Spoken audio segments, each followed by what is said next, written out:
Jell-O. The Jell-O program, starring Jack Benny, with Mary Livingston, Phil Harris, Kenny Baker, and yours truly, Don Wilson. The orchestra opens the program with Confidentially.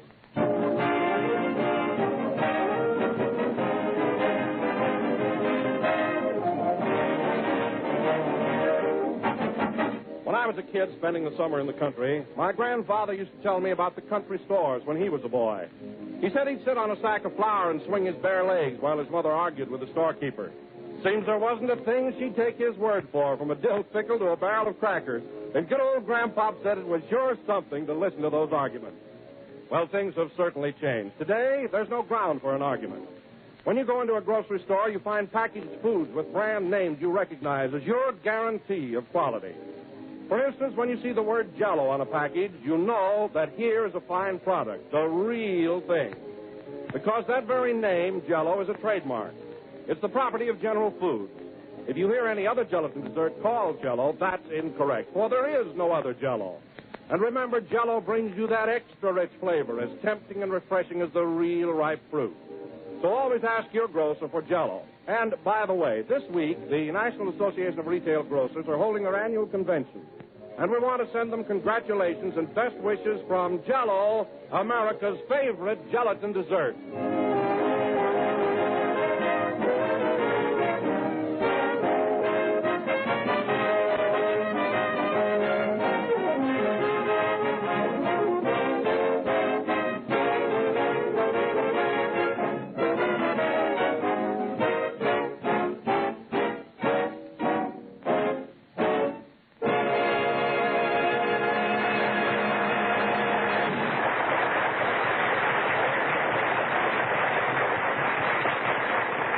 Confidentially played by the orchestra. And now, ladies and gentlemen, this being Father's Day, we bring you a man who is daddy to a polar bear, Jack Benny.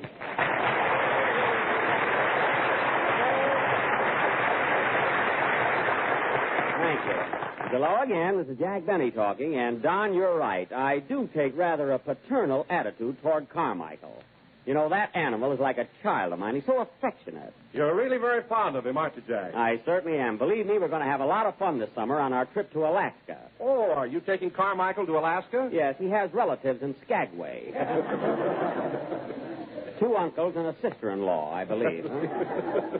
By the way, Don, what are you going to do on your vacation? Well, I haven't planned very much, Jack, but let me tell you something. When you see me next season, you're due for a big surprise. Well, what do you mean? Well, I'm going on a diet this summer and take off 10 pounds. My. You'll never know me. Don, you could take 10 pounds off your lower lip and nobody would know it.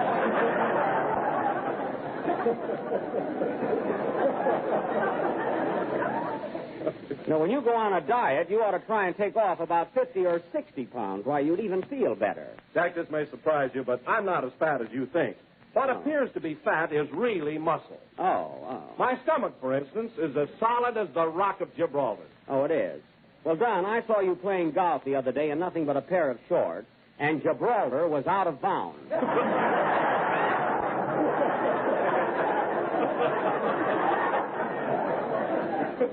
What a physique. Say, Jack. Yes, Bill? I wouldn't talk about Don's figure if I were you. I've seen you around your swimming pool, and you're no Adonis in a bathing suit. Oh, I'm not, eh? Your chest caves in, your stomach sticks out, and your legs look like they were tired of it all.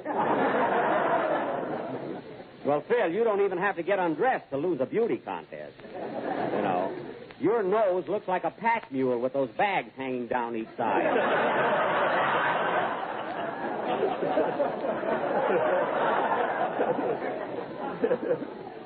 And by the way, have you got your other bags packed for Waukegan? You know, we're leaving tonight right after the broadcast. I'm all set, Jackson. Gee, I can hardly wait to see all my old friends and pals.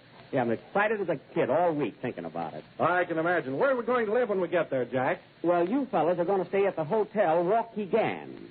You stopped there last summer, didn't you, Phil? Yeah. Oh, you'll love it, Don. It's a swell hotel, very modern. Go on, they got a house detective there with a bow and arrow.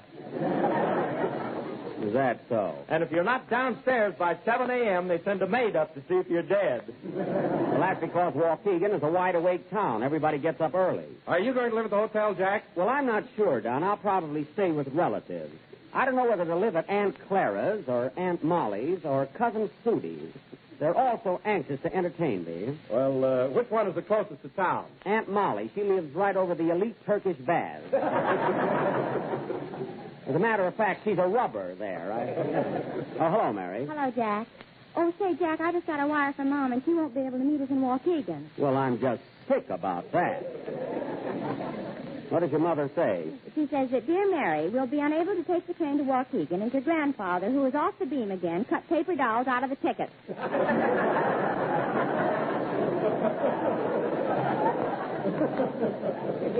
No.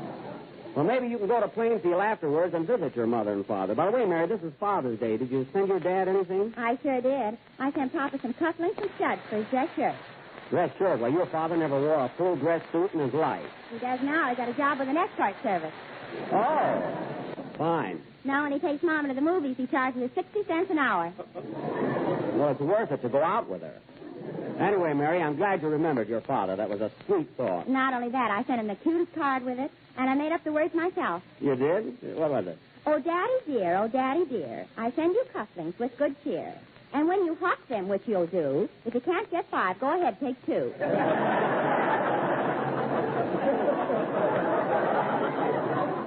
Well, that's a lovely sentiment. He'll probably take advantage of it. Say, Jack, I sent a present to my father down in Tennessee that he'll be crazy about. I sent him a vacation outfit. A vacation outfit? Yeah, a hammock, a jug, and a fly swatter. Well, he's all set for the summer. What does your father do in the winter, Phil? Same thing, only we give him a blanket. Well, that's the life, I suppose. Take it easy and don't worry about anything. You know, it's kind of nice that Dad gets a break once a year. I sent my father a pair of leggings. Oh, is he still with Western Union? No.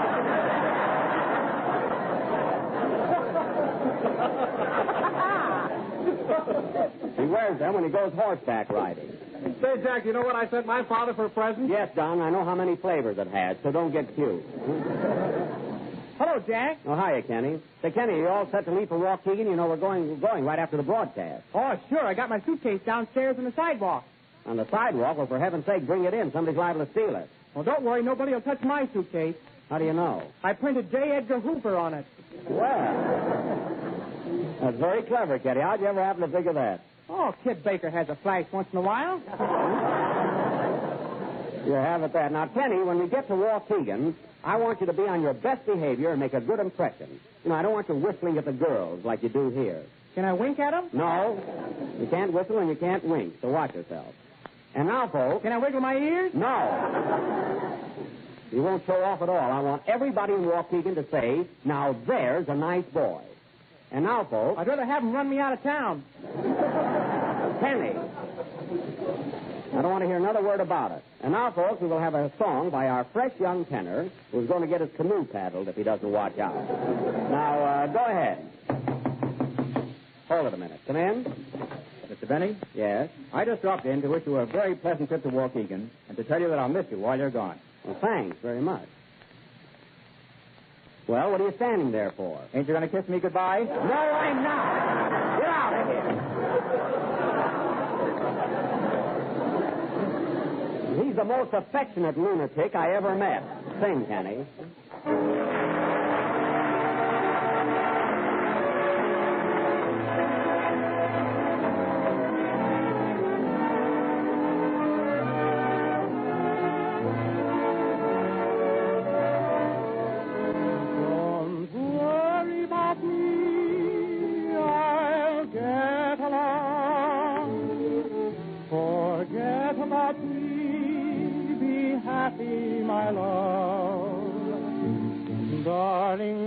Should you cling to some faded thing that used to be? If you can forget, don't worry about me.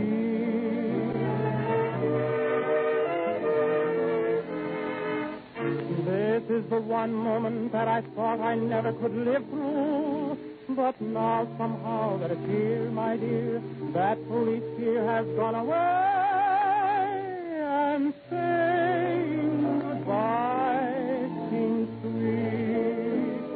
It's plain that fate didn't what is on a one-way street. Don't worry about me, I'll get along. Forget about me, be happy, my love. Let's say that our little show is over, and so the story ends. Why not call it a day the sensible way and still be friends? Look out for yourself, should be the rule. Give your heart and your love to whomever you love. Don't be a fool. Darling, why should you cling to some faded thing that you if you can forget, don't worry about me.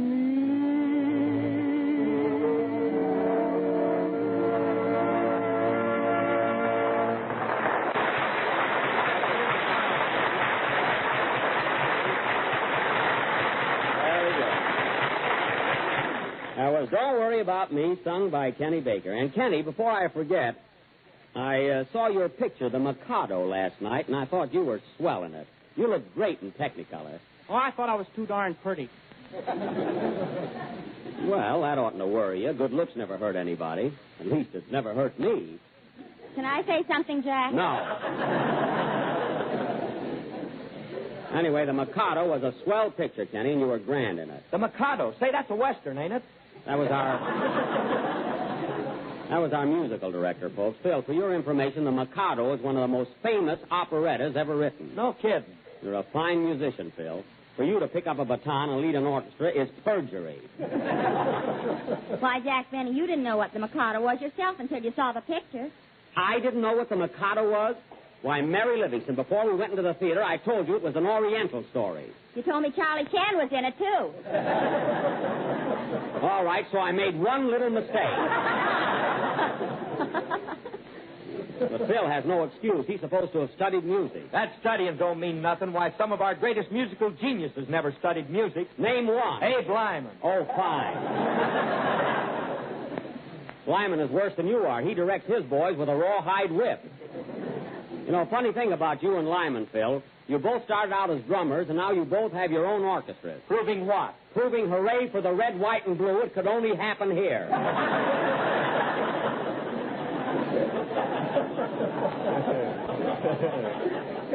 That's what. Oh, Jack, why do you criticize other musicians?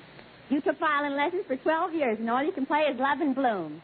All I can play is Love and Bloom. What's the matter with Thanks for the Memory? What's the matter with Deep Purple? Nothing until you start sawing on them.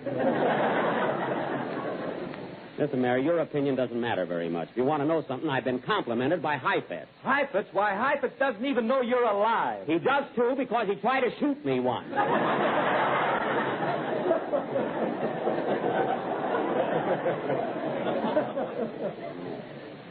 It was at the Penn Theater in Wilkes-Barre. So don't be so smart.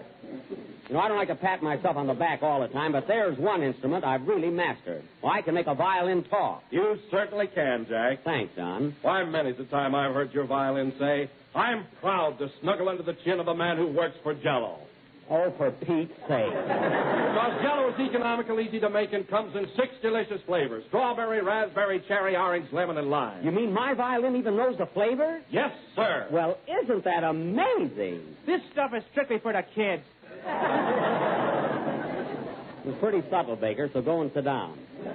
And now, ladies and gentlemen, going from my talking violin to our last play of the season, tonight, the Benny Run Do Not Walk to the Nearest Exit players will present for your amusement, approval, and edification that stirring melodrama of the gay 90s, Lavender and Old Louse. Now, I will play Lavender, and our maestro will be the rest of the title.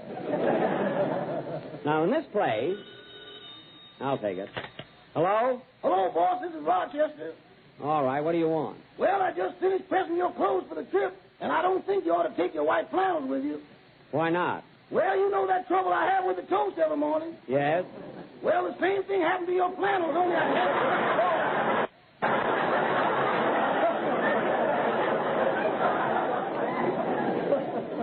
Rochester, did you burn a hole in my new white flannels? It ain't my fault, boss. It's that cheap material. Cheap material? What are you talking about? I paid $45 for those pants. $45? Yes. Is this you, boss? Yes, it's me.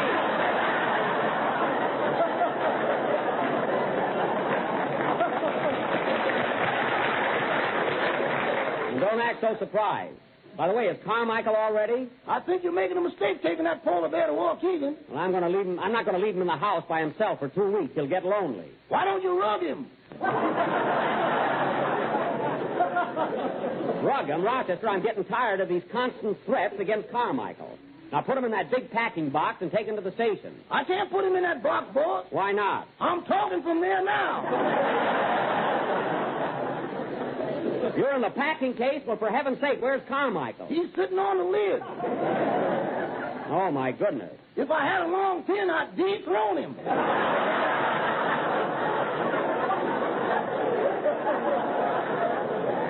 Oh, stop playing with that animal and finish packing. And by the way, Rochester, I'm taking my violin with me, so don't forget it. Doggone, I looked high and low for that fiddle, and I can't find it nowhere. Oh, well, I suppose it never occurred to you to look in my violin case. I did, boss. Well? There ain't nothing there but 4 strings and a fat termite.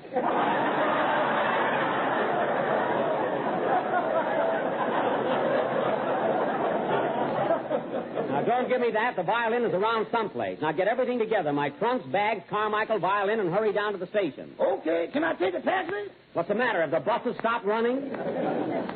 Now, hang up and get going. Okay. Goodbye. Goodbye. Doggone, if I could get $3 a head, I'd quit this job. What? What did you say? Didn't I hang up? No, you didn't.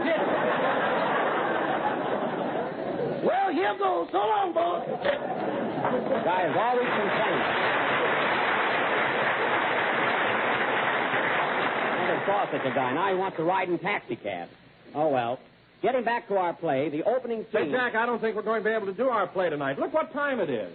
Oh, yes, the train leaves in about 40 minutes, and we've got to get downtown. Where do we leave from? The new Union Station. Phil, have you got your car here? Yeah, I'll have my guitar player run us down. Oh, you mean Happy Bolivar? Oh, that's swell. Come on, Mary, we'll be late. Well, wait a minute. I got to kiss the orchestra goodbye. Put down that piano player and come on. So long, boys. See you at the station. So long, Jack. So long. Hit it, man.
Stick close to me, everybody. I don't want anyone missing the train. I'll call the roll. Don Wilson? Here. Mary Livingston? Oh, Jack, stop acting like a scoutmaster. Well, I'm trying to be systematic. Hey, Kenny, get a load of that blonde. Wow, what a doll. Ain't she something? Hiya, babe. Hello, Kitty. Why, Kenny, do you know her? Yeah, that's my Aunt Rosie. Well, she ain't my aunt. Wait a minute, Rosie. Bill, come back here. You'll miss the train. Oh, Don, take a look around, see if you can find Andy in Rochester. Okay, Jack. see. I don't know where they are. All aboard. Train leaving on track 3 for Santa Monica, Santa Clara, Santa Anita, Santa Barbara, and Santa present to your dad is Father's Day. Forward!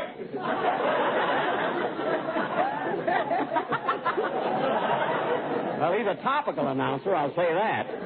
Hey, Kenny, where's your suitcase? Somebody stole it. Somebody stole it. Well, that's awful. What are you going to wear on the train tonight? You haven't got pajamas or anything. I'll lend him a pair of my pajamas, Jack. Just give him the uppers, Don. He can use it for a nightgown. And tie a bell around his neck. He might get lost. Yeah. Oh, this is too complicated. I'll sleep raw. Sleep any way you want to. I don't care. Say, Mary, I'm going over and buy the tickets. I haven't got them yet. Okay, Jack. I'm going to get some magazines. Meet me here. All right. Well, let's see. Where's the ticket window? Oh, here it is. Pardon me. I'd like to buy 7 tickets to Waukegan. Waukegan. That's in Asia Minor, isn't it? No, it's in Illinois. I want 7 round-trip tickets to Waukegan, Illinois. Why don't you buy one way? You might like it there. I know I like it there. It's my hometown. But I got to come back here. I'm in pictures. So was I, and look at me now. Well, that's your tough luck. Now, hurry up. I got to make a train. Okay, here you are. And, oh, yes, I want berths. I want 4 uppers and 3 lowers. Well, you know, the lowers are higher than the uppers. I know. I did that in vaudeville 20 years ago.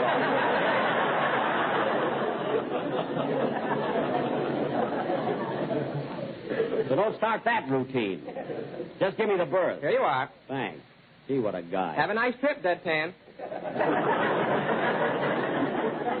Deadpan, he wants me to laugh yet. All aboard. Train leaving on track 16 for Louisville and Bowling Green, Nashville, Knoxville, Vicksburg 2, and all points south on the choo-choo-choo.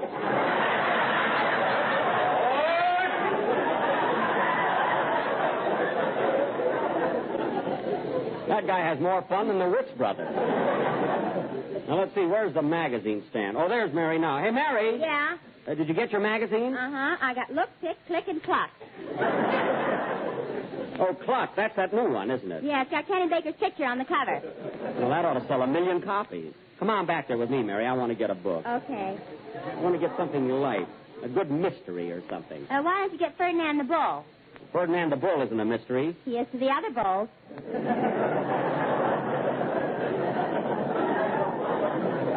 I'll pick out my own book. Now, here we are. How do you do, sir? Now, how do you do? I'd like to get a book, please. A real good mystery story. Yes, sir. Have you read Phil Harris and his gang or Murder at the Wilshire Bowl?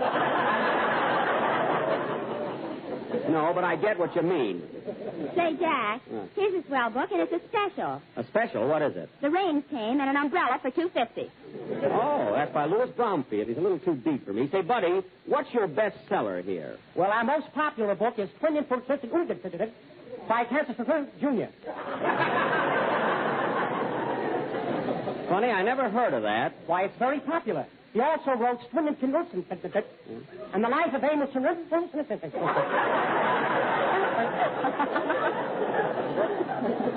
Oh, never mind.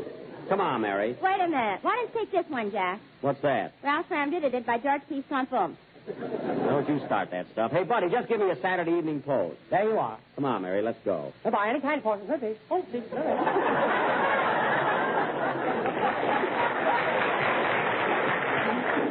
I meet the most unusual people. I wish Rochester would get here. He's making me very nervous. There's Don Wilson. Oh, Don. That's the information booth. I mean next to it. Pardon me, mister. No, now what? Can you tell me what time the airplane leaves here for San Francisco? Airplane? I'm afraid you're going to have a little trouble, buddy. Airplanes don't leave from a railroad station. Oh, you're one of those wise guys that knows everything. I'm not a wise guy, but I know you can't take an airplane from a railroad station. Oh, yeah? Yeah. Board, airplane leaving on track 8. Bakersfield, Salinas, Oakland, and San Francisco. Board! What? You see, you big smarty. Oh, go pin your hair up. Fresh guy. Well, Jack, I found Andy. Here he is. Hiya, Buck. Well, Andy, I was worried about you. Gee, you got a lot of friends at the station. Are you all excited about going to Waukegan with us? Yeah, but gee, I'm scared. I've never been on a train before. Well, you'll get a big kick out of it. Did you bring your pajamas? Pajamas? Doggone, can you sleep on a train? Why, of course, certainly. Well, I'll be darned. Can you eat, too? Yeah, Jack brought sandwiches. One more crack and you won't get any. Where am I? Oh. Now, let's get over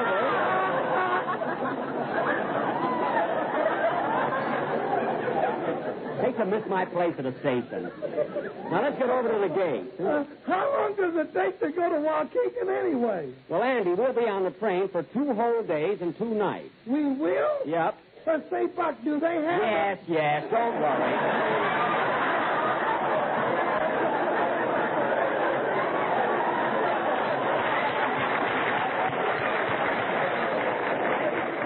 You'll be all right. Well, what are we going to Waukegan for anyway? Well, Andy, we're going to do our last broadcast from there. And besides, we're going to have the premiere of that new Paramount picture, Man About Town. Starring Jack Benny. Get it all in. Never mind. Hey, Phil, stick around here, will you? I don't want to have to look for you. Okay, Papa. Yeah, I wish Rochester would get here. The train will be pulling out in a few minutes. Well, it's your own fault, making him look all over the house for that violin. Why do you want to take it to Waukegan anyway? Because my old violin teacher, Charlie Lindsay, will be at the premiere. And I want to show everybody in Waukegan what he's done for me. Well, that's the dirtiest trick I ever heard of. Yeah, well, I'm going to practice every day on the train. Oh, Greyhound, where is thy depot? Phil, if you don't like it, you can stay home. All aboard. Train leaving on track 7 for Grub Hollow, Possum Junction, Squirrel Center, Beaver Creek, Mud City, and Waukegan. Board!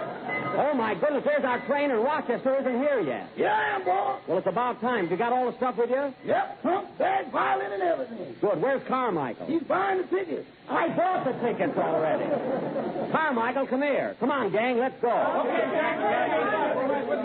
Say, Rochester, I'm afraid to put Carmichael in the baggage car. He'll have to share a compartment with you. I don't want that animal in with me. He snores. Oh, what's the difference? You're only going to be on the train 2 nights. Well, if he snores the first night, the second night you can get a piece of him in the dining car.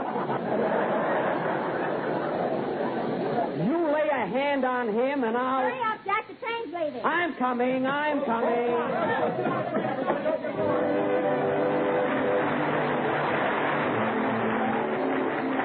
It's not true that nobody does anything about the weather. We've done something about it. We have the perfect recipe for those hot, sultry nights when nobody feels like eating. Jellied fruit made with shimmering, fruit-rich lemon Jell-O, and here's what you do. Dissolve 1 package of lemon Jell-O in 1 pint of hot water and chill until slightly thickened. Then fold in 1 can of fruit salad cut into small pieces. Mold until firm and serve as dessert or salad, either one. It's swell. Delicious lemon Jell-O with that wonderful extra-rich fruit flavor so tangy and tempting and cool. And molded firmly inside the colorful fruit, peaches and pears, cherries and apricots shining through the golden Jell-O. It's grand to look at and to eat and easy to make. So ask your grocer tomorrow for some lemon Jell-O and try this new summer recipe, jellied fruit. That was the last number of the 38th program in the new Jell-O series. And we will be with you again next Sunday night at the same time, broadcasting from my hometown, Waukegan, Illinois. Well, Andy, are you thrilled being on a train for the first time? I sure am, but say, Buck, ain't it dangerous going through that Indian country? Oh, no, Andy. I've been through it 100 times, and I haven't been scalped once. You'd never know it. Is that so? Good night, folks.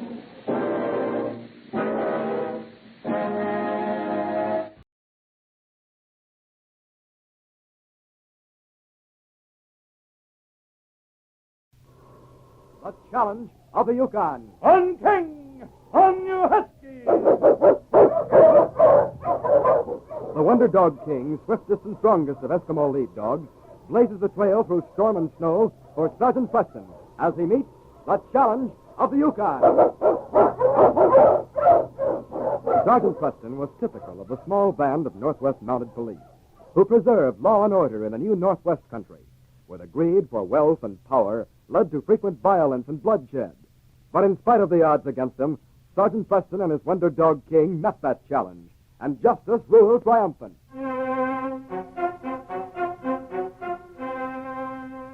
Father Donovan had just arrived in Selkirk. He was a big man with merry blue eyes that twinkled a bit as he talked to Dan Riley in the lobby of the Gold Nugget Hotel. Don't worry, Riley.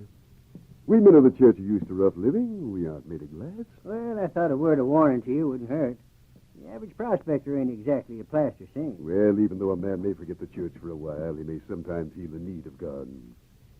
John O'Rourke must have felt it, leaving $30,000 to establish a mission in Dawson. He owned the Horseshoe Bar. Religion was the last thing you'd have connected him with. And then he leaves the church $30,000. Mercy on us, what's that? Oh, probably just a fight. There's a saloon just 2 doors down. It ain't unusual. Come on, let's see what happened.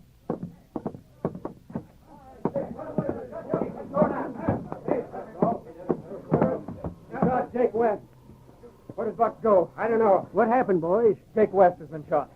Look out, everybody. Get away from Jake. That's his lead dog. Be careful of that husky. He's vicious. He's standing over Jake.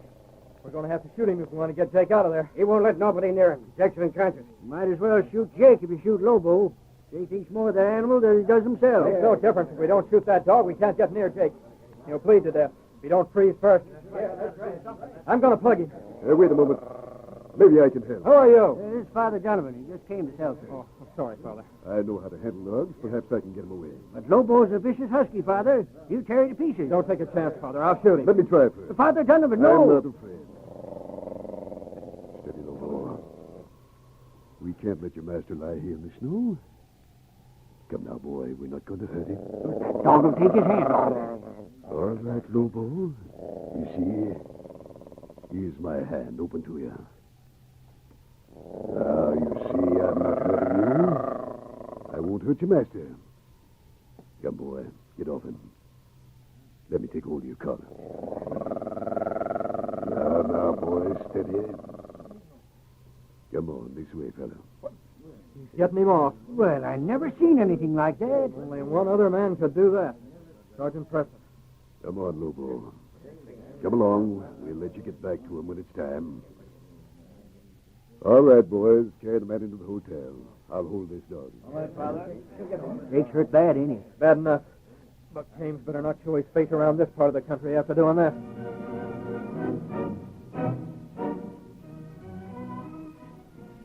Buck James had headed north. His goal, a small cabin isolated well off the trail near Dawson. His provisions were running low, and he paced the floor nervously on the 3rd night of his hiding out. What the... Yes, Buck. Let me in. Let me in, Buck. Pierce, how'd you know I was here? Where else could you be? That's where you always head after any trouble. I brought some grub. How's Jake West? Is he... Did I... You didn't kill him, but it was close. Yeah, it's too bad I didn't finish him. Well, you would have if it hadn't been for an old padre who happened to be there. He saved Jake's life. Doc was out of town. Padre? Yeah, he's going to Dawson.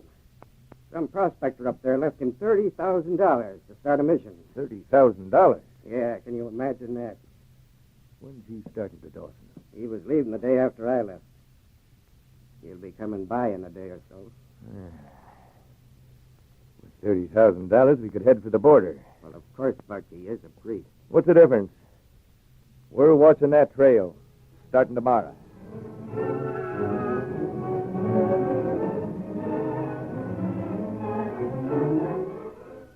Father Donovan, a gun held on him, faced Buck James and Pierce Reed quietly in the small cabin. I've told you I have no money on me outside what's in this purse. Sure he ain't wearing a money belt, Pierce? Sure, I searched him. He ain't got it on him. All right, Padre. How about the money to start the mission in Dawson? Where is it? So that's why you've done this. Well, boys, I have lots of faith in human nature, and I'm not a timid man. But I know better than to go around this country carrying that much money. It's waiting for me in Dawson. Dawson? Yes, we ordered it held there. So now if you let me be on no, you don't. Sit down. We ain't through with you. But, Buck... I ain't letting him go and have him squeal on us the minute he gets to Dawson. But I don't know who you are. There are many men in the Yukon with black beards and blue eyes like yours. We shouldn't have done this, Buck. My beard. Nobody gets if I shaved it off. What are you talking about? Nobody knows the Padre here. Nobody in Dawson knows me. I'm changing clothes with him, Pierce, shaving off my beard. With the papers he's carrying, my collar turned around like his, I can still get my hands on that $30,000. Buck, are you loco? With the same size, his clothes will fit me. You're staying here to guard him, Pierce. I'm going to Dawson. After I get my hands on the money, I'll come back and we'll finish them off.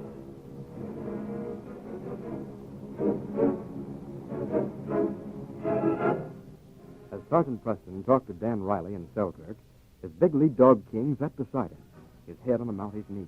I wish you could have got here in time to meet Father Donovan, Sergeant.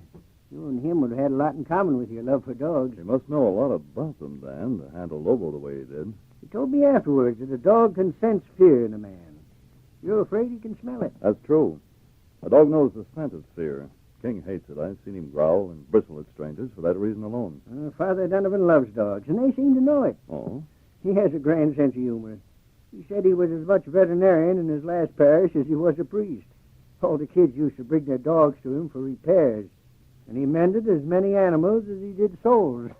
Too bad I didn't get here a day earlier. I have to go up to Dawson. I could have taken him with me. Now, you be sure and look him up when you get there. He's the kind of man you'd like, broad-minded, kind, and understanding.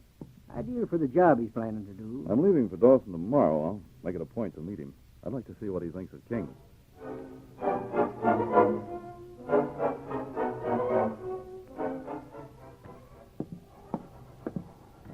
Hello, Jane.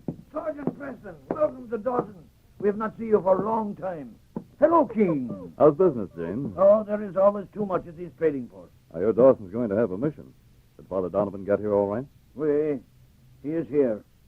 You know him? No, but I hear he's a fine man. Oh? You don't sound too enthusiastic. Don't you like him? Well, me, I don't like to say nothing bad about man of God, but, well, everybody is, disappointed. Disappointed? He is silent man. Solemn. I never see him smile. Is he planning to build the mission right away?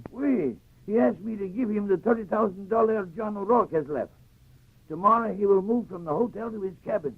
Then he will take it. I'd like to meet him. I think I'll go over to the hotel. Come on, King. I'll be back later, Pierre.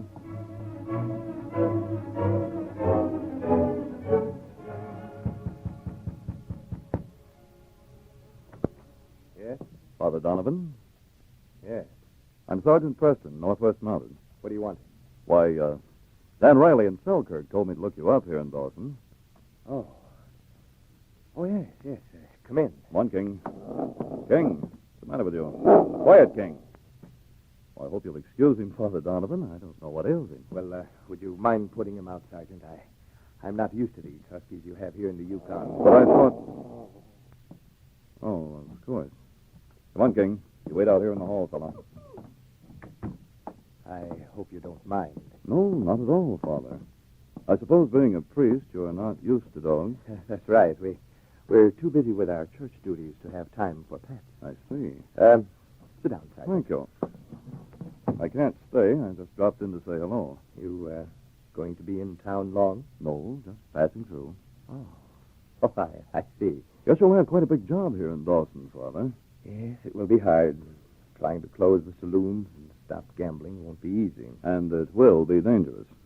Perhaps I'd better stay around for a while. That won't be necessary. I don't intend to start until after the mission is completed. How often do you make this patrol? I'll be back in about a month, Father. Well, I'd better get going. Have to get some sleep. I want to pull out in the morning. Well, it was nice meeting you, Sergeant, and stop and see me the next time you come to Dawson. I'm sure we'll meet again, Father Donovan.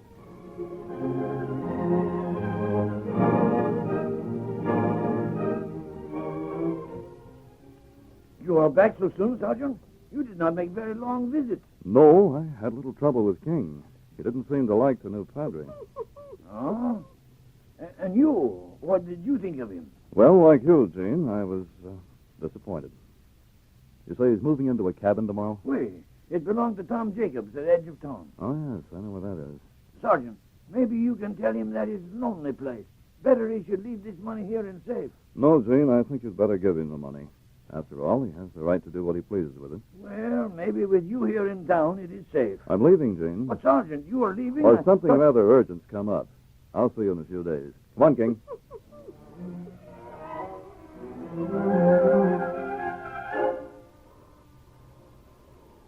Sergeant Preston, his lead dog King at his side, lay concealed in a thicket that topped a small knoll overlooking the cabin that had been rented by the man thought to be Father Donovan. The early darkness had fallen, but a bright moon lighted up the clearing. Suddenly, King's ears pricked forward, and a low growl rumbled in his throat as a figure stole out of the cabin door. Quiet, boy. Not a sound. There he goes. No, King. Down. We're following later. Steady. Let him get ahead.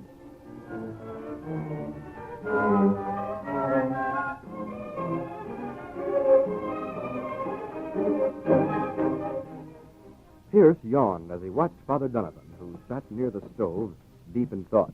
It's way past bedtime, Father Donovan. Now put your hands behind you and pan you up. It was nice of you, Pierce, to free my hands for a while. They were getting numb. Where'd I put that rope? Pork! I didn't hear you coming. Did you get the money? Yeah. Start packing right away. We're leaving. What about the Padre? There's only one thing to do. I don't like murder, Buck. It ain't a question of what you like. Well, Father, I guess it's the end. You want to take it standing up or sitting down? Standing up. And looking right at you. Think that'll make it tough for me, do you? Nah, it'll just make it easier to hit you between the eyes. Got that gun. Get him, Hey, what the... No! Get that gun. Oh, you don't. Oh! Get him off of me. My arm. Get away, you dirty... All right, King. Back, fella. I've got his gun. Now get up, you. Watch him, boy. You're a Murphy. Yes. And you must be Father Donovan. I am. I wasn't sure, Father. That wallop you gave Pierce. I didn't think a priest could hit like He that. was about to shoot your dog. Sometimes even the church finds force necessary. Well, if you hadn't hit Pierce, I'd have had to shoot him. You saved his life. And you saved mine. You and that dog. That dirty cur. Quiet, you. It was because of King, Father Donovan, that I knew this man to be a fraud. I hoped, by following him, that he'd lead me to you. King had no trouble in trailing him. He looks like a wonderful animal. You'll find that he is, Father, when you know him better. All right, boy, I'll take charge of the prisoner. You go on over and get acquainted with Father Donovan.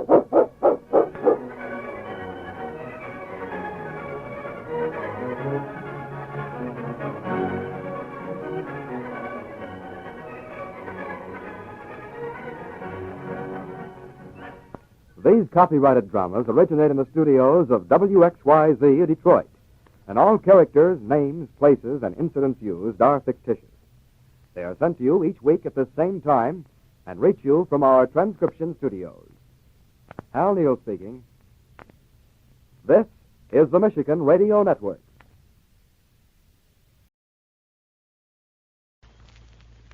One Man's Family, brought to you by the makers of Fleischmann's Yeast and Royal Puddings.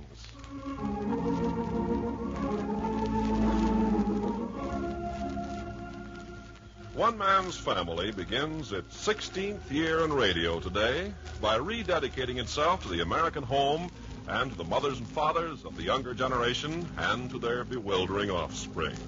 Today we present Chapter 5, Book 62, entitled One Man's Family Celebrates its 15th Anniversary.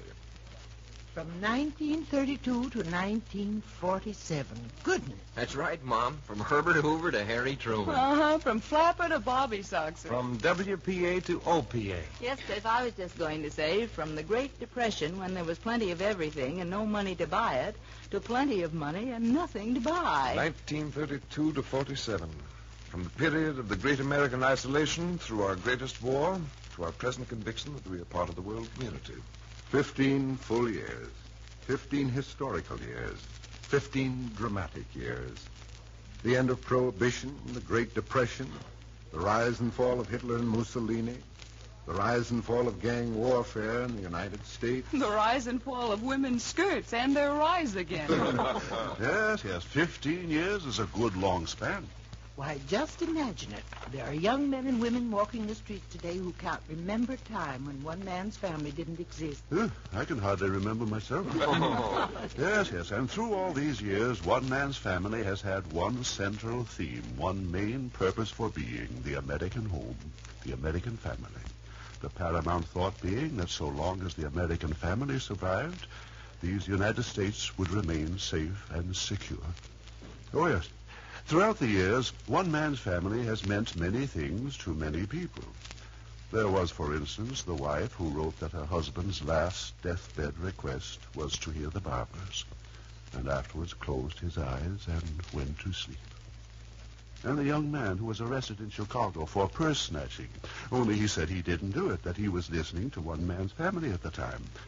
And he told the judge the story of that week so completely that he was acquitted. And the convict in the South Carolina prison, who always heard the show because the Barbers were the kind of family he had always meant to have. But somehow the penitentiary got him. And then there was the father in the Middle West, who gave his children their choice of listening to one man's family on Sunday or attending church. And best of all, many an American soldier who had been brought up on the family, who became a most ardent audience away from home, not only because it gave him a taste of the home life that he was missing, but because he knew his own family at home also was listening. Yes, the show has meant many things to many people, but always, somehow, some way, it has been tied close to the home and the family, and the good which they bring out in all of us. Henry. Yes, as I was saying... Henry. Yes, what is it? Well, it's time for you to stop talking. Ken Carpenter has something to say. Huh?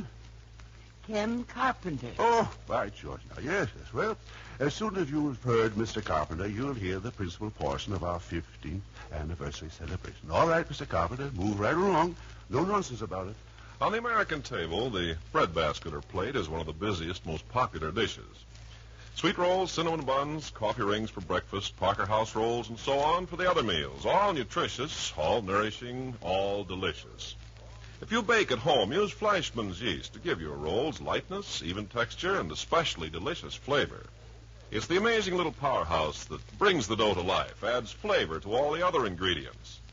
Yes, Fleischmann's yeast has been America's dependable standby for the past 4 generations. Great-grandmother used Fleischmann's, and her baking was famous. And ever since then, year in, year out, Fleischmann's yeast has been the leader. So today, Fleischmann's familiar label is the symbol for top baking results. Results you can always be proud of. Ask for Fleischmann's yeast if you bake at home.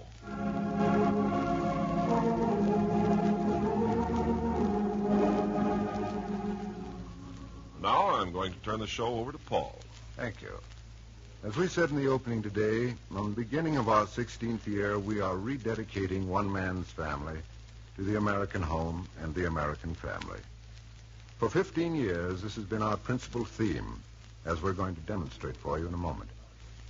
But first, may I suggest that today, more than any time in your memory or mine, the need for the home and what the home stands for is most vital.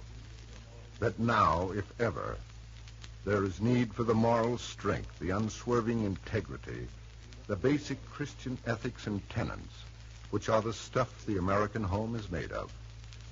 We hope to prove to you the urgent, crying need for a revitalized family life today. And now, to go far back into the pages of one man's family. This is what we said on April the 6th, 1934. Clifford, please. In these United States, we pride ourselves that all men are born free and equal, that there is no royal family set apart from the rest of us. I think this is a mistake. I think there's a touch of royalty in every conservative, firmly established American home.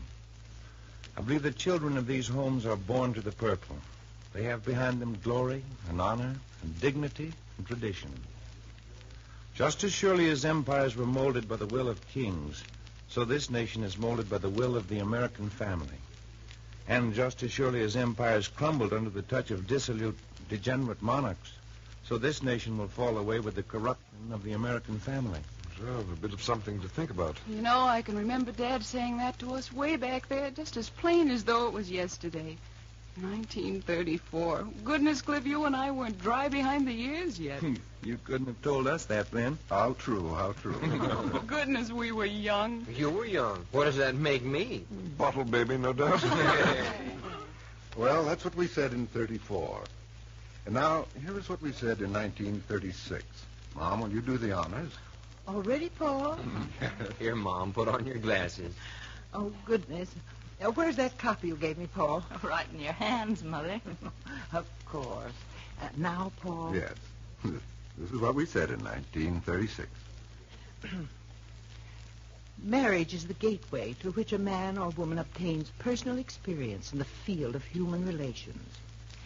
Parenthood is the opportunity for putting that experience to practical use. Parents should not say, we shall have children because it is our God-given right, but rather we shall have children because we are able to give them intelligent, physical, mental, and moral training. Mother love may be beautiful, but mother love combined with intelligent discipline is the force which turns children into normal human beings and good citizens. Misdirected and misguided offspring results in one of civilization's most appalling wastes and expensive problems. For an undisciplined, unprincipled child grows into a useless citizen, another human life wasted, another burden for civilization to bear.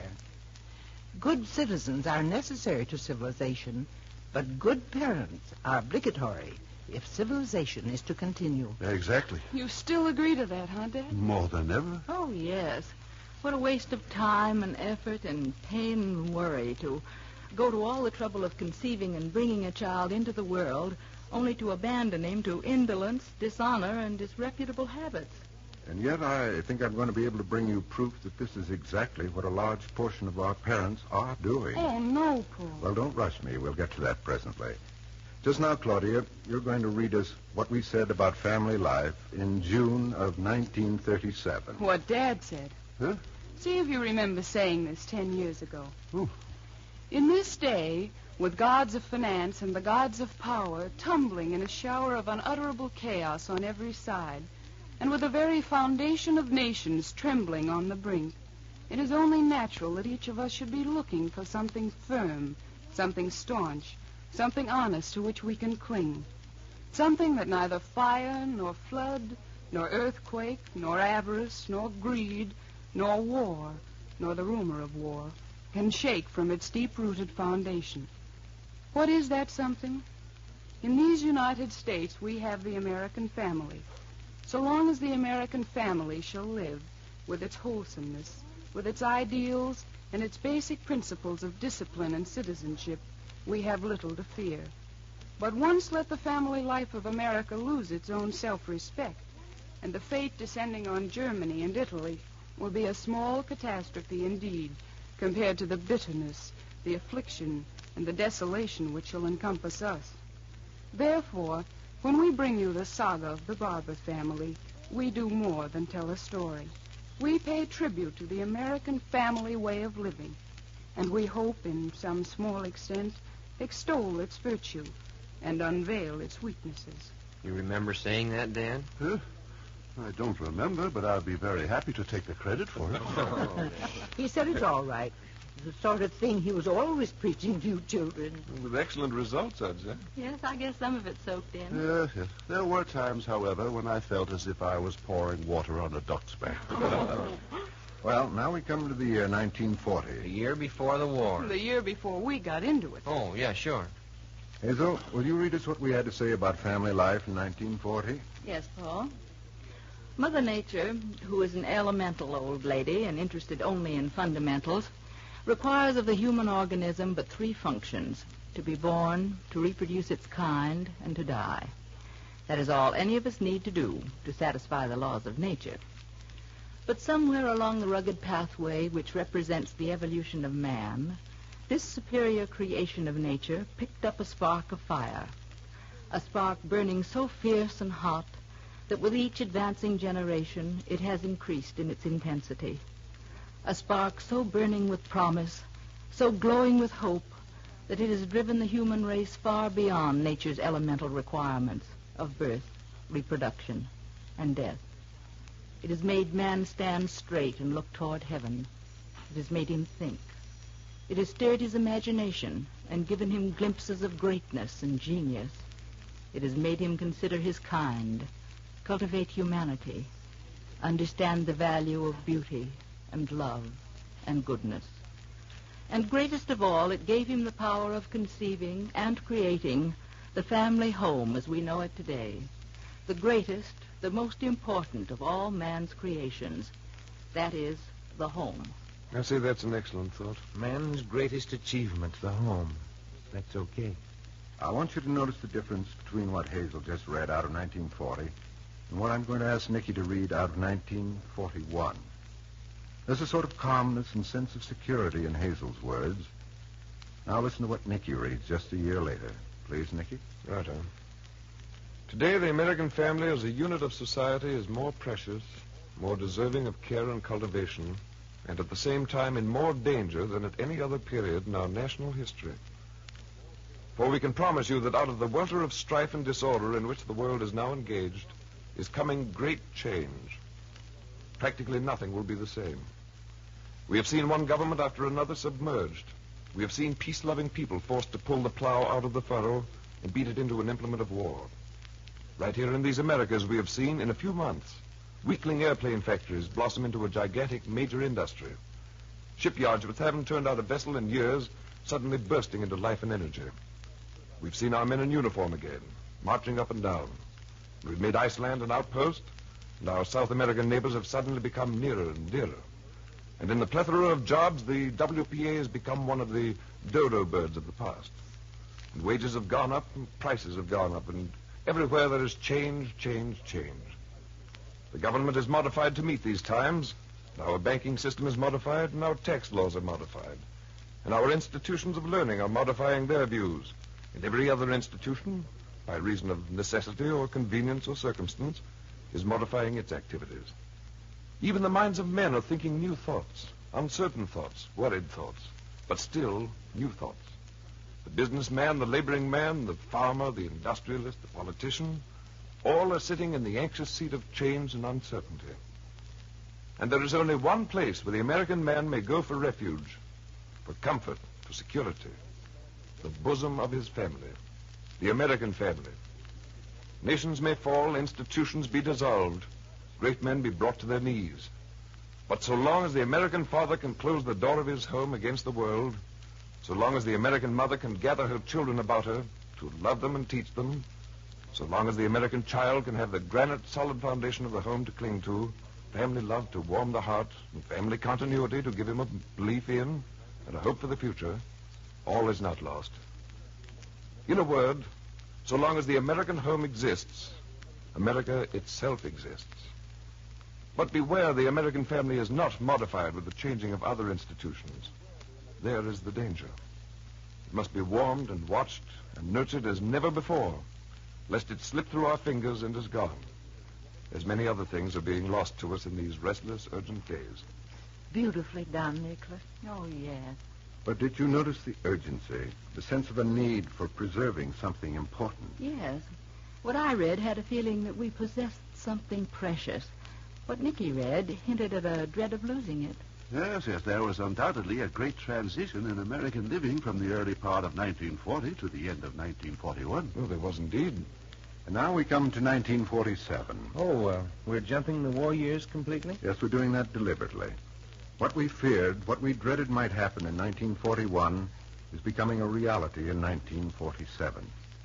Hazel, will you read this letter which we received a few weeks ago?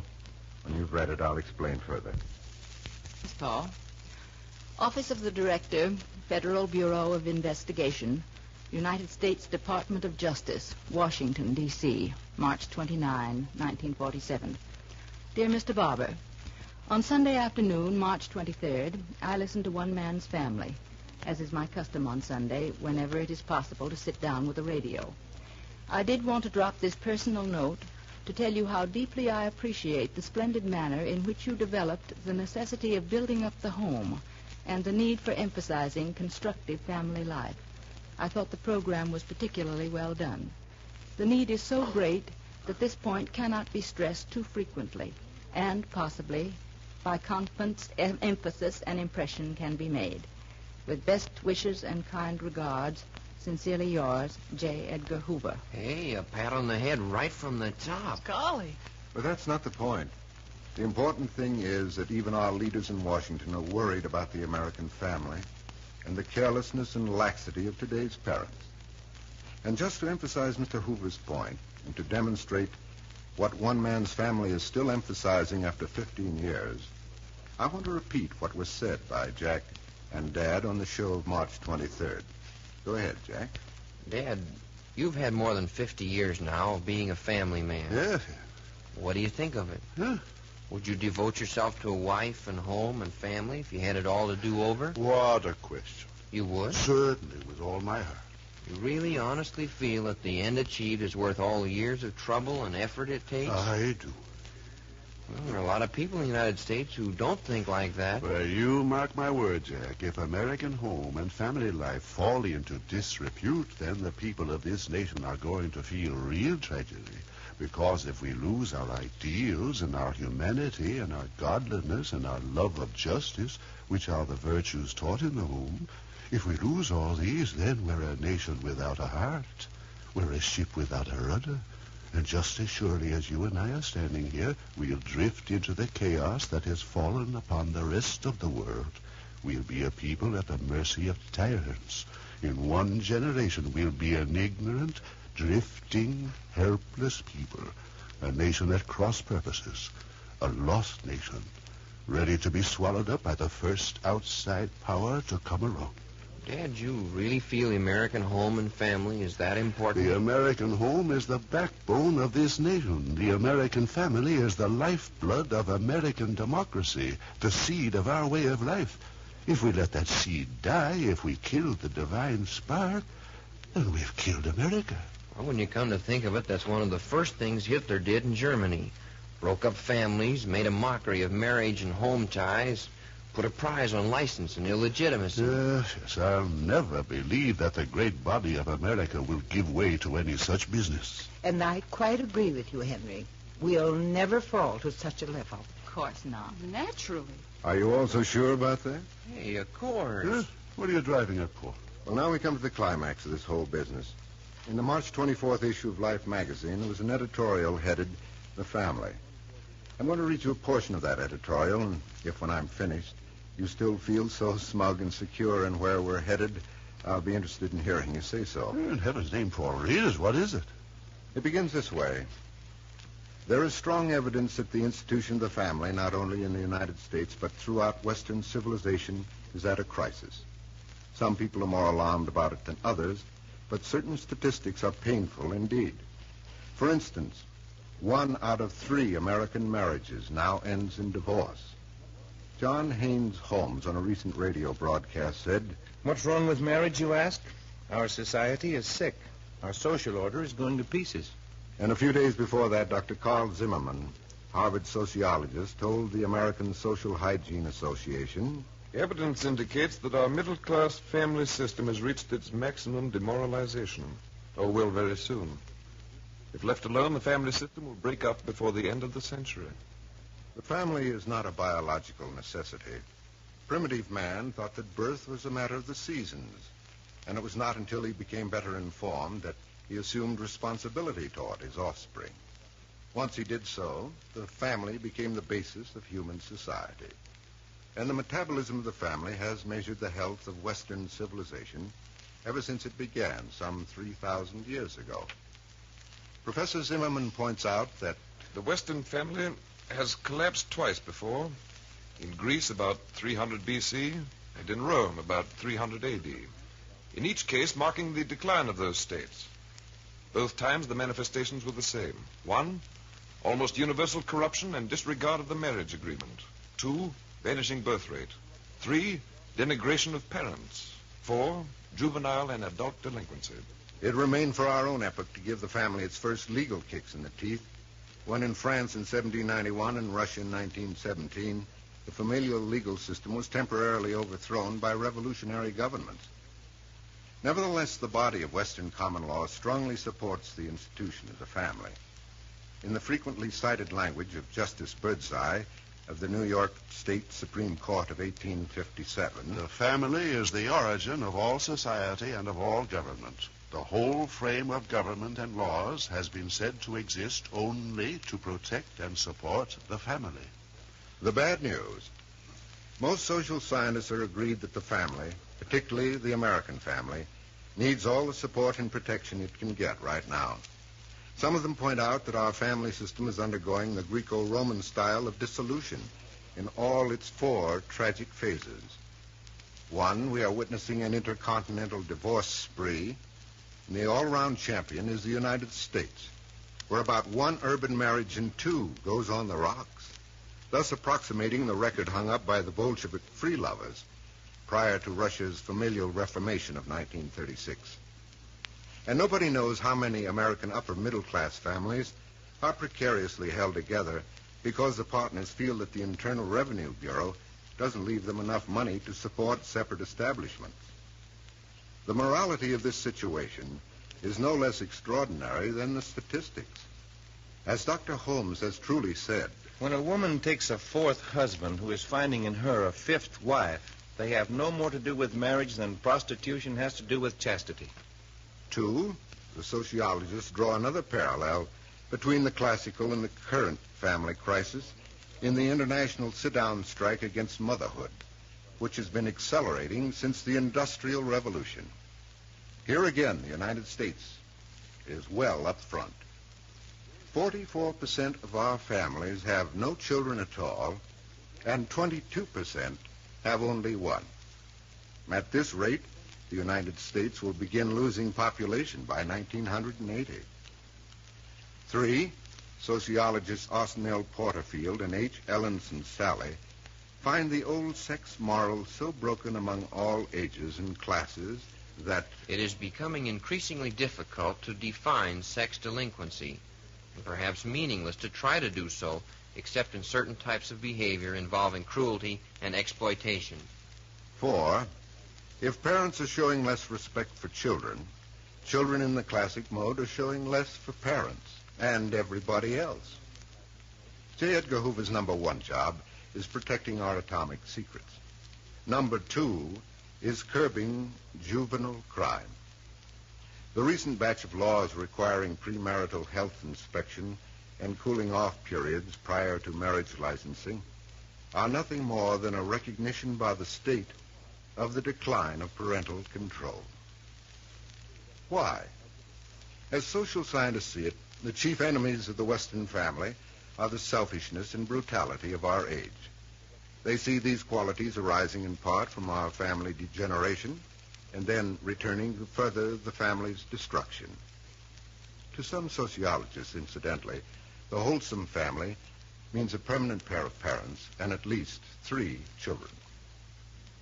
As an institution, of course, the family needs no defense. It is the traditional seat of humanitarianism in the human race, the center of all important informal child education and personality development. The wealth of nations does not consist in natural resources, but in the character of the people. No one can seriously deny that the family is the basic cell responsible for the production of those people and that character.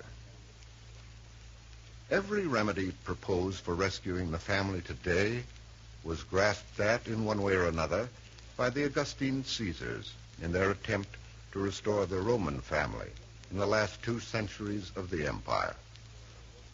They may work now, they didn't work then.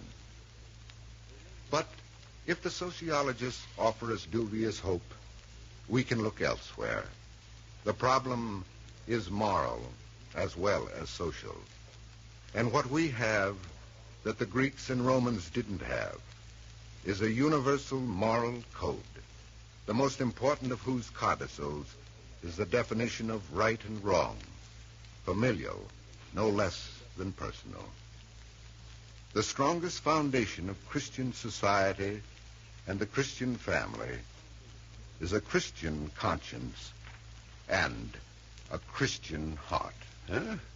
Why, if that's all we've got left, then it's time we all got down on our knees and prayed. Sure, yes. Is it any wonder that we've made the home and the family our theme for 15 years? And we'd better continue to do so, now and so long as we're able. We are dedicated and rededicated to its world without end. Amen.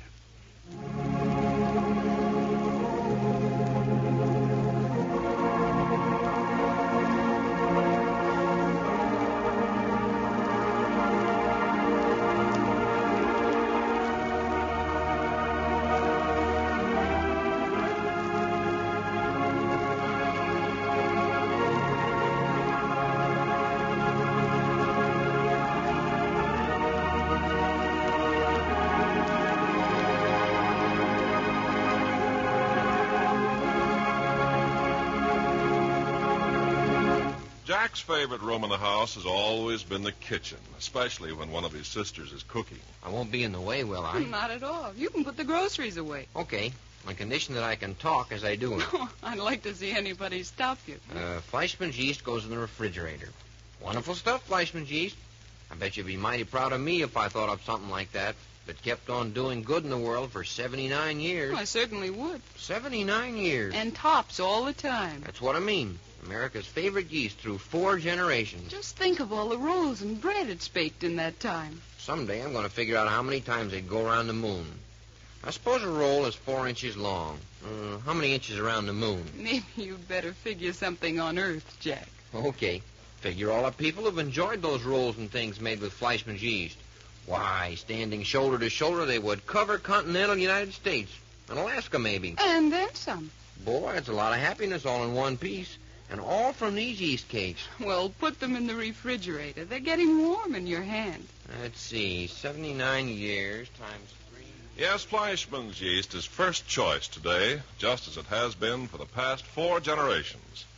If you bake at home, make sure of the flavor that calls for more.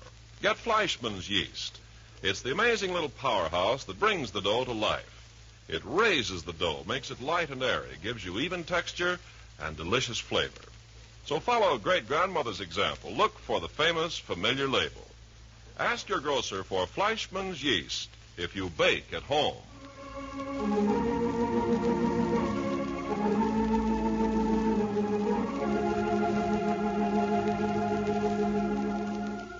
You've just heard Chapter 5, Book 62 of One Man's Family, written and produced under the direction of Carlton E. Morse for the makers of Fleischmann's Yeast and Royal Puddings. Chapter 6, entitled This Business of Nicolette Moore, will come to you next week at this same hour.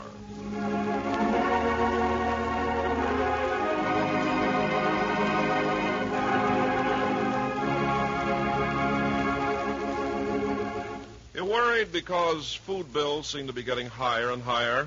Well, then make a note of this. Royal puddings still cost only a few pennies a serving. And what a grand dessert they are. Royal puddings taste more delicious, say 8 out of every 10. Yes, when 1,052 Royal users told why they switched to Royal from other popular brands, Royal puddings taste more delicious, said 8 out of every 10. You'll surely agree when you try Royal butterscotch pudding. You'll marvel that a dessert so rich and flavorful, so downright delicious, actually costs only a few pennies a serving. Royal puddings are so easy to make, too. Take no sugar.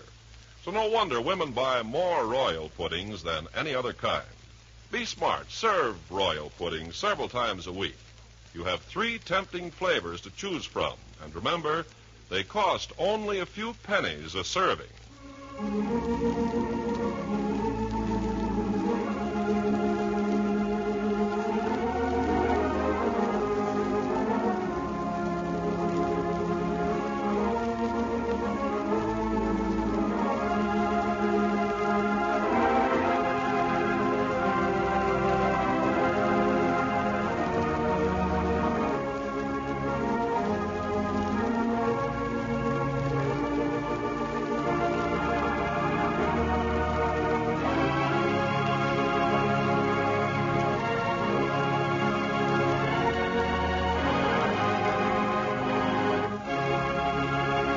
One Man's Family comes to you from California.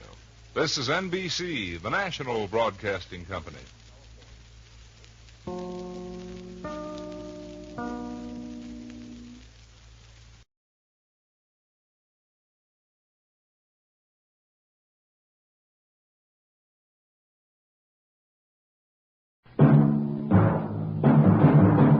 Night Beat.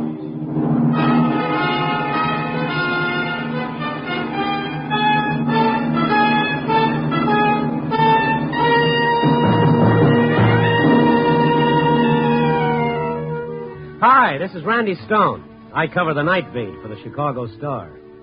My stories start in many different ways. This one began with a man who was blind and ended when he saw his blindness went deeper than his eyes. Night Beat, starring Frank Lovejoy as Randy Stone.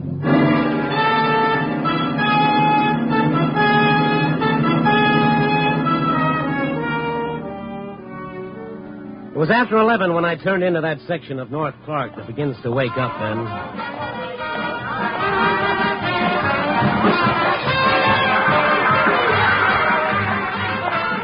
Tonight it was jumping no more than usual. It just seemed that way. I threaded my way through the visiting playboys from Keokuk and St. Louis and the whining panhandlers and the sad-eyed gals. Then I stopped for a minute to watch old Pop. There he stood as I'd seen him stand night after night before the little burlesque theater, sawing away at the same old tune and the same old battered fiddle. I walked up to him, listened for a moment, and then... Thank you. Business good tonight, Pop? Randy. Uh-huh. You never miss, do you? Not my regulars. How have you been? Oh, good. You? All right. Business good?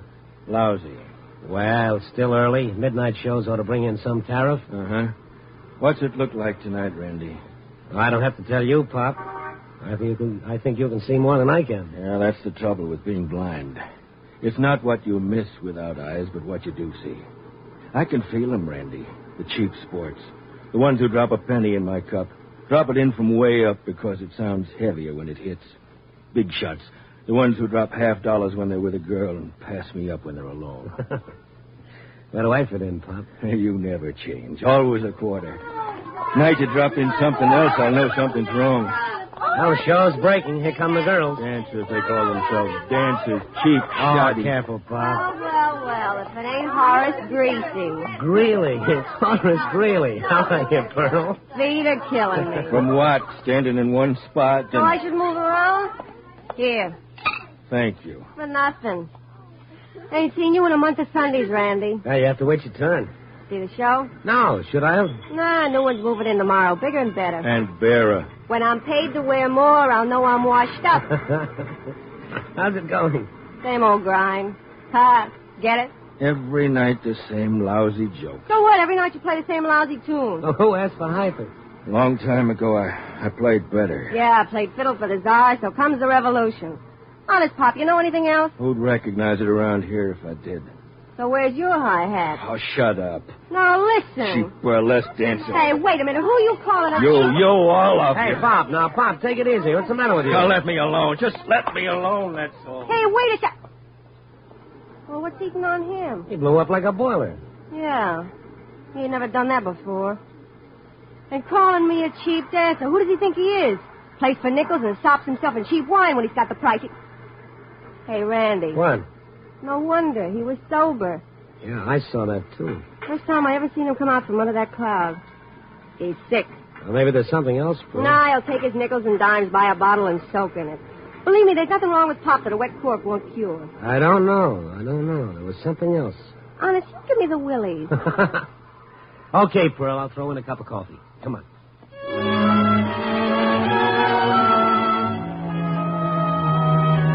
So we had coffee and we talked about Pop. No one knew where he'd come from. He just showed up one night with a battered fiddle under his arm and started playing.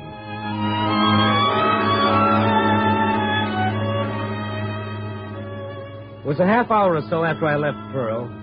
I moseyed through the street, found myself back at the same place I started, but Pop wasn't there. I told myself he was well in the middle of the pickling process. Nothing to get excited about. He'd show up tomorrow night. But that ever-loving curiosity rang up a tilt inside me. I went hunting. I didn't find Pop.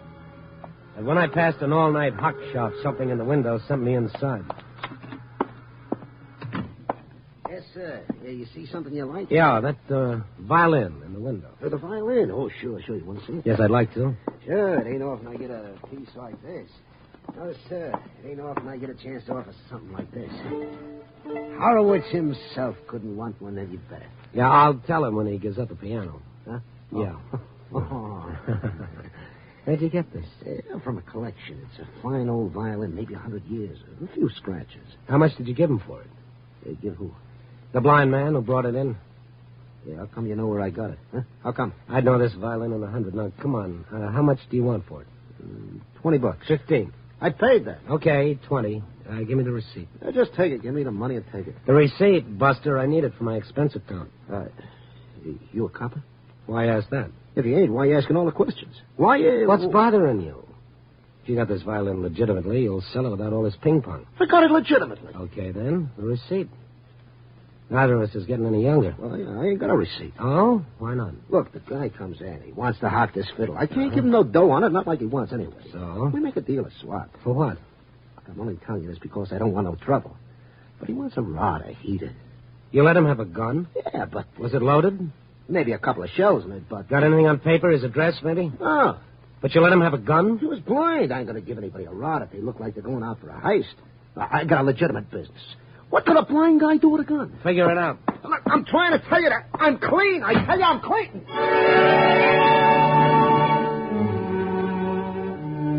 I had no idea where to look for Pop, but I thought maybe one person might know. Pearl. I found her backstage just about ready for her last turn. You like it, boys? Come on, boys. Hey, Randy, grab yourself a fan and cut in any place. Pearl, this has got to be quick. You know where Pop lives? Pop? Yeah. Hey, what's wrong? He traded his violin for a gun. What for? I'd like to know. Now, come on, you got any idea where he lives? No. But I walked a couple of blocks with him one night. He was too stiff to do it alone. Yeah? Then he turned off in some street. I didn't go no further.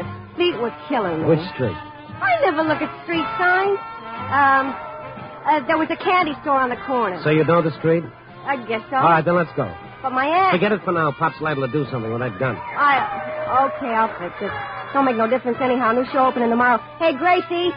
Gracie! Yeah? Come here. Sure. Oh, pleased to meet you. You ain't. And you ain't gonna. Now, listen, you gotta go on in my place. Me? Me?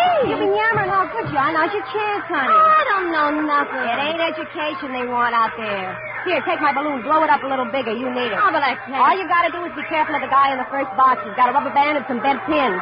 Let's go, Randy.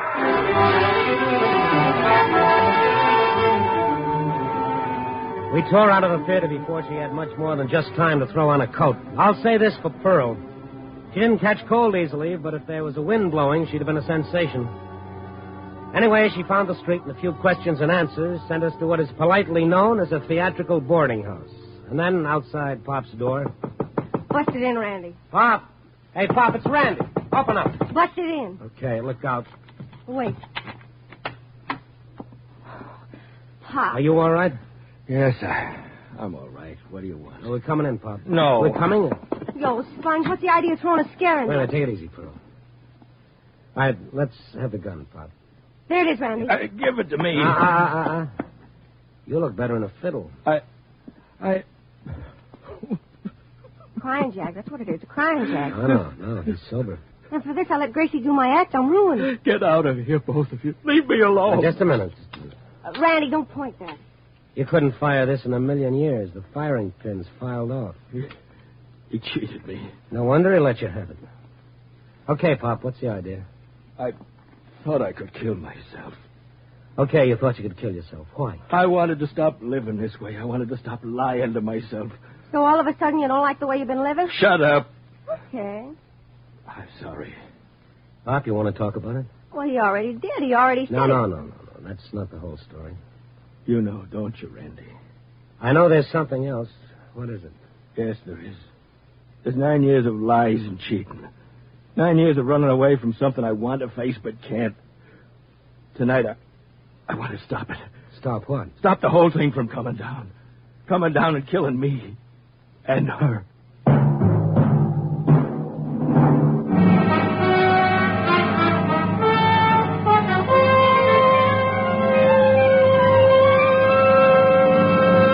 NBC is bringing you Night Beat, starring Frank Lovejoy as Randy Stone. Little-known episodes from the exciting annals of American history are presented in colorful, dramatic, factual manner on The Cavalcade of America, which returns over most of these NBC stations on Tuesday, August 29th. The stories presented on Cavalcade of America feature Hollywood and Broadway stars who portray the many men and women responsible for the building of our country. That's Cavalcade of America, returning Tuesday, August 29th.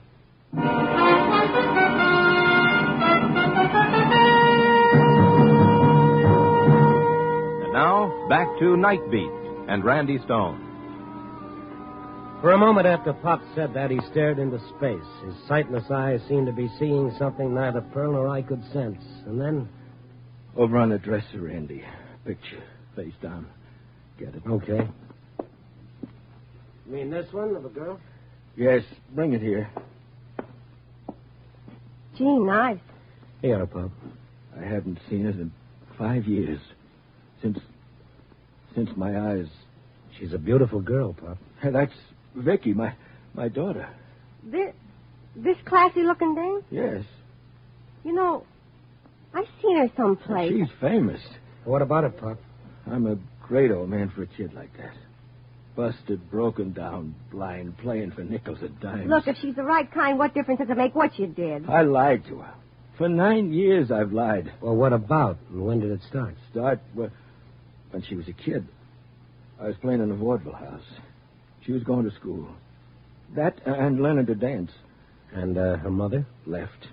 Ran out. But I didn't care. I had Vicky. On days when I didn't have to be at the theater, we had big dreams. Great big dreams.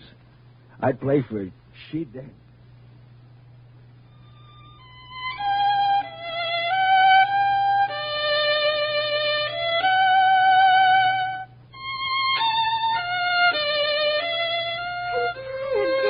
You're not allowed to get tired. Now, come on. Once more.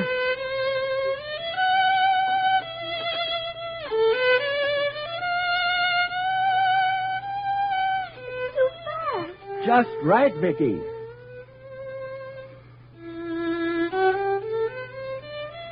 That's enough, Dad. Okay, lazy. Come here.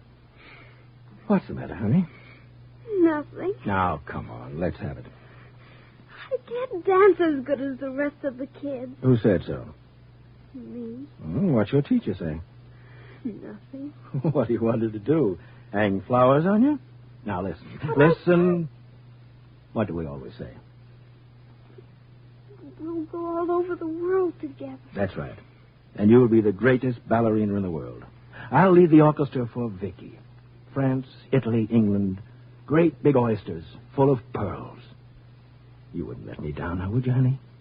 I don't want to. Besides, we've always got each other, Vicky. No matter what happens, we've always got each other. I don't ever want to leave you. You won't, honey. Never. Now, come on. Let's try it again.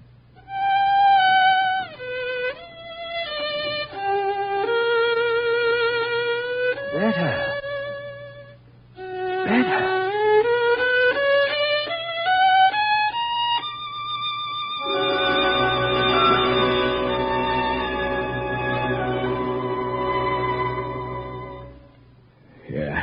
She got where I said she would, Randy. Famous. But you, what happened between the two of you? Things got bad. I had to take a job with a cheap band. Traveled. I kept her in school, and then...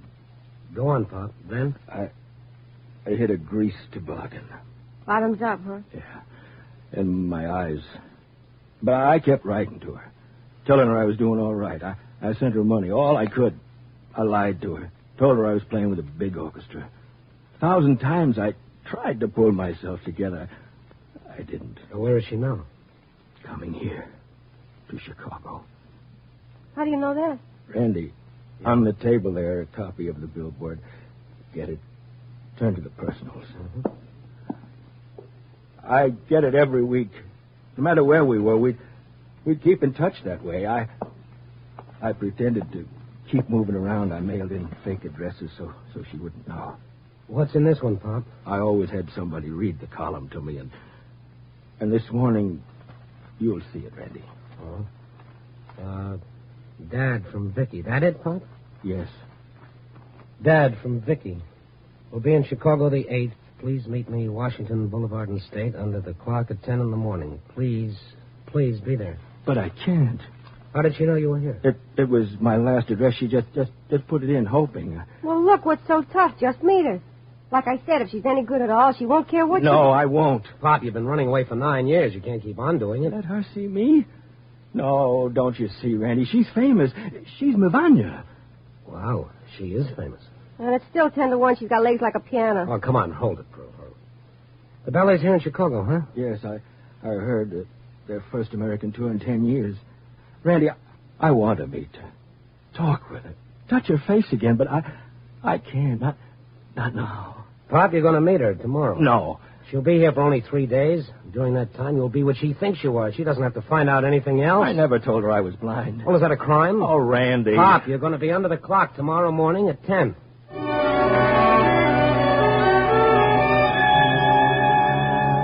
It was easy to say, just like that. But I wondered what would happen. Playing with other people's lives is like splitting an atom and including yourself in the chain reaction.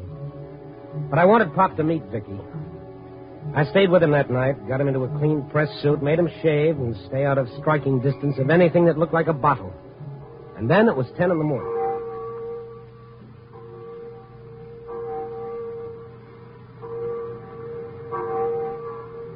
That's 10, Randy. That's 10 o'clock. Yeah. Give her time, Pop. Let's go, Randy, before it's too late. Let's go. Take me away from here. You look all right. There's nothing to be ashamed of. She's bound to find out. Not from me or you. She'll want to know what I've been doing, where I've been. Randy, I've told so many lies. I'll have a few more on me. Do you see her? Not yet. I hope she doesn't come. I hope she does. She will. What'll I say? Randy, tell me what to say. You'll know, Pop. Nobody will have to tell you. Now stand still. Take it easy. Help me. Help me tell one more lie. He didn't have to tell one more. Vicky didn't show up. Not at 10, not at 10:30, or not at 12 when we finally left the corner. I didn't want to leave Pop alone, so I took him to my apartment. I left him there in the lobby with the clerk keeping an eye on him while I went calling. Calling on a lady named Vanya. My press card works magic, especially backstage. I got in to see him, Vanya, all right. It is so charming, Monsieur Stone. Yes, of course, charming. I expected to meet you earlier. Oh, so? I'm glad you did not. I'm afraid I do not look my best before noon or later. Maybe that's why you didn't show up. Pardon? Show up? Hello, Vicky. You called me what? Just Vicky, for the present. I may think of something else later. I do not understand. Look, baby, I got a hunch you were there this morning. You saw him and decided not to stop. Is that it? Well, if this is a joke, Monsieur Stone, I do not appreciate it. Oh, please, let's stop the polite tennis. But you're insane. How it is tennis? He was blind. You saw that. He wasn't what you expected after all these years. Or maybe, and I'm giving you the benefit of the doubt, maybe you didn't recognize him. You will please to excuse me one moment. Igor, please come here. You would like maybe a drink? No, thank you. Look, Vicky, you can drop the Iron Curtain disguise. You see, Oh, Igor, please come in. A pleasure. Igor, this man is crazy.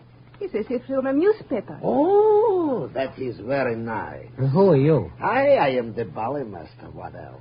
We'll leave that unanswered for the time. To get back to you, Vicky. He calls me Vicky. Hmm? Why? Well, that's her name. Now, look, don't give me any more of this now. Yes? Well, you're a brunette.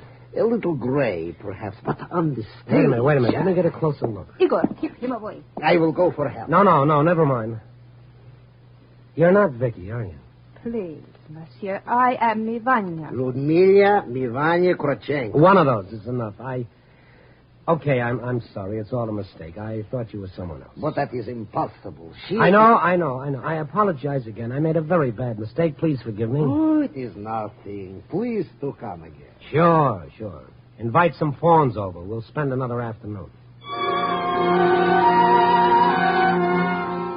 She wasn't Vicky, but she was Mivanya. I felt a little like the guy who opened the wrong door in a Turkish bath. I hurried back to Pop, took him up to my apartment, sat him down, and told him what had happened. I'm not lying, Randy. I'm not. I saw Vicky's picture. I saw Mivanya. At first, a guy could make a mistake, but not with a good second look. Randy, I swear to you. Come on, Pop. Give it to me straight. What's the deal? Why should I make up such a story? That's what I'd like to know. Brother, I bit. Hook, line, and sinker. I took the bait. Why'd you throw it? For the last time, Randy, I didn't lie to you. A gun with no firing pin, a fine long story about a daughter. Great builder. I'm going, Randy. Okay, Pop, go ahead. You still think I... Excuse me, won't you? Yeah. Oh, Pearl. Oh, sure, we were there. We had a... What's that? Oh, now, look, honey, if you... Give me that again. Now, hold on a minute. Pop! What? Pop! What? Sit down, wait a minute. I'm going. You're going to sit down and you're going to wait. Now, come on. Oh, what's the matter, Randy? Is that... No. Okay, Pearl, give me the rest. Yeah? What's the address? I got it. Now, look. I'm going to bring Pop to you. Hold on to him like a mink coat. Don't let him out of your sight, and then I'm going to go to that address.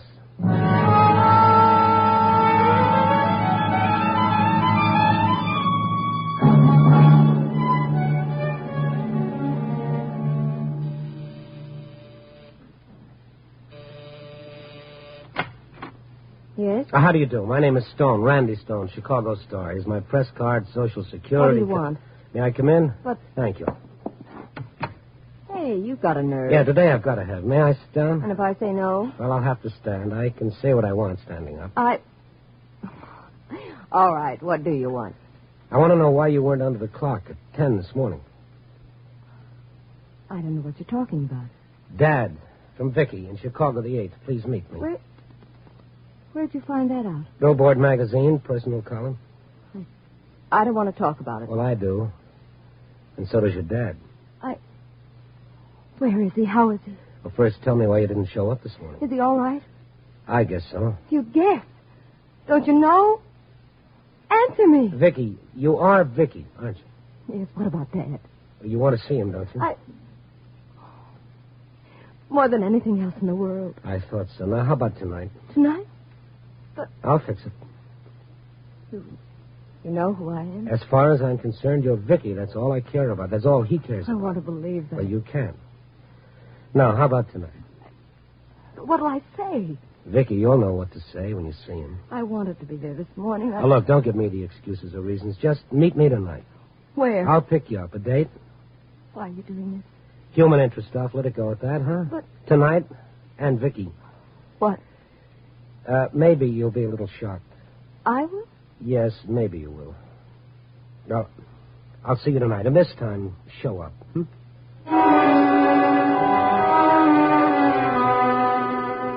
I stayed with Pop all the rest of the day. I had a story now, right up to the final paragraph. What the tag would be, I didn't know. I wouldn't know until that night. All depended on how things turned out, and I wasn't at all sure. When you play Mr. Fix-It with people's lives and emotions, you're cooking up a surprise party. Anyway, I had to try it. And so that night... Randy, what are you doing? Now, take it easy, Pop. Everything will be all right. I hope. Well, why did you bring me back here? Well, this is where you always stand, isn't it? Right in front of the burlesque theater? Yes, but I can't... Pop, you've got to trust me. Do you? I guess I have to, Randy. Okay. Here, take this. What is it? You'll know what it is. My violin. Yeah, it was lonesome in that hock shop. It needs a chin to cuddle up to. Try yours on for size. No, I don't want it. Randy, take me away from here. Now, look, Pop. Today I stood under a clock for 2 hours. I made an idiot of myself in front of two people I never saw before in my life, and all for you. Now you're going to do something for me. Now you get ready to play that violin. Randy? Yeah, hiya, Pro. Come here. Excuse us, Pop. Randy. I will be a second, Pop. Well? Yeah. It's all set. Good. How long? Just a few seconds. Randy? What? You got your fingers crossed? All 12 of them. Run for your lives, boys. The dam is burst. Here they come. The gals of the chorus. 8 luscious beauties. Count 'em, boys. 8. All right, stand over there. Randy. Yeah, I'm right here, Pop. I'm right next to you. Now, listen. Remember that piece you used to play for Vicky when she was a kid, learning to dance? This one? That's it. Play it, Pop, huh? Now? Why? Oh, Pop, play it. Now, go on. But... Play it. Play it for me, huh, Pop?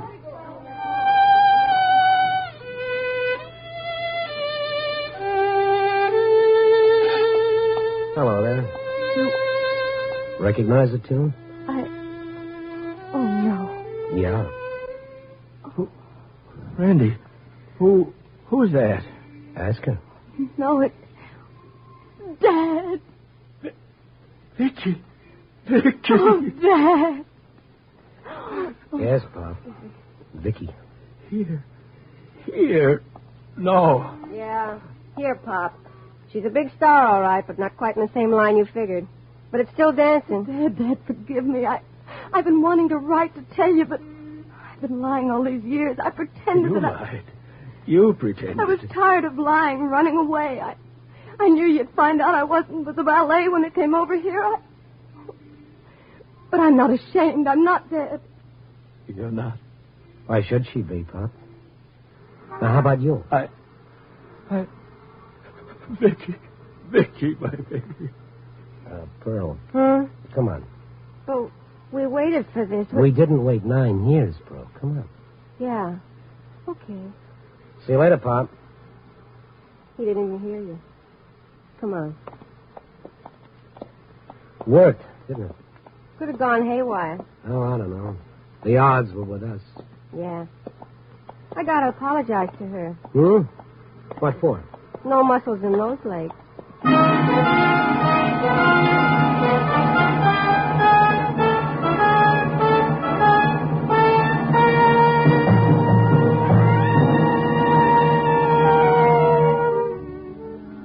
So there's the finish. It's funny. 2 people lying to each other, dodging, pretending, and all it took was a couple of words to end years of fear and doubt. Well, it just goes to show you. Blood's thicker than water, and pride is a lot thinner than love. Copy, boy.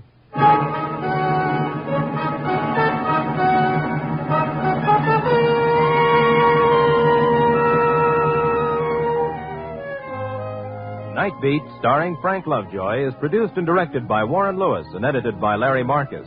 Tonight's story was written by Russell Hughes with music by Frank Worth. The part of Pop was played by Charles Seal. Others in tonight's cast were Lou Krugman, Charlotte Lawrence, Betty Moran, Veronica Pataki, and Ann Whitfield. Frank Lovejoy will next be seen in Milton Sperling's production, 3 Secrets, released by Warner Brothers. Listen next week at this time and every week as Randy Stone searches through the city for the strange stories waiting for him in the darkness.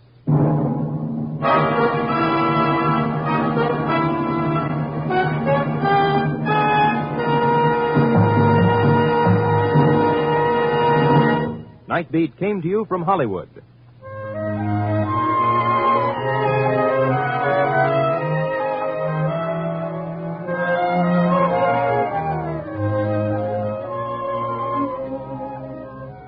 Programs, get your programs here. More action-packed adventure mystery programs are yours for the listening Wednesday night on NBC. Hear The Falcon, Mr. District Attorney, The Big Story, Dick Powell as Richard Diamond, and Brian Donlevy in Dangerous Assignment. For stellar suspense-filled radio drama, tune here Wednesday for great adventure mystery shows.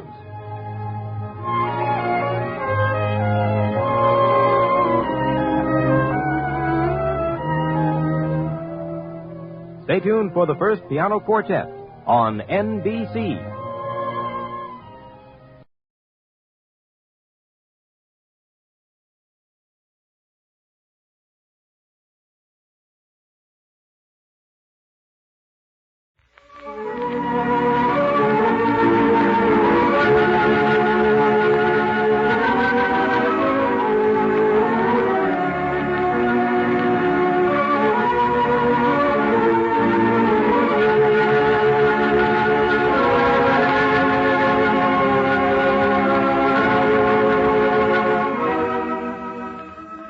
One Man's Family is dedicated to the mothers and fathers of the younger generation and to their bewildering offspring. Tonight we present Chapter 5, Book 48, entitled The Strength and the Glory of the Human Spirit.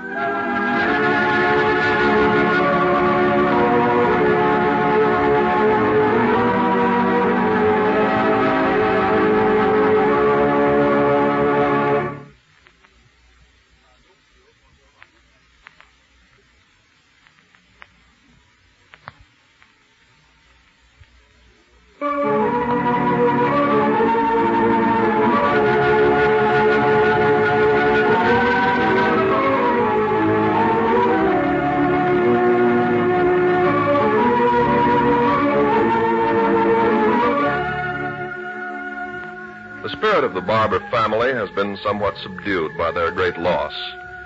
But having set their minds to the task of devoting themselves and their thinking to the world of the living, they're finding it much easier to go ahead with the daily tasks before them. There was one crisis which was reached and safely passed without anyone hardly realizing it but Dr. Thompson.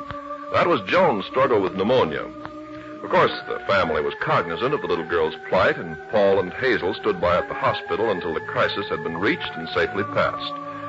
But all the while, the weight of the other tragedy had been so heavily upon everyone, Joan was over the hump and on the mend before anyone quite realized what had happened. As was to be expected, each of the Barbers is reacting in a different manner to the tragedy. But only Mother Barber seems to be entirely defeated. In the 9 days since the news came, she's not left her bedroom upstairs, has hardly left her bed. Now, dry-eyed and listless, she's refused to respond to any of the suggestions or remedies that Dr. Thompson has prescribed for her. Paul and Hazel are in the library discussing what's to be done. Dad and Dr. Thompson were in with Mom for half an hour. Matter of fact, the doctor just left. Yes, I saw Father down in the garden as I came in, but what did Dr. Thompson say? Well, he said there was nothing fundamentally wrong with Mom. Said she naturally had suffered a shock when the news came, but to all intents and purposes, she'd recovered from that. He says she has? Yes. Naturally, she's getting along in years and recovers from any physical or mental setback more slowly, but actually, she's quite able to be up and around as soon as the spirit moves her. In other words, it's simply the lack of will to want to get up and start living again. Essentially, yes. But doesn't he want us to get her up? No, he said until she found the moral strength within herself, we'd accomplish nothing by forcing her. Mm-hmm. I see. But we can't just sit with folded hands and let her go on. Well, Dr. Thompson's sending over a practical nurse to look after her. He's doing what?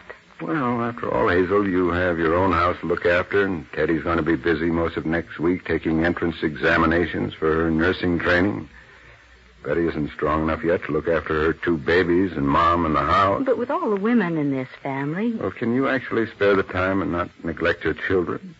No, but for the time being... Well, Dad's quite capable of paying a woman to look after things here for a little. And I've talked to the cook. She'll take care of the meals in the downstairs. And this practical nurse will look after Mom in the upstairs. What is his father to say to all this? Nothing. Seems quite willing to have it arranged for him. Oh. He's holding himself pretty well, but I think that's a full-time job for him. Unless he has to worry about other things, the quicker he's going to get complete control of himself again. I wonder if I should let Margaret bother him. Oh, yes. Let her be with him as much as possible. Her cheerful little chatter is just what he needs to take him out of himself. Mm-hmm. What time is this practical nurse coming? Well, she was supposed to come right over. Any time now, I imagine. Oh, by the way, Dr. Thompson said I might drop in and see Joan for a couple of minutes this afternoon. Oh, I'd like to go along. Well, he said just one person today, and only for just a minute. Paul, how in the world are we ever going to tell Joan about her mother? Well, let's don't cross that bridge until we come to it. As soon as the woman arrives, I think I'll go over to the hospital. All right. I'll sort of stay around for a while and see that she gets started right. Yes, might be a good idea. That's probably her now. I'll let her in. Oh, hello, Margaret. The doorbell just rang. Yes, I came to answer it. I'm going down the garden to be with Grandpa. Yes, that's a good idea. You run along. Yes, I think it's a good idea, too. Oh, good afternoon.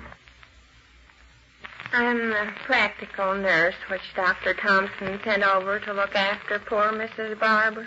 Yes, won't you come in, Mrs. Wilder, a widow woman. Yeah, let me take your overnight case, Mrs. Wilder. Oh, no, that's all right. I'm quite used to fetching and carrying for myself, having had no man to wait on me all these many years. Yes, well, won't you step in the library a minute and meet my sister? I'm Paul Barber, and it's our mother you're going to look after. Poor lady. Miss right in here, please. Hazel, this is Mrs. Wilder. Oh, yes. Mrs. Wilder, my sister, Mrs. Herbert. You look an able-bodied woman, Mrs. Herbert. Why, oh, yes, quite able.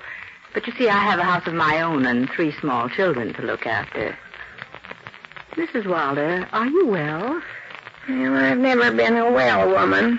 Not since I can remember. But a body must do what she can to keep body and soul together. But if you're ill, you're so bent over. It's just like my doctor once said to me. What is a woman anyway but a backache walking around on two legs? The Lord giveth and the Lord taketh away. But do you think you're capable of doing some of it? When a woman is left to her own devices to keep food in her mouth and a roof over her head, she does what she must. So now, if you'll take me to your mother, poor thing. Well, I suppose so. Mrs. Wilder, will you wait in the hall just a moment? I want to speak to my brother. Very well, Mrs. Herbert. Oh, this is a very much nicer house than I ever lived in before. Paul, what in the world do you suppose possessed Dr. Thompson to send a person like that? Well, maybe she was all he could get. But the woman isn't well. All that feeling so sorry for herself and calling Mother a poor thing. Well, I don't know what in the world Mother will do if she says it in front of her. Well, why not try and see how it works out? We can always get rid of her. Well, if you think so. Oh, sure, go ahead. You take her up, huh? I'm going to run over to the hospital for a few minutes. Yes, you go on. Oh, did I hear Margaret's voice out in the hall? Yes, she was just going down in the garden to be with her grandfather. I'll probably be upstairs for quite a little. I just wanted to be sure where she was. Huh? Is that you, Margaret? Oh, Grandpa, you're down on your knees in the wet ground. I'm not on the ground. I'm kneeling on a rubber pad. Are you planting something? Yes, yes. Putting in the last of my winter garden. Oh, well, could I help you? Well, the ground's wet and soft. You be careful you don't muddy yourself. But what about you? Oh, I've got on my garden clothes. Suppose you just stand and talk to me while I work. Okay. Well, it's going to rain again. Yeah, I haven't the least doubt of it. Hand me that little basket of bedding plants. This? Yeah, thank you. Do you like to plant things, or why do you? Well, certainly I like planting things.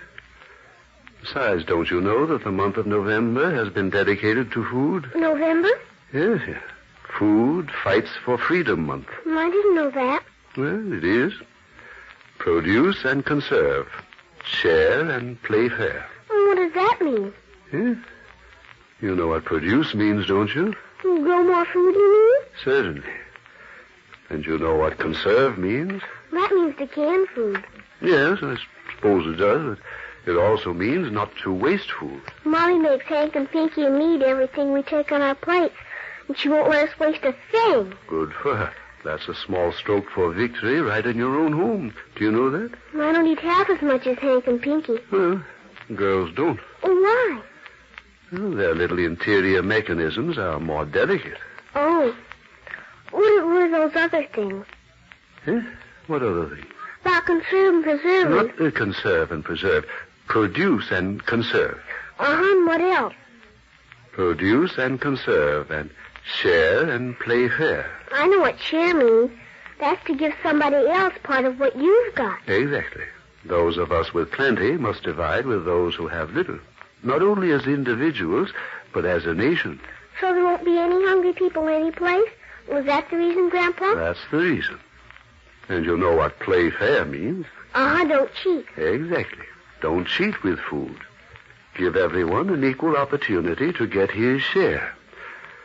And don't pay more than top legal prices, or give away or accept ration stamps. Well, that's a slogan, isn't it? Preserve and conserve. No, not preserve and conserve. Produce and conserve. Produce and conserve and share and play square. That's a slogan, isn't it? Yes. Grandpa. You aren't planting any turnips, are you? You don't like turnips? Well, that's the parsnips. I hate them worst of all. Who ever heard of a little girl not liking turnips and parsnips? Well, I hate them. Yeah. I'll bet the little girls and boys in China and Russia and England would thoroughly enjoy sitting down to a kettle of turnips and parsnips. I like them nuts. Huh? That's what?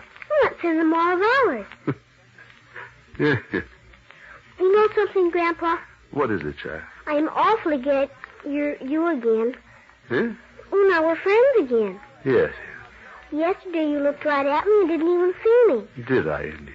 But today you're not that way at all. I know, Margaret. Before you came out, I was here on my knees, working and thinking, and pretty much the same thought came to me. Deep within me is an aching void. And yet, well, I can only explain it by suggesting that the human spirit is naturally optimistic, naturally cheerful. So, in spite of my dreary emptiness, I find myself able to think and speak of other matters. Are you talking about Aunt Claudia? I'm speaking of your Aunt Claudia. And now that we have done so, let's talk of something else. Okay. Who's that coming down? Oh, it's Aunt Irene and Uncle Clifford. Is it indeed? What brings them up from the dairy ranch? I don't know. Hello, Uncle Cliff. Hello, Aunt Irene. Hi, Rabbit. Did you bring Skippy with you? No, not this time. Hello, Father Barber. You look busy this afternoon. Yes, planting. What are you two doing up from the dairy ranch? Well, we haven't been in for 3 or 4 days. Just felt that we wanted to come. Will you excuse me? I see Hank and Pinky. Okay, you run along. Okay, but I'll be back pretty soon. Hey, Dad, isn't that wet earth awfully cold for you to be working in without gloves? I never wear gloves when I'm working in the soil. But your hands are almost blue. Don't they feel cold? I hadn't thought about it.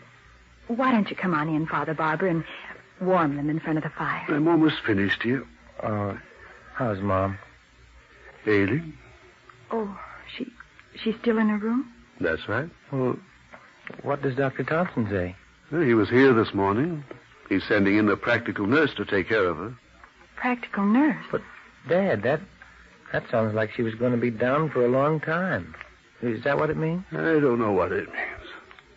I think for once in his life that Fred Thompson is at the end of his resources. Well, doesn't he give any explanation? He says physically she's all right. He says it's her spirit that's broken. Mother Barbara's spirit broken? I don't believe that. Well, you're welcome to believe what you choose. I can't comfort her or get any comfort from her myself. Mom has always been such a resolute person. And she still is. For goodness sakes, you folks, give her a chance. But Irene, Mom's never done anything like this. Never in her whole life. And nothing's ever struck her down like this before. Well, don't you understand? You people just mustn't put on long faces and act as though you thought Mother Barbara had come to the end of her rope. You just mustn't. Things like that influence people too much. She'll recover all right if you let her alone.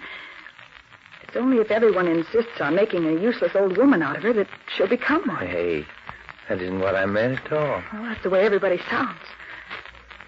I hope you're cheerful around her, Father Barber. Yeah. I can't say that I've been outstanding in my cheerfulness around anyone the past week or so. There. That's all I can do today. Everything planted? Here, Dad. I'll help you up off your knees. Well, since when haven't I been able to get to my feet alone? Well, I'll carry these tools and things up to the basement for you. Yeah. Put the small hand tools in the basket there. Oh, yeah. There we are. They're all set. Yeah. Are you coming up to the living room as soon as you change and clean up? I expect so. Oh, we stopped by the hospital to see whether we could see Joan on our way in. But they wouldn't let us. Fred Thompson told Paul that he could see her for a moment this afternoon. Why, Paul? Well, just one person allowed, and she asked for him. Is that where he is now? At the hospital? I wouldn't be at all surprised. I heard his car go out of the garage just a short time ago. All right, nurse. I'll only stay with her a minute.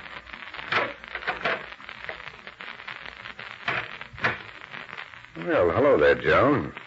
Didn't know whether I'd find you awake or not. Yes. I hear you've been asking for me. Yes, I haven't been feeling very good. That's what Dr. Thompson tells me, but he says you're over the worst now and isn't going to be any time at all until you're as good as new. I wish they wouldn't make me eat. Well, look here, that's what's going to make you strong. Good, nourishing food's going to put pink back in those cheeks and fire back in your eyes. I get so tired. Yeah, I know exactly how you feel. You do? Mm-hmm. You want me to tell you about it? Well, if you want to. Well, I had the worst case of not wanting to ever eat again in the history of medicine. At least I thought I did. You see, it was in the last war, and I'd had a little trouble with the wrong end of a German machine gun up in the air. And by the time I got my plane down on the ground, I didn't know up from down, so I kind of rammed the fuselage into a tree. Anyway, I woke up in the hospital pretty well bunged up, and for a couple of weeks, I guess I must have felt pretty much like you've been feeling the past week. Sometimes I didn't know anything. Mm-hmm. My condition exactly.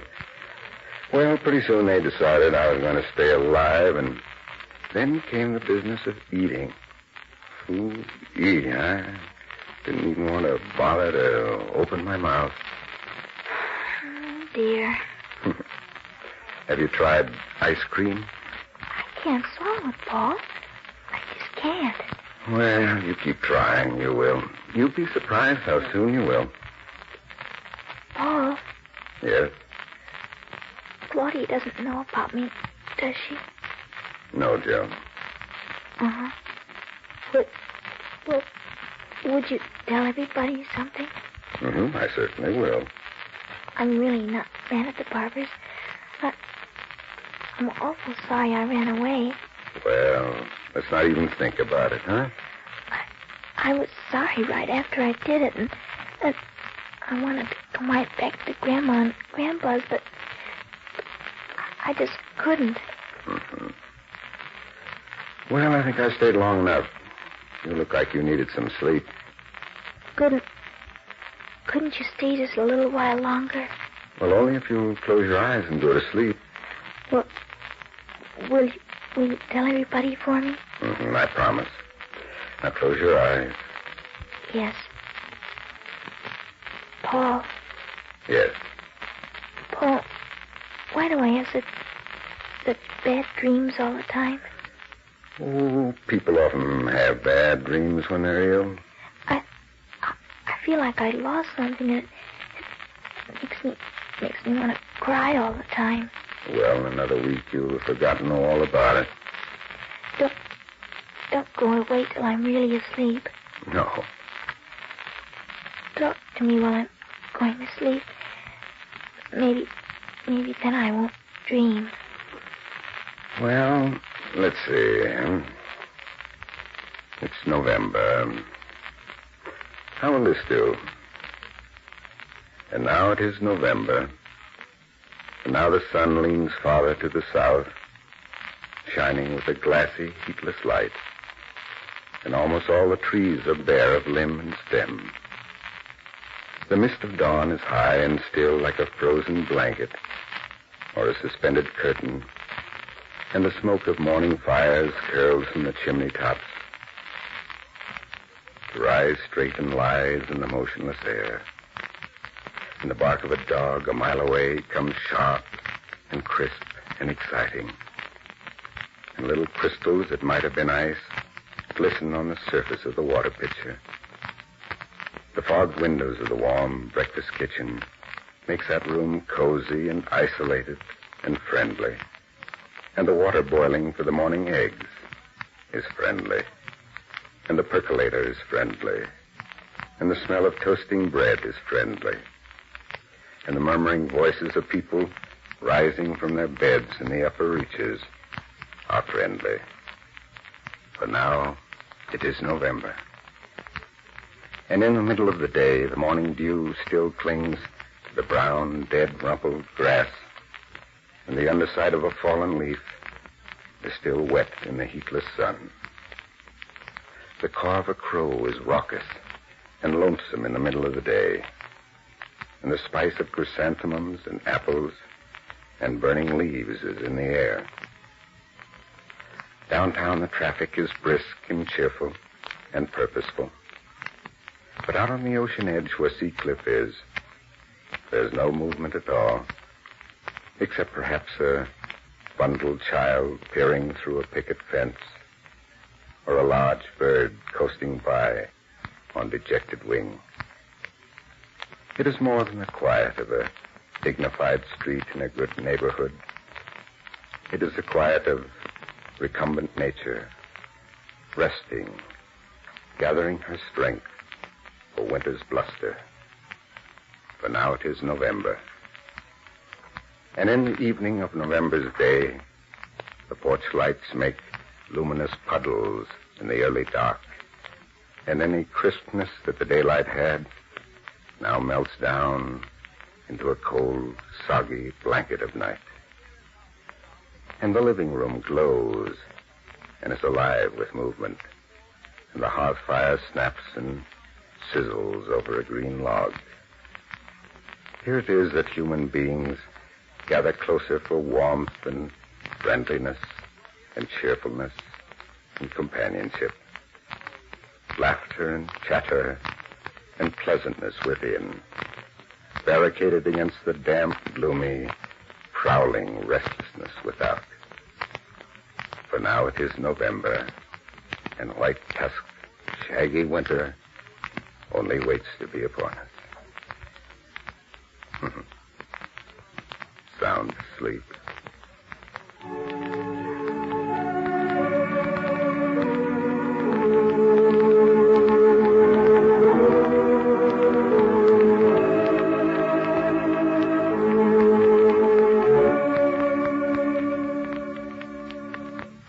Yeah, Hazel. Dad said he was coming here to the living room as soon as he cleaned up a little bit. But tell me about this practical nurse. Well, her name's Mrs. Wilder, and the poor old thing apparently has had experience, but why in the world Dr. Thompson ever sent over a person like that? Oh, you say she's all bent over? Yes. She says it's a backache. Well, undoubtedly it is, but I also suspect it's an arthritic condition. Boy, Dr. Thompson must be short of nurses. That seems to be the answer. Well, what happened when you took her upstairs? Oh, she changed into her uniform and then politely invited me out of the upstairs unless I have business up there. She just took over? Well, she made it quite plain that she didn't like people underfoot. And all the time she was grumbling and sniffling and sighing as though she were being put upon terribly. Great company for Mom. Oh, there you are, Father Barber. Yes. Here, let me see those hands. Huh? My hands are all right. Now, I ask you, Hazel, look at those hands.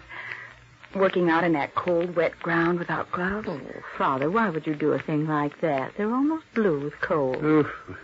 Here, sit down, Father. Yeah. Has that woman come yet? The nurse? Yes, Father. What's she like? Well, her name is Mrs. Wilder, and she's a widow woman. Huh? At least that's what she calls herself. Well, this is where you've all gathered. Oh, hi there, Paul. Are you back from the hospital already? Yes, I could only stay a minute. Joan went to sleep while I was there. Oh, poor baby. She wants you all to know she isn't angry with the Barbers. Huh? And she's very sorry she ran away. Yeah. And she's going to be all right? Yes, it'll take some time, but she'll be all right. Hey, Mom. Mom, what are you doing down here? Oh, Mother, are you all right? Well, I'm certainly better off than that poor woman upstairs who was trying to wait on me. Fanny, my dear. Who brought her into this house? Why, Dr. Thompson sent her. Did he indeed? Wait till I get a hold of him. I'll certainly put a bug in his ear. But, Mother Barbara, where is Mrs. Wilder? I made her go to bed. Oh, what? You made her go to bed? Certainly. The poor creature's a lot sicker than I am. Mother. Well, she is. I've got her tucked in with a hot water bottle, and now I'm going out in the kitchen and fix her some good, nourishing kitchen broth. Well, what do you know? Fanny. Fanny, you're wonderful.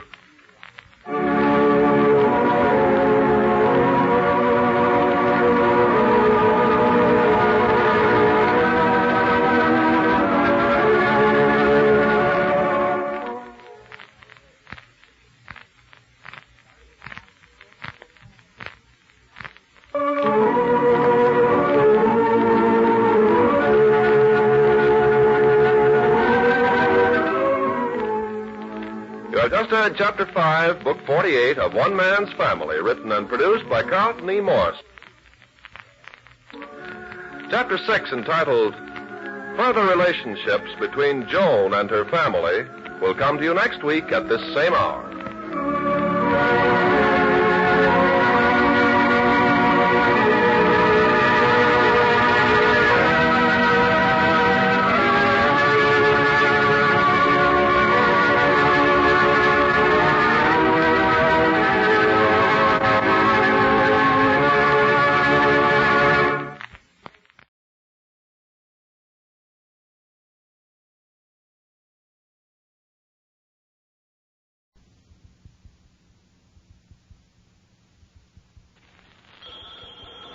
Blatz Beer is on the air. Blatz Beer is everywhere. Blatz, Milwaukee's finest beer, brings you transcribed Duffy's Tavern, starring Archie himself, Ed Gardner.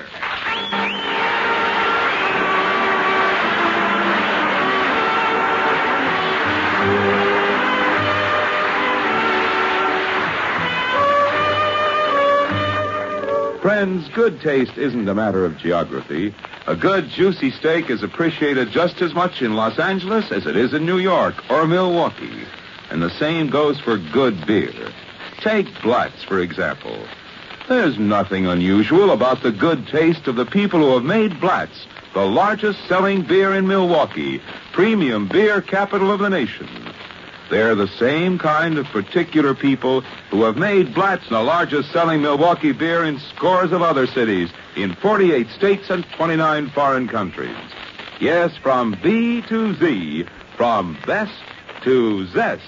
The byword's Blatz, B-L-A-T-Z, from coast to coast, Milwaukee's finest beer.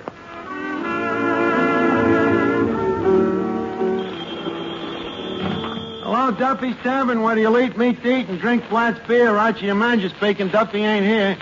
Oh, hello, Duffy. Huh? Well, I'm fixing up the joint for Father's Day. Yep, the one day in the year when Pop gets a slap on the back instead of a kick in the pants. Huh? What am I going to do on Father's Day? Thanks to you, nothing. How come? Well, it's simple logic, Mr. Duffy. On the lousy $15 a week you pay me, I can't afford to have a steady girl. Ergo, this steady girl I can't afford to have certainly ain't going to become a wife I can't afford to keep.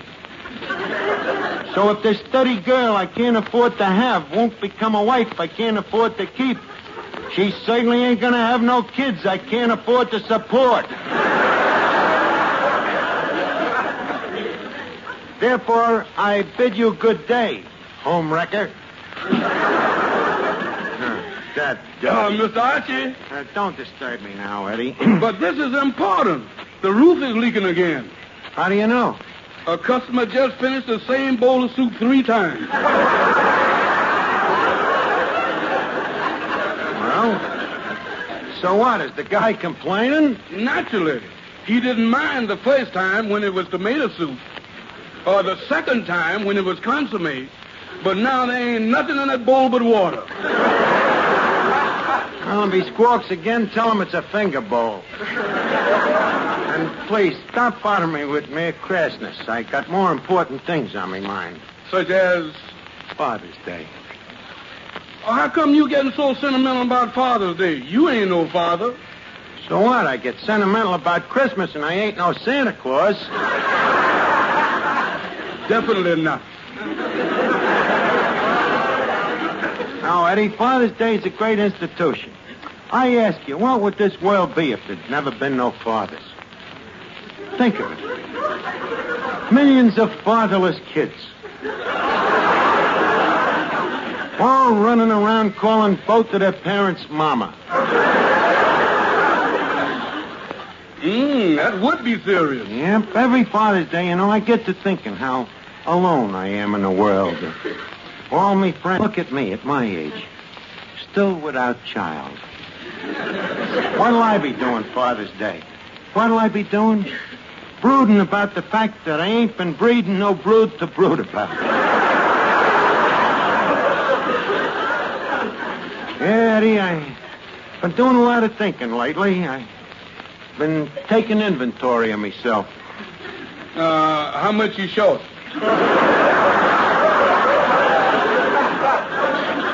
I'm short just one small child. So, I've decided to get married. That's nice. Anybody, you know? Well, not personally. I just heard her sing, Eddie, and she's terrific. Chiquita Juarez, her name is. I listened to her on the jukebox, you see, and I bet you I put 50 pesetas in that jukebox. Pesetas? Slugs. Uh-oh, you're cheating on her already. Oh, yeah? Oh, hello, Miss Duffy. Look, I want to... Hello. Hello. I want to get your opinion. What do you think about this tie? The tie? Oh, for Father's Day, huh? Yeah. Do you think it's good enough for him? Let's see. Yeah, I think it'll serve him right. What do you think I should get him to wear with it? A long beard.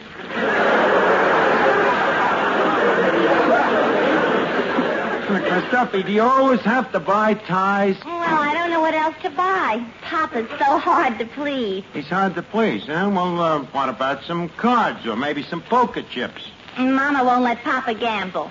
Oh. Then how about a box of cigars? Mama won't let Papa smoke in the house. Oh, then how about a nice umbrella? Mama won't let Papa out of the house.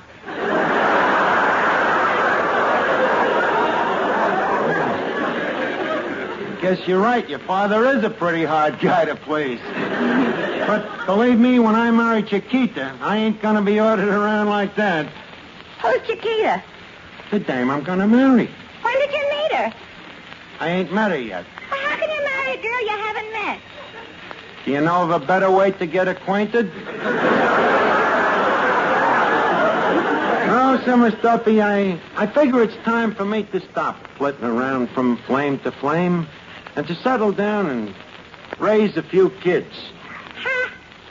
That struck me that way, too. Okay, laugh at me, but you'll both be jealous someday when you see me with me baby.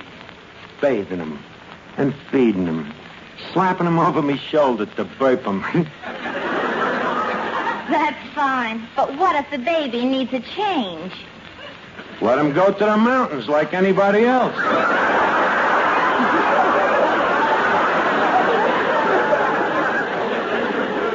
Yes, sir, that'll be the day, you know, when that little cherub turns his face up to mine and a cute little voice says,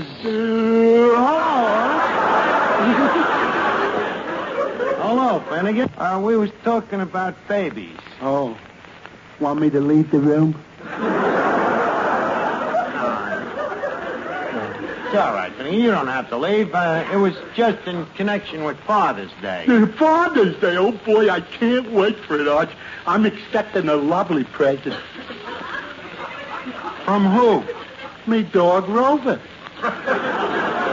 What's the present? A bone. How do you know? I seen him burying it for me yesterday.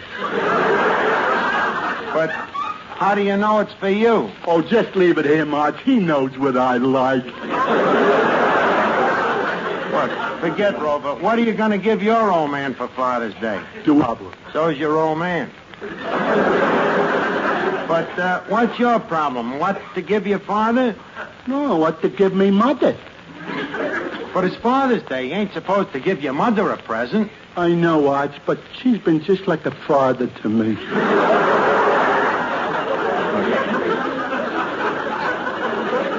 What are you going to give the old man? Look, Arch, I'd like to give him something practical, but everything practical he's already got. He has, huh? Yeah. Paper dolls, water wings, a yo-yo set, a book of instructions on how to go.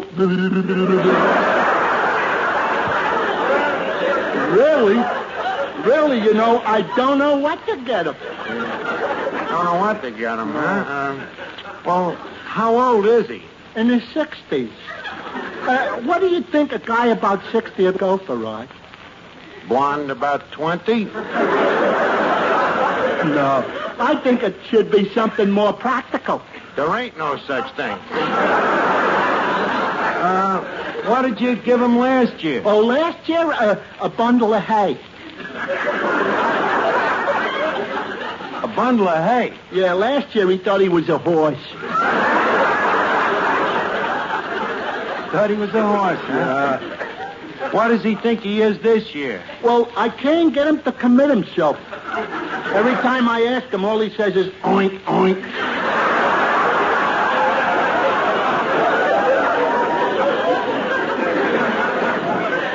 If you want to give him something practical, why don't you give him something all fathers would enjoy?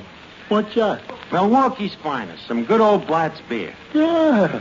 Maybe me old man would like a few bottles of Blatz. Well, certainly. You know, when your old man sits down to the supper table every night, what's the first thing he says?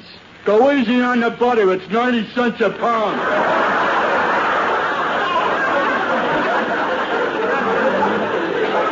What I mean is, when your father comes home from work, you see, and he walks out into the kitchen, what's the first thing he reaches for?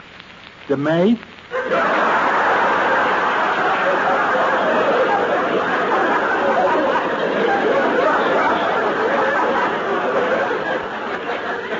No, Finnegan.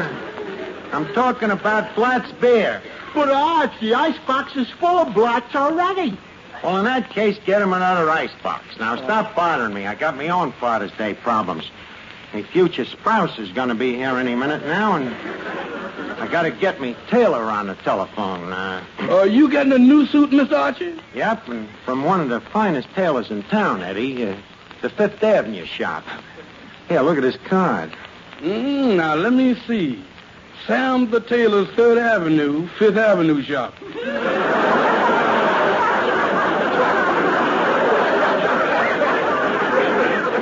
Our motto, if it's seen in Linda's and it ain't on a plate, Sam made it.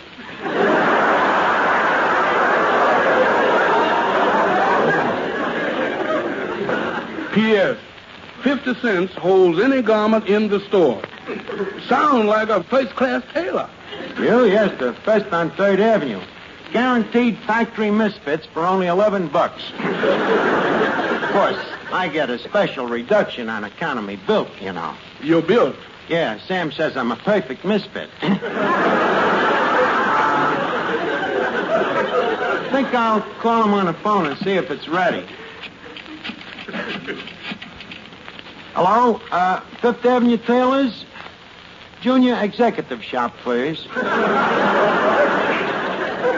Hello, Sam. This is Archie. Archie. The padded shoulders with the belt and back. That's right. How's the alterations coming, Sam? But look, the pants is too tight. Huh? I should go on a diet? Very high-class place. Why? Sam, look, couldn't you let the pants out just a bit? You loosen the stitches, huh?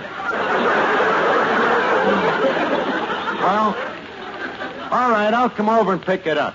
Okay, Sam.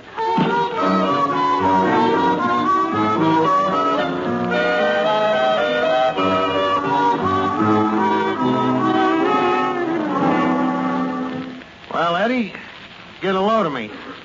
How do you like the new suit? Well, pull down the shades and call me Sunset. You don't like the color? Brother. Green plot over a red and yellow check with orange pinstripes. You mean you think it's too loud? No, not at all. No, huh? No, not next to that purple shirt you're wearing. And those pants, ain't they a little skimpy? Think they're too short? Short. If they were 2 inches shorter, you could put garters on them and wear them as a girdle. Yeah, I think she's right, Miss Archer. They are pretty short. Well, granted, Eddie, but how many men have legs like mine? I admit it's a little skimpy, but it's beautifully cut. Believe me, I can be seen any place in it. Just don't bend over. You'll be seen every place. Look, forget the pants. Look at the coat. Look at these shoulders. Clark Gable himself ain't got shoulders like these. Neither of you. How many pairs of pants did you get? 1 or 2? I got 2, naturally. It's a double-breasted suit. Besides, a well-dressed man wouldn't be caught dead without an extra pair of pants. Why is that? Well, because it's practical, that's why. Well, sure. With 2 pairs of pants, the ones underneath don't get dirty.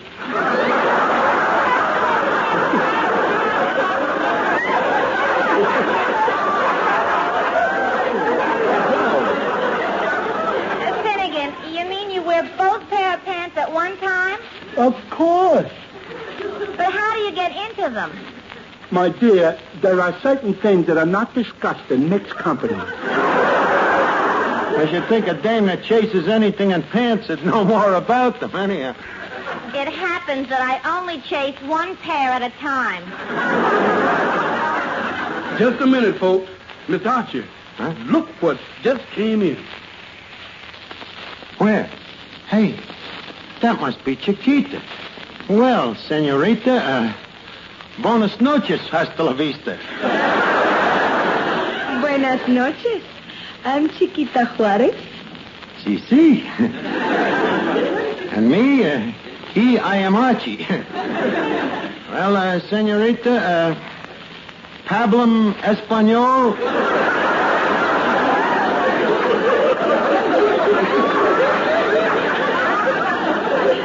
You, no speak Spanish? Of course I speak Spanish. Well, then leave us speak Spanish. Comment allez-vous?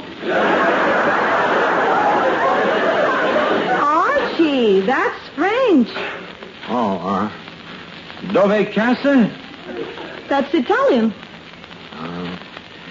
How about, besame mucho? That means, give me a kiss. Well, once I hit the right language, I don't waste no time, do I?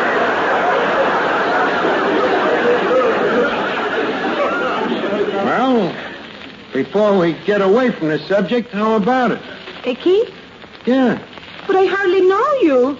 You hardly know me. Look, honey, I don't want to borrow money. All I want is a kiss.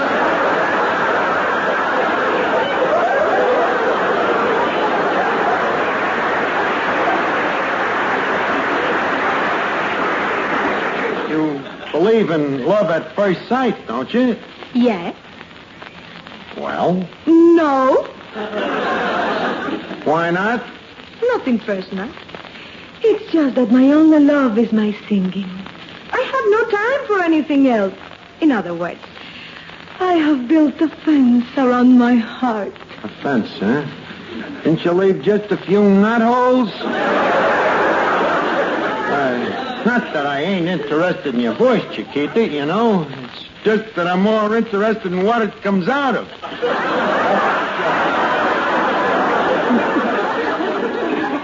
Yes, sir. It's beautiful. You mean my voice? Of course. I can keep the conversation just as plain as the next guy. Archie, where did you hear my voice? I heard you on a jukebox, Chiquita, and it was like destiny. I meant to play Spike Jones, see, but instead I pressed you. It seemed like fate was guiding me finger. In fact, I was so in love I played the record 12 times. And what makes you so sure it was love? 12 times at a nickel a crack? Honey, it's gotta be love. So what do you say? But Archie, we have just met. So what? We got everything in common. You're beautiful. I'm attractive. We're both Latins. You are a Latin? By marriage, of course. Me uncle married a very wealthy hacienda.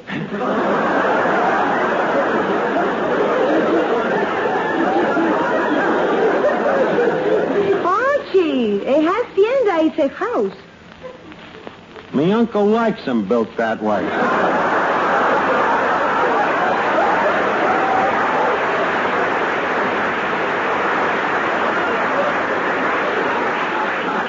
Archie, we're wasting time.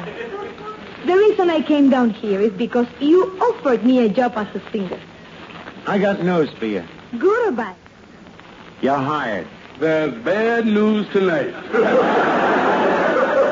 But Archie, will Mr. Duffy like my singing? Of course Duffy will like it. What does he know about music? That guy. You mentioned Stradivarius to him, he thinks you're talking about a violin. But Archie, the Stradivarius is a violin. Well, once in a while he makes a lucky guess. Besides, Duffy ain't got nothing to say about the place. I'm the real figurehead around here. Then why is the place called Duffy's Tavern? Well, originally we intended to call it Archie's Tavern, but Mater, that's me father, you know, he's kind of lousy with social tradition. He didn't want the family name dragged through the mud. In fact, when I came to work here, it was enough of a shock to him that I sullied myself with honest toil. You ain't sullied yourself much lately. Archie, your father must be very rich. Rich to the point of avarice. Chiquita, it has been said that Dad is so rich that he has no poor relatives. Your father, he sounds very interesting. Yes, very. And one of the things that I always promised him is that someday, before he dies, that I'd make him a muchacho. You'd make him a what? A muchacho, you know, a grandfather.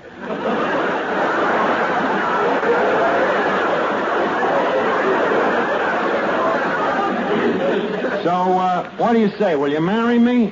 Well, Archie, before I give you my answer, I would like to be introduced to this rich father of yours. So would I.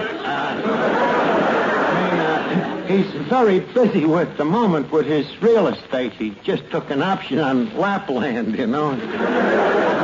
You don't want it to lapse. I inherited his sense of humor, you know. As well as I expect to inherit his money. So how about it, Chiquita? Will you marry me? In my country, it is customary to meet the groom's father before we talk of marriage. His name is a tiger. Okay, Chiquita, I'll see if I can get Dad to meet you. Just go over and wait in that corner booth there. Very well.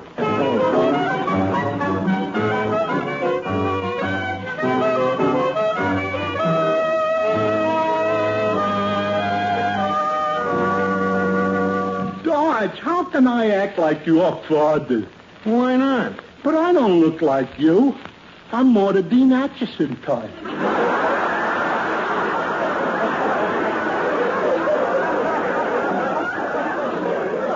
Forget what you look like. Just remember, you're my father and you're filthy rich. Oh, Chiquita. Yes? Chiquita, I would like you to meet Dad. Oh, how do you do? I am delighted. Oh, how do you do? I'm filthy.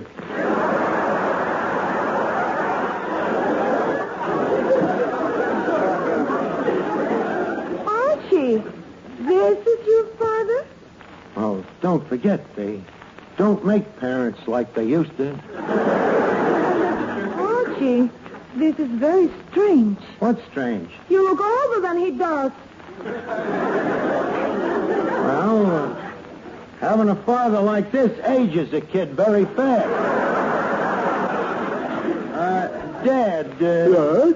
Tell Chiquita a few things about me. Well, Archie always had a lot of stick-to-itiveness. He did? Oh, yes. I'll never forget his school days. He stayed 5 years in the 3rd grade. 5 years in the 3rd grade? Yeah. He didn't want to embarrass me. I was in the 4th.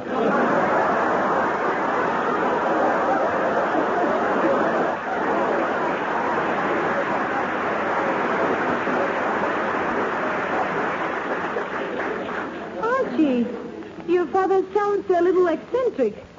Just at times, you know. It's an old family birthmark. You see, when I was born, they dropped him on his head. Well, I suppose rich men have a right to be eccentric. Of course, but money covers everything. Oh, by the way, Dad. Yes?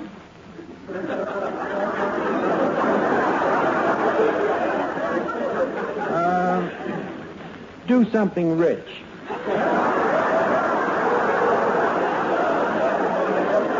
Well, okay, son. I'll drink a glass of milk. My ulcer is killing me.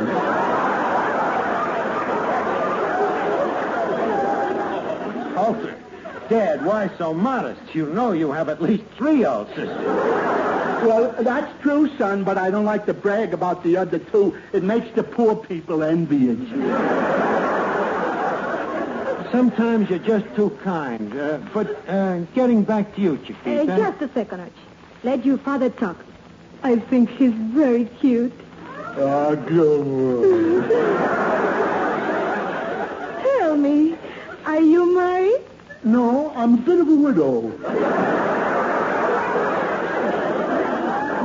I lost my wife 10 years ago. Oh, that's too bad. Yeah, must go looking for it sometime.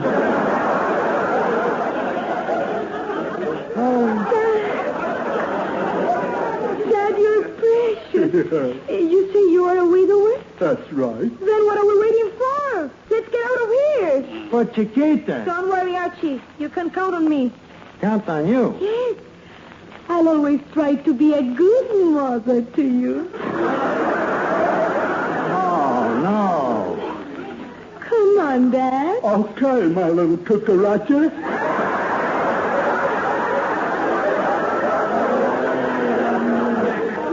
Just a second, Finnegan. Finnegan? Finnegan was my maiden name. Well, let's get out of here, Chiquita. And, son... Yes, Dad? This was the nicest Father's Day present you could have given me.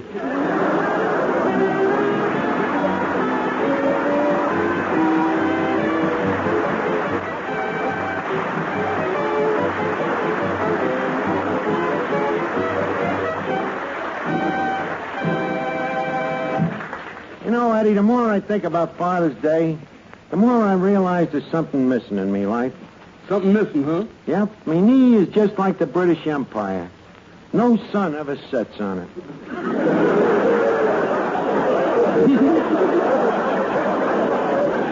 Look at me. 31 years old. All alone. A bachelor with nobody to carry on me proud name for humanity. On behalf of humanity, I thank you.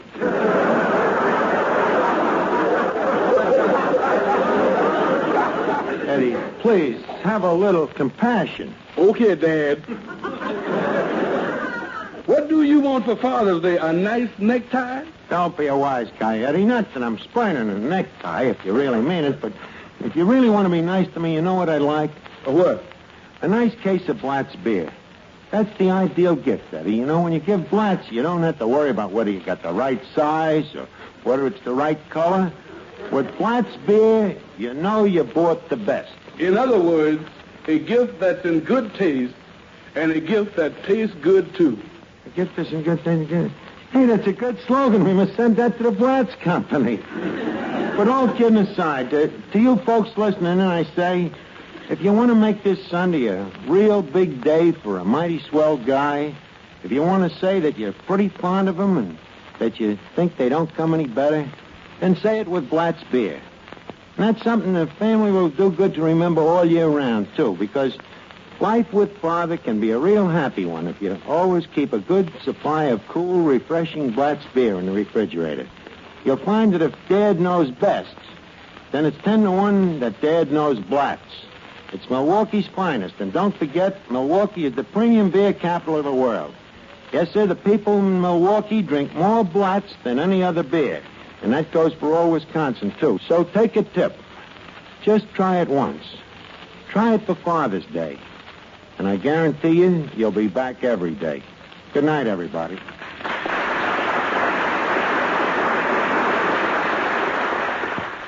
I'm from Milwaukee, and I ought to know. It's the same old story wherever you go. This is the tune you will always hear. Blatz is Milwaukee's finest beer. Be sure to listen next week at the same time to Duffy's Tavern, transcribed over most of these same stations.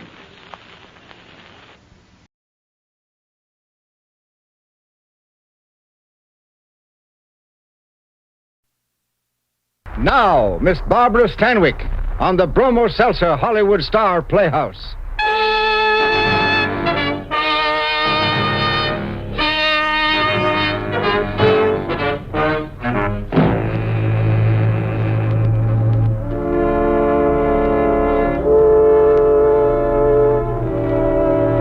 Seltzer presents Hollywood Star Playhouse. Tales of suspense, thrills, adventure by Hollywood's finest writers with Hollywood's top stars. Portions of this program are transcribed and is brought to you by Bromo Seltzer, the fast, effective headache help which reminds you to... Fight headache 3 ways. Bromo Seltzer, Bromo Seltzer, Bromo Seltzer, Bromo Seltzer.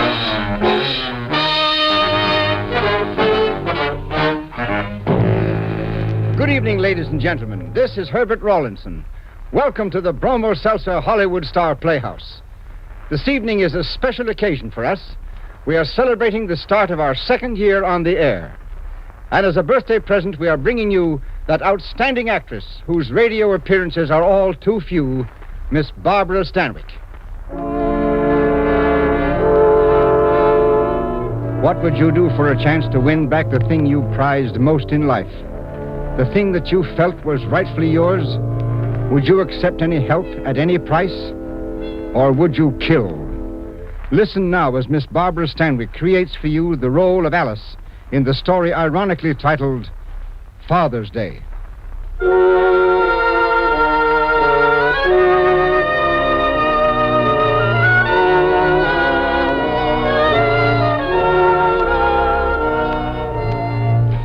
This was always the most difficult part of the day for me.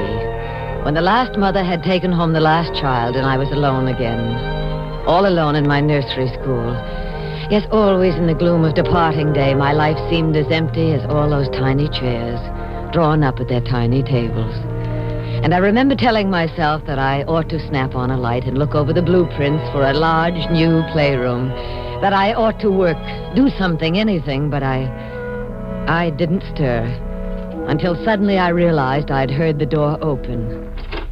Who's there? Who is it? Oh.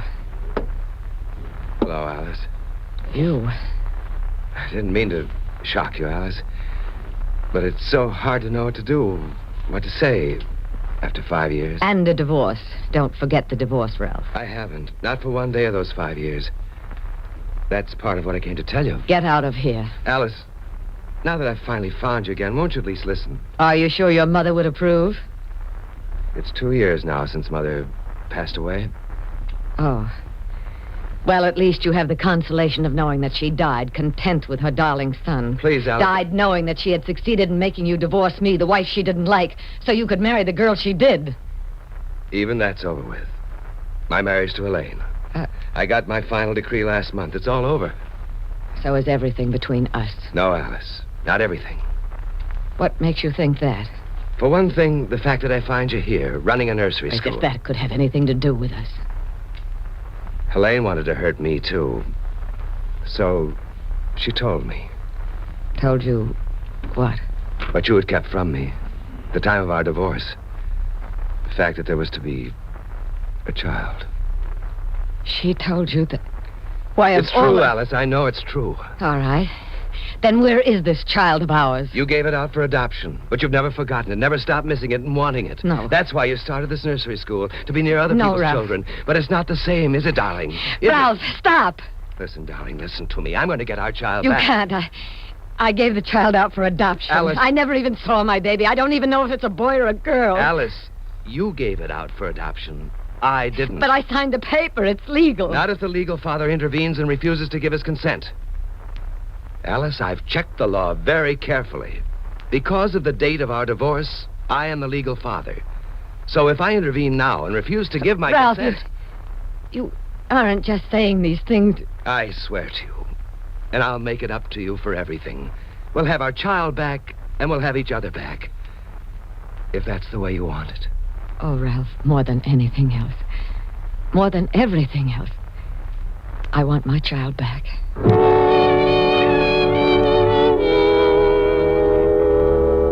Once I had permitted myself to hope, there could be no more waiting. Within an hour of the time Ralph had walked back into my life, we left the city behind us.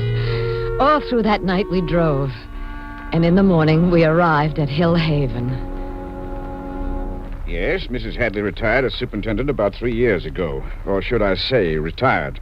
What happened was that she worked herself to the point of a complete breakdown. I'm terribly sorry to hear about Mrs. Hadley's illness, Doctor. She made us all feel like her own daughters. I was so sure she'd even remember my name. How is she now? Not too well, I'm afraid. No, not too... But I'll only be able to spare you a few minutes, so perhaps... Ours is a rather strange story, Doctor. Briefly, it's this. We were divorced 5 years ago, and only recently I found out that there had been a child. Born September 27th, 1946. It was given out for adoption within the month. In other words, without my knowledge or consent. That could only be possible if the mother deceived us. Yes, Oh, don't you understand how I felt? I would have done anything to keep him from knowing. Fortunately, nothing like that could ever happen again. Now that we have sufficient funds, we make the most exhaustive investigations. But go on, Mr. Michaels. You've come here now for what purpose? Why, to find out where the child is, of course.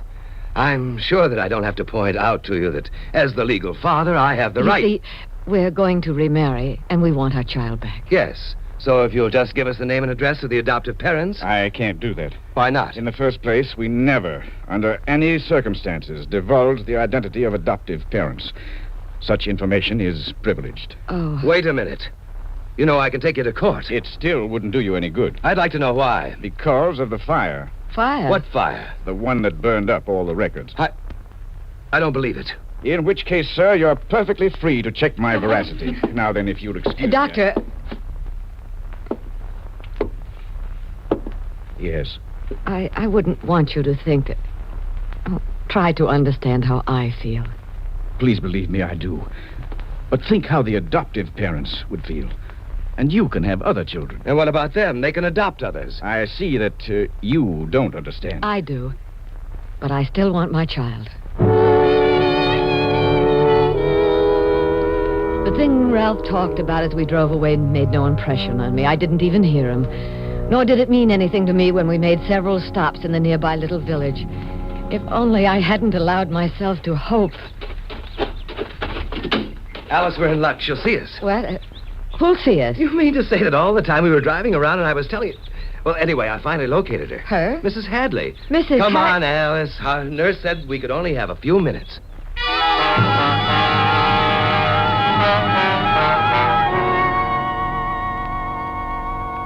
Well, you'll have to forgive me. My mind wanders so at times. I only seem to remember unimportant, irrelevant things. But your face does seem so familiar.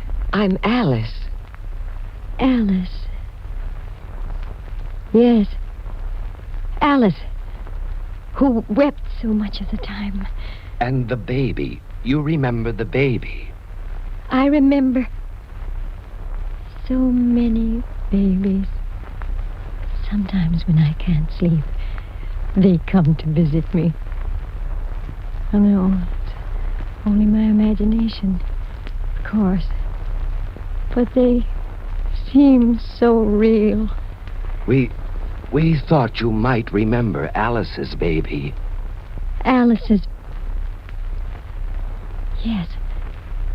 An incubator case. Tiniest little boy. A boy? Mrs. Hadley, do you possibly remember who adopted him? Adopt? Oh. Why do you ask that? Why? Because I'm his mother. We have the right to take him back, you see. The fact that I, as the legal father, didn't sign the relinquishment. Oh, you'll have to forgive me. My mind... Alice's baby. Try, Mrs. Hadley. Try to remember who adopted him. Ralph, please, we shouldn't be doing this. I used to pride myself on remembering the names of all those heartsick girls. The names of all their children. But Alice's baby, surely you can give us some clue to the people who adopted him. Sometimes I surprise myself. Sometimes... Mrs. Hadley. Yes. They live out west. He has something to do. Something to do? With what? Mining. Yes, that's it. Very wealthy. Oh? Oh, if only I weren't so tired. I might even remember the name of the town. Think. Something to do with toast. Yes, it's associated in my mind with toast. Oh, Doctor. By heaven, you wouldn't stop at anything, would you? Not if it would give us back our child. Get out. I said get out!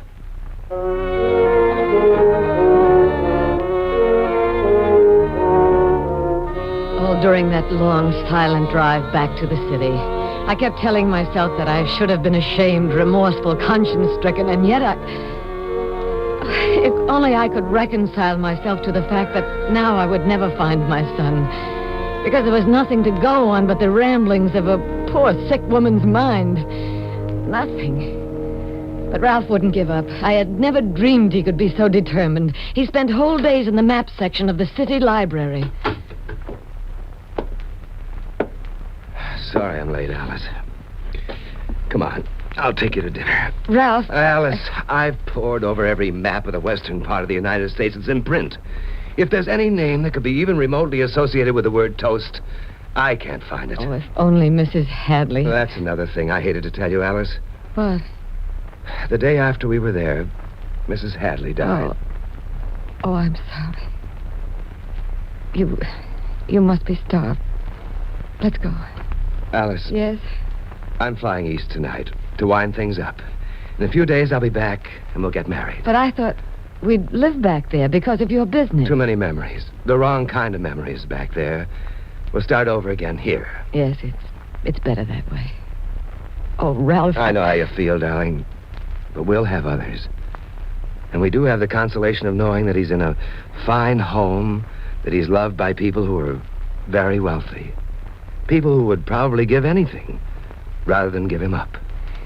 I'll go to the airport with you. I wouldn't think of it. Flights are so far behind schedule, I probably won't get out until morning. No, darling. We'll have dinner, and then I'll take you home. All right, Ralph. It's good to have you so decisive about things. Yes, Alice. I've changed. Really changed.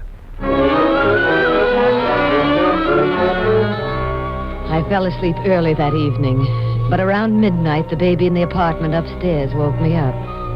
Strange that it should have been a baby that woke me up. That night of all nights, I couldn't bear to be reminded of my baby, so I called the airport. Yes, there was just enough time for me to get there before the plane for the east took off.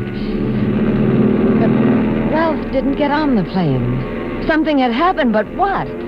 I hurried into the terminal to try to find out.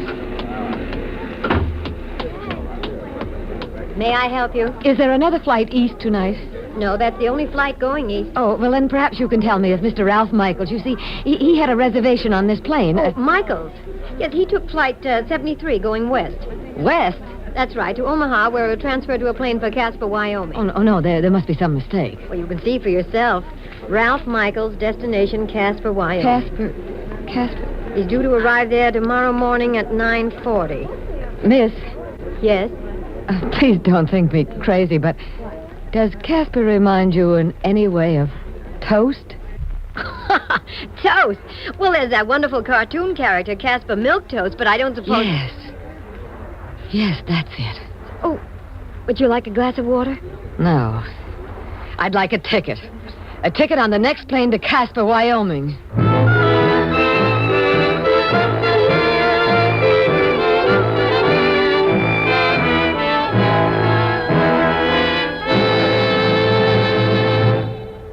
Bromo Seltzer, the fastest effervescent in the headache field, is bringing you Hollywood Star Playhouse.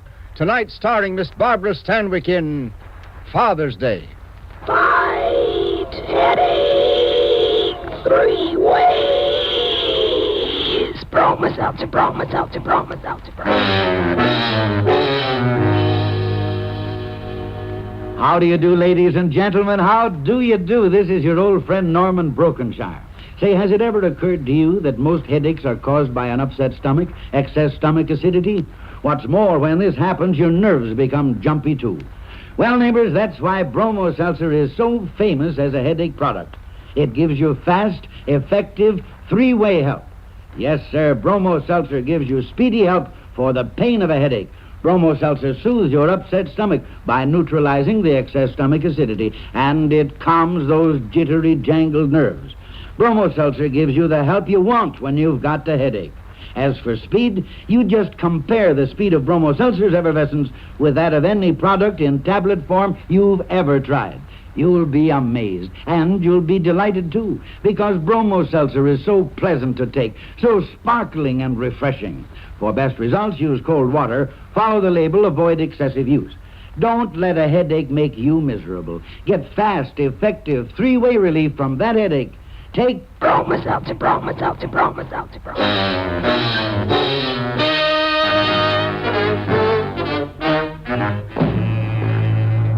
Now, Act 2 of Father's Day, starring Miss Barbara Stanwyck.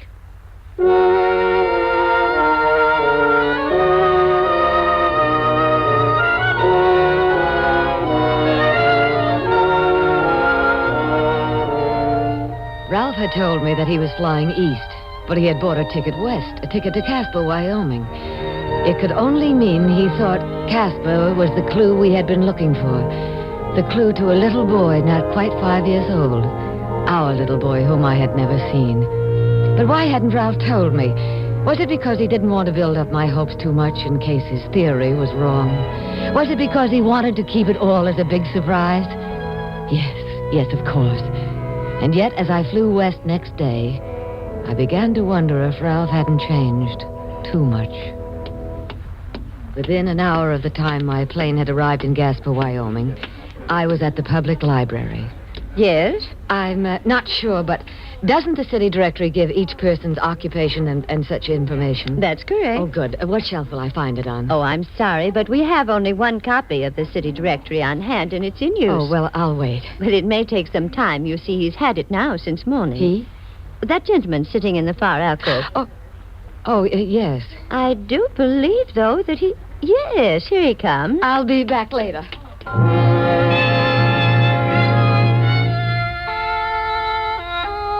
I was sure Ralph had seen me, but evidently he was too preoccupied with what he had learned from the city directory.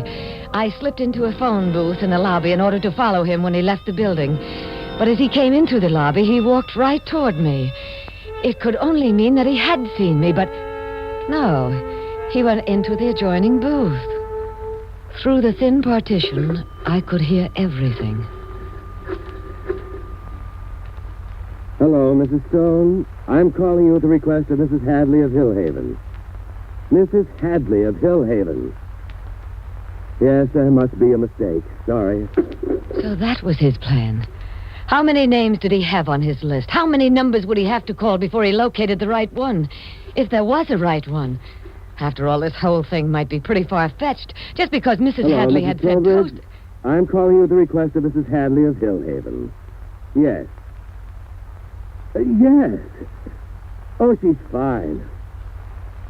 Thank you, Mrs. Trowbridge. I've looked forward to meeting you and your husband, and your son, of course. Yes, this evening will be fine. This time the directory served me, and I learned that the Trowbridges lived in a beautiful home on the edge of town. And I was watching that evening as Ralph drove up in a rented car. An hour later, he came out and drove off again.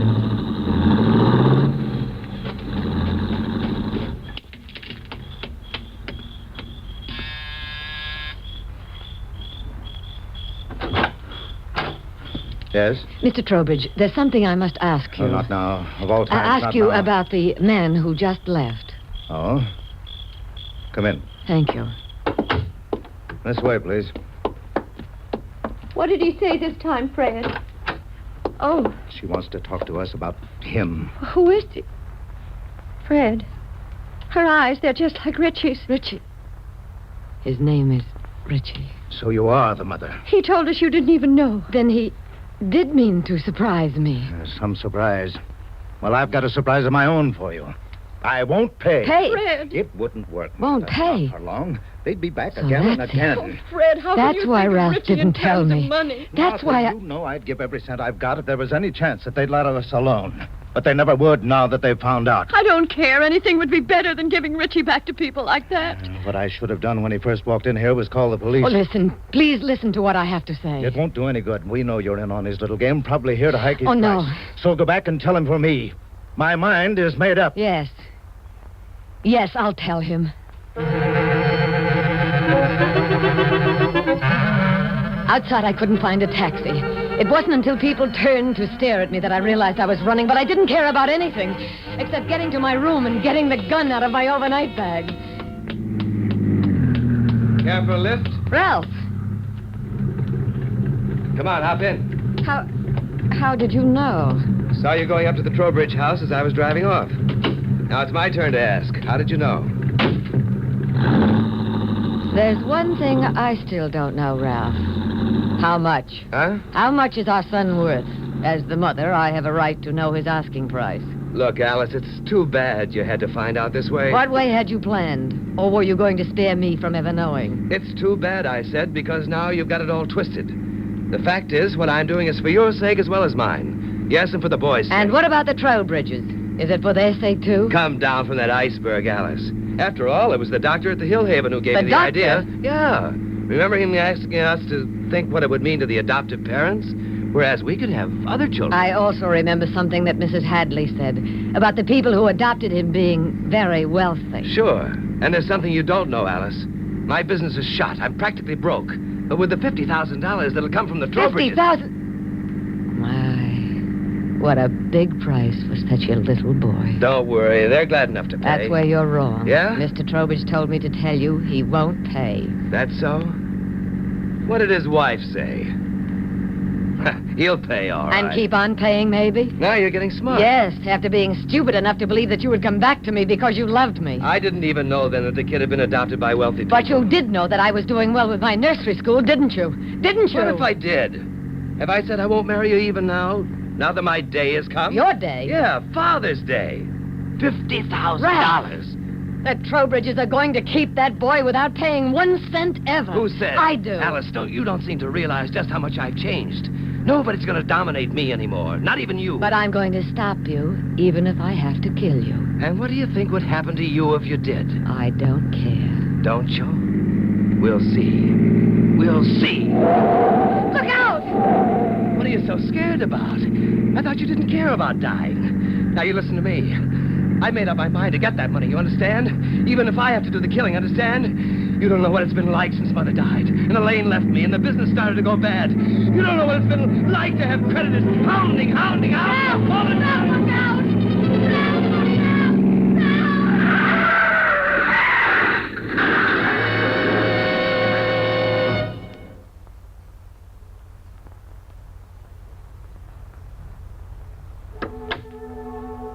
Hello, Aunt Alice. Who is it? Richie. You know my name, just like Mommy said. What else did Mommy say? That she hopes you'll come and stay with us when you get out of the hospital.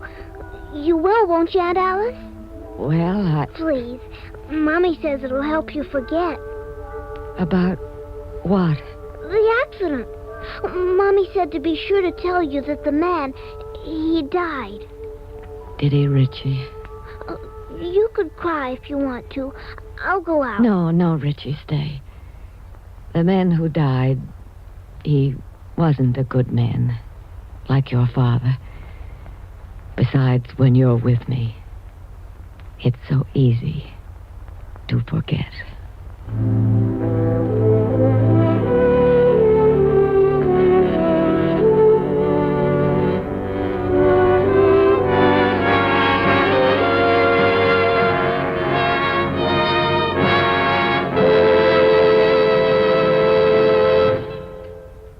Thank you, Barbara.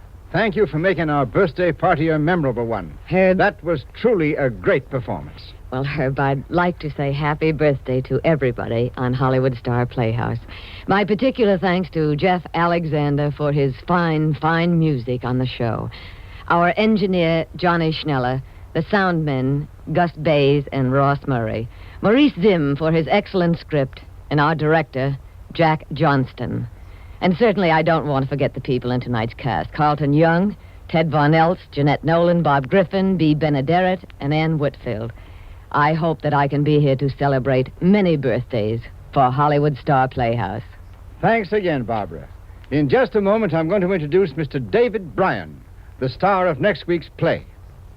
And now, here is Norman Brokenshire. Thank you, Herb. Gee, that was a story. Say there, neighbor, if Bromo Seltzer isn't already your favorite headache help, give it a try, won't you? I know that once you find out how fast and effectively Bromo Seltzer helps a headache all 3 ways, you'll never settle for anything else. Now, let me explain just what I mean. Most headaches are caused by an upset stomach, too much stomach acidity. Naturally, your nerves become jumpy, too. Well, you take pleasant-tasting Bromo Seltzer and just watch how fast it helps the pain of that headache. But wait now, Bromo Seltzer soothes your upset stomach, too, by neutralizing the excess stomach acidity. And it calms those jittery, jangled nerves. Great? Ah, you bet it is. And when it comes to speed, just compare the speed of Bromo Seltzer's effervescence with that of any product in tablet form you've ever tried. You'll be amazed, and you'll be delighted with the fast, effective 3-way headache help that Bromo Seltzer gives. Next time a headache hits you, take sparkling, refreshing Bromo Seltzer. Yes, remember to... Fight headache 3 ways. Bromo Seltzer, Bromo Seltzer, Bromo Seltzer,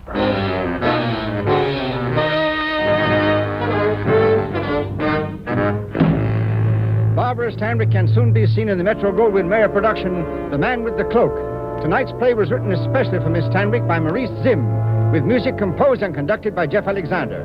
The entire production is under the direction of Jack Johnstone. And now here is the star of next week's thrilling story on Hollywood Star Playhouse, Mr. David Bryan. Get in behind the Iron Curtain? It's a cinch. I know because I've done it. But the long way back is something else. Traps and pitfalls that would stagger the imagination.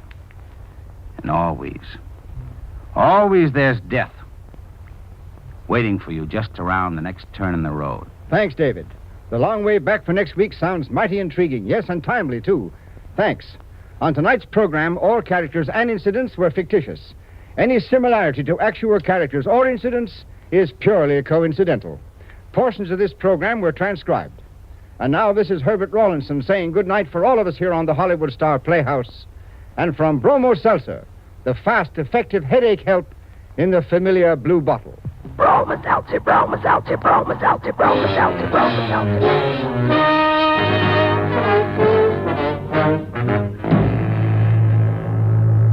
This is CBS, the Columbia Broadcasting System.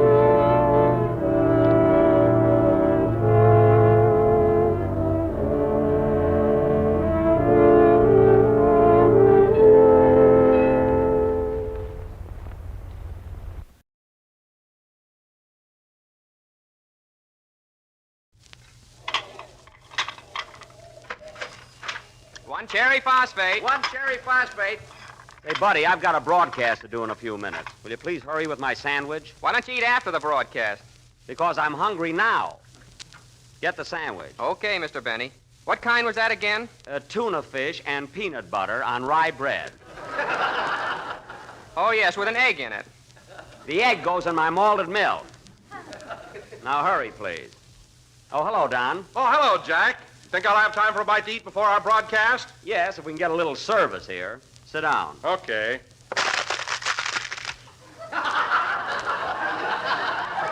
Well, there goes my new straw hat. That did it. Oh, that's too bad, Jack. I didn't see it. Is it crushed? Like a pansy in a dictionary. Is my hat crushed? Well, I'm so sorry, Jack. I think I ought to pay for it. How much did it cost? No, forget about it, Don. Okay. Gee, Chris. Just think. A few more minutes and we'll be during our last... $4.50. Just mail me a check. Hiya, Mr. Wilson. What'll it be? I'll have a club sandwich, please. Okay. One clubby for Tubby. Fill it up. And hurry mine while you're at it. Hi, Jack. Hello, Don. Oh, hello, Mary. Hello. What are you eating, Jack? Oh, my regular. Tuna fish and peanut butter. What a man. Just because they name a sandwich after you, you eat it every time you come in here. Well, why shouldn't I? The Jack Benny 3-Decker Delight is very healthful. I always eat things that are full of vitamins. Then why don't they show? Oh, quiet. Here's your club sandwich, Mr. Wilson. Thank you. What's yours, Miss Livingston? I'll have a pineapple nut sundae with cherries and lots of whipped cream. My goodness, Mary, why don't you eat something with vitamins? Okay, put some tuna fish on it. Mary, you better save all those cute remarks for the program. And incidentally, young lady, as long as this is our farewell appearance, I wish you'd be a little more careful what you say. You mean I shouldn't tell them what happened at Paramount yesterday? Don't you dare. What happened, Mary? Never mind. See? You're starting already. Go on, Mary. What was it? Yeah, what happened? You stay out of this.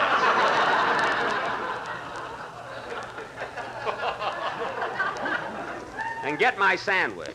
Well done. Oh. It seems that Paramount gave Fred Allen Dorothy Lamour's old dressing room, which is right next to Jack's. Only Jack didn't know that Fred was in there. Only Jack didn't know.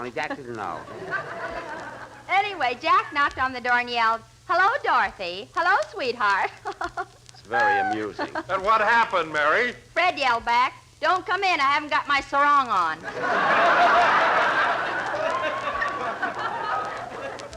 Yes, but he didn't fool me for a minute. But, Jack, I thought you told Mark Sandridge, the director, that you wouldn't make a picture with Alan. Well, we compromised, Don. Alan can be in the picture, but he has to be the straight man. He gives me all the leads, and I give all the answers. Well, that'll be a novelty. The questions getting the laughs. I'll get the laughs, don't worry. Here's your pineapple sundae, Miss Livingston. Thanks. Hey, wait a minute. She just got here. Where's my 3-decker? Bill's putting a poop deck on it.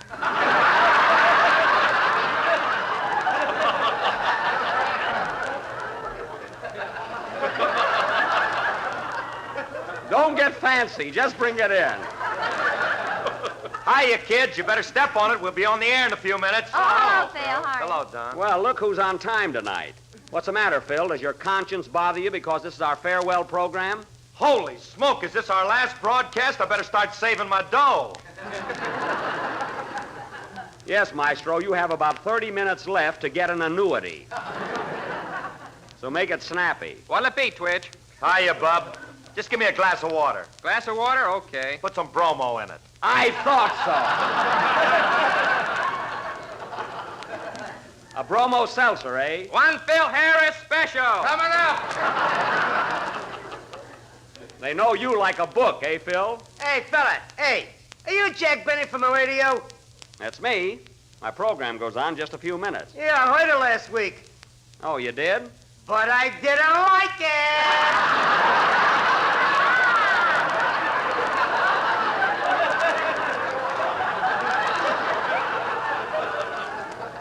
That's too bad. You know, I can't please everybody. Yeah, especially me. Well, so long. I'll be listening.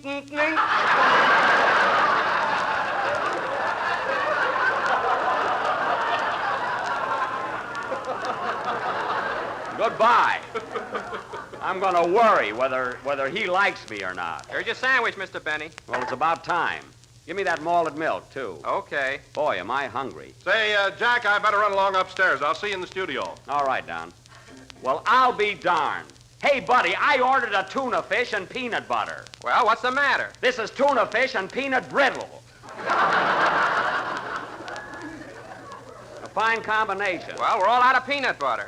It's a nice time to tell me. Bring me something else, then. Bring me a turkey sandwich. Okay. One turkey for jerky. Coming out! Now, see here, young man. I'm a very good customer, and if you think that Pardon me, mister. Is this seat taken? No, sit right down. Hey, Jack, it's getting late. We better get out of here. Yeah, come on, Jackson. We'll be late for the broadcast. Oh, I think I got time to eat a sandwich. Pardon me, mister. What time is it? The time? Yes. I don't know. Hey, Eddie, what time is it? I don't know. Hey, Bill, what time is it? I don't know. Hey, Sam! Never mind. I'll eat after the program. Come on, Mary. Hurry up, Phil.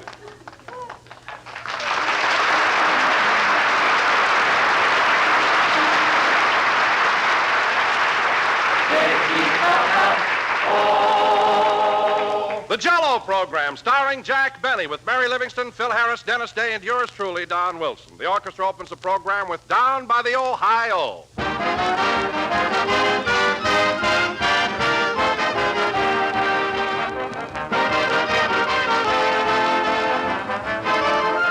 You know, ladies and gentlemen, a great many desserts are outstanding for one single quality.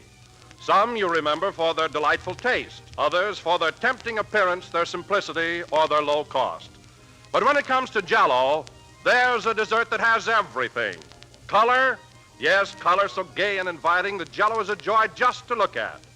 Flavor, extra rich flavor, as downright refreshing as the fresh, juicy, ripe fruit itself. Ease and speed, for Jell-O dissolves instantly and sets quickly. Economy, because one package, costing only a few pennies, serves the average family in generous style. And last but not least, variety. For with Jell-O, you can enjoy any number of novel and satisfying desserts. So be sure to keep a goodly supply of Jell-O on the pantry shelf at all times. Then you'll always be ready to serve family and friends their favorite treat, Jell-O, the dessert that really has everything.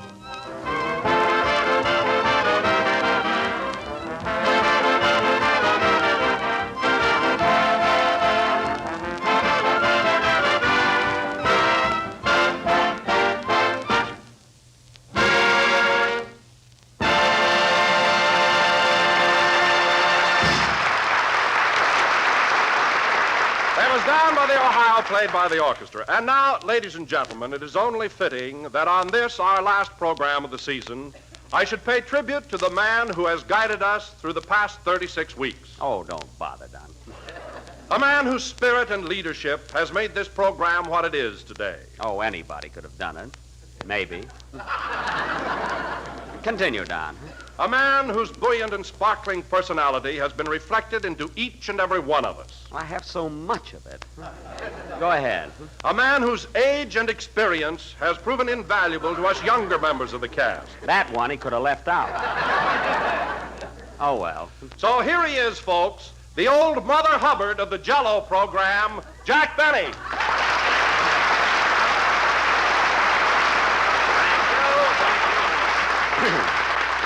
Jell-O again. This is Jack Benny talking. Old Mother Hubbard. That's a fine introduction on Father's Day.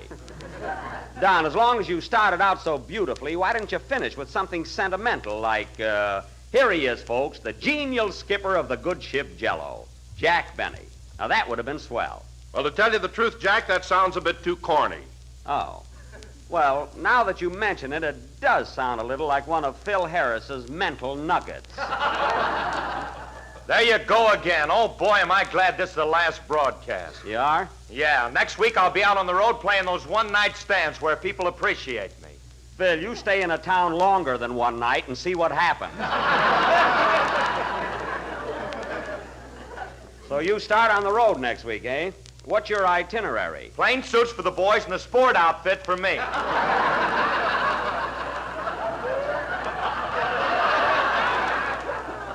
Well, that was my fault. Phil, an itinerary means your route. What towns you going to play? Oh, well, why don't you come right out and ask me instead of ringing in them new words? New words? Phil, the word itinerary is very common. I learned what it meant when I was in the 3rd grade. You learned to shave there, too, didn't you? Mary, I wasn't in 3rd grade that long. Go on. They had to give you election day off so you could vote. All right, go ahead. Keep it up. I suppose I had rheumatism when I was in the 3rd grade. You spent your lunch money on liniment, if that's what you mean. Now, cut that out! You never stop, do you? Mary, if I'm a big dodo like you try to make me out, how come I'm the star of this program? Because you're a great comedian. You have a marvelous personality, and you know show business from A to Z. Well, thanks. It's more like it. Say, Phil. Oh, brother.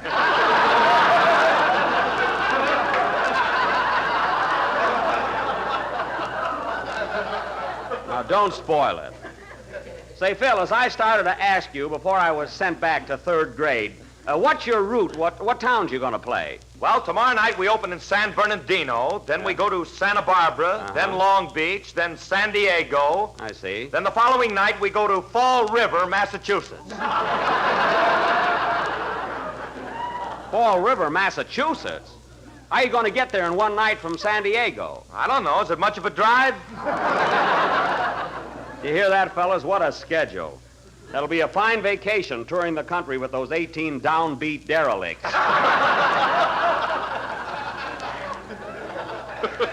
Say, Don, what are you planning to do on your vacation? Take a trip somewhere? Well, Jack, this may come as a sort of a surprise to you, but I'm going to make a picture for Harry Sherman at Paramount. It's a Western. Oh, well, I'll be darned. So you're going to make a Western, eh? Are you going to ride a horse, Don? Yes, sir, and you ought to see that animal. It's a beauty. So was Jack Straw Hat till you sat on it. Yeah, $4.50. Well, tell me about your picture, Don. Is it an interesting story? Oh, very. You see, I am Sheriff Slim of Rattlesnake Gulch, and there's a mob of outlaws that come in town one night to rob the bank. Rob the bank, eh? Yeah, but I'm having the story changed so that now they break into a grocery store and steal some Jell-O. Oh. That makes me fighting mad.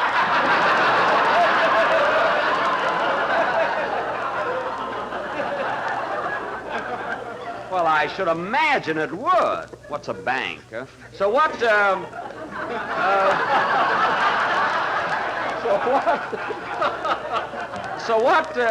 what happens, Don? Well, I jump on my horse and follow the outlaws to their hideout. I see. And I'm almost within sight of them when suddenly my horse goes lame. Oh, that's too bad. So I continue by foot. Don, you forgot to get off. And what happens next? Well, to make a long story short, I capture the bandits, bring back the Jell-O, marry the grocer's daughter, and we have 6 delicious children Don't named... tell me. I can guess. Imagine a kid named Lemon Wilson.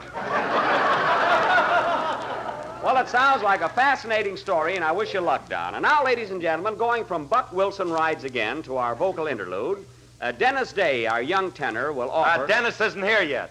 He isn't? You think he'd be on time for our last program. Look, Jack, there he is, sitting out in the audience with his mother. Where? See that lady with the little boy on her lap? Well, I'll be darned. Hey, Dennis, what are you doing out there? I'm watching the program. Well, get up here. You're on it. Okay. Come on, Ma. Would have to bring his mother with him. Oh, Jack, it's our last show. What do you care? She's always got a chip on her shoulder. The old... Oh, good evening. Good evening, Mrs. Day. Good evening, Mr. Benny. I'm so happy to see you. Well, you certainly don't look it. You see? You see what I mean? You see? There. Oh. You know, Mrs. Day, I don't like to say this, but since you've stayed away from the program, Dennis and I have been getting along fine, and he's improved tremendously. He's got more volume to his voice, more assurance, and more poise. Then why don't you give him more money? Because he's young yet. That's why. Shirley Temple made $1 million before she was 10 years old. Shirley Temple? Yes. Well, hang some curls on your brat, and we'll dick her.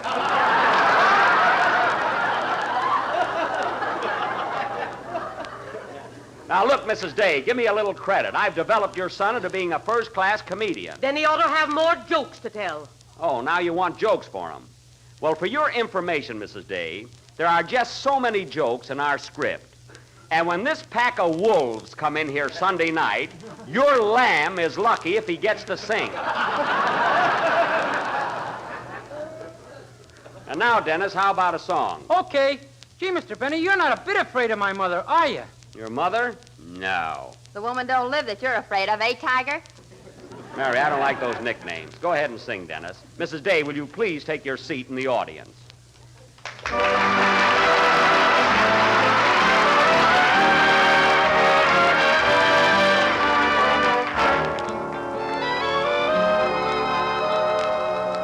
On your little swing, I heard you sing through the livelong day, the way that lovebirds do, for there were 2 of you. Then this tragic thing that called your poor little mate away, and only you remain to sing a blue refrain. Blue lovebird, your song's a tender theme that wasn't meant to sing alone.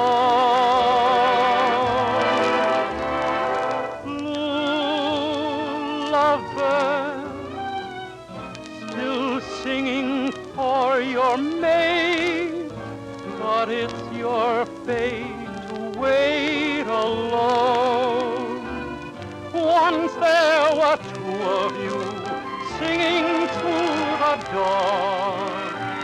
What can a lovebird do when his love has gone?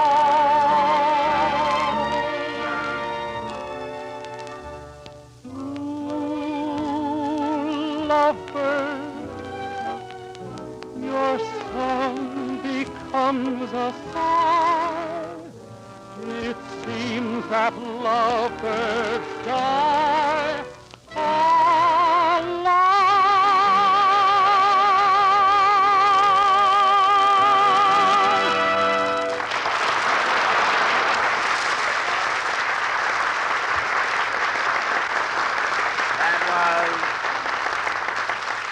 That was Blue Lovebird from Lillian Russell, sung by Dennis Day. A great song from a great picture. By the way, Dennis, did you see the picture? Yeah.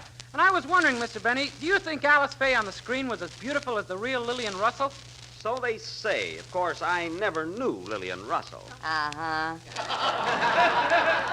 Mary, I'm warning you.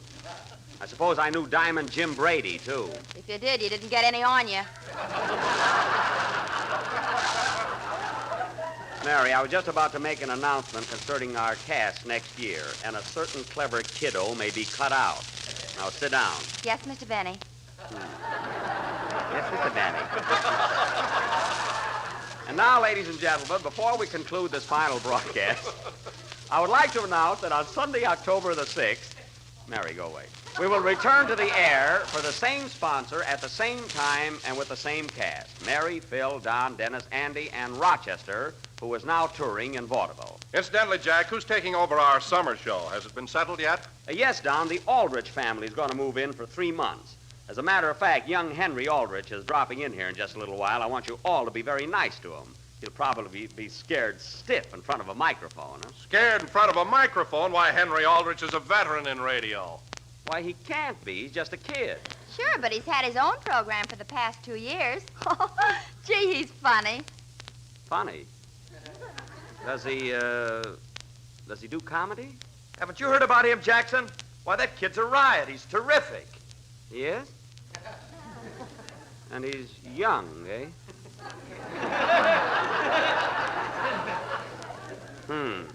Yeah, and you want to watch out for that boy. Remember the old saying, make way for tomorrow. Well, if he thinks he's coming out here to steal my... Oh, I'm not worried. But then, what's my sponsor thinking of, putting another comedian in my place? Now, take it easy, Jack. The boy won't hurt you. He's only taking your place for 3 months. Oh, that's right. A lot can happen in 3 months. What do you mean? Well, suppose at the end of the summer, Henry Aldrich goes to our sponsor and says, look, I did all right on the summer show. Why make a change? What? Why not keep the Aldrich family? But... Why let go of a good thing? Yeah, what do you need with Benny? Why the little double-crosser? I'll punch that Aldrich kid right in the nose. Now, Jack, don't get excited. The kid doesn't mean any harm. Then why is he trying to put me out of work? Especially at my age. Ooh, my back. All of a sudden, you're old and feeble. Oh, no, I'm not. Well, fellas, that's the way they want it, all right. Heaven knows I try to entertain the American public. But that's life, I guess. It's life. Jack, what are you talking about? You'll be back on this program next October. Don't try to soften the blow, Don. I can see the handwriting on the wall. Thank heaven I've saved a few pennies. Ye gods, have you got that fortune in pennies?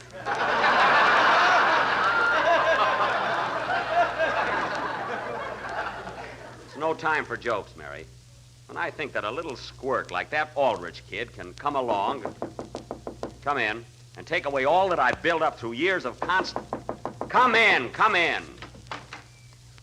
Well? Hello, Mr. Benny. I'm Henry Aldrich. Oh, you are, eh?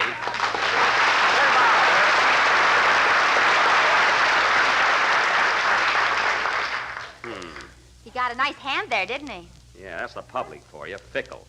A little while ago, they were doing that for me.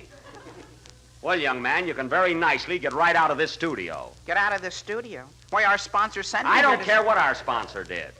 You don't start working on this program until next week, so scram. Yeah, but I flew all the way here from New York just to be on your show tonight. I don't care if you did. Get out. But, Mr. Benny... But nothing. Get out before I throw you out.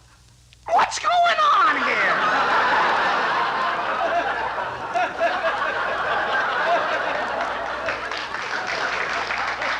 You know what's going on. Teach you to take my job away. Look at him standing there. You're so darn funny, Ulrich. Why don't you go ahead and tell a joke? Go ahead, make me laugh. Gee whiz, Mr. Benny, I can't understand all this. I came all the way from New York to be with you tonight. Who cares? I'm bewildered. Everybody told me you were such a nice fellow. I heard a little bit about you, too, buddy. Now, please get out of here. Oh, Jack, do you have to fall for everything? We were only kidding you. Why, of course. You don't have to worry, Jack. It's just a rib. Rib nothing. I can look right at that boy and see he's got talent. Can't pull the wool over my eyes. Hair either. Quiet.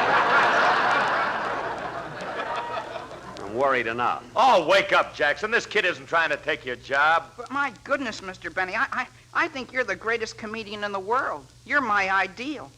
I am, eh? Honest. Why, I'd rather go without supper than miss you on Sunday night. Oh, yeah?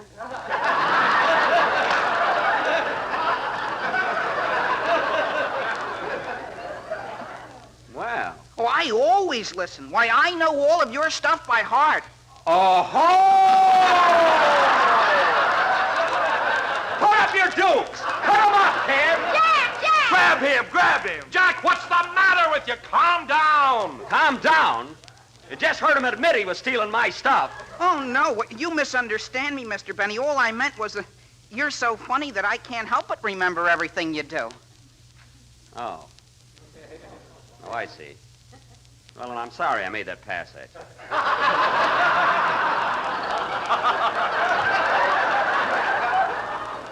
So you think I'm pretty funny, eh, kid? Yes, sir. I think Phil Harris is very amusing, too.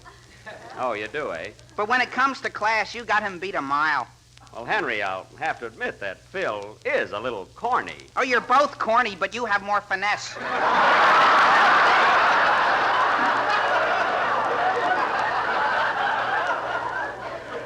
Now, look, Henry. See what I told you? The kid's a panic. Yeah.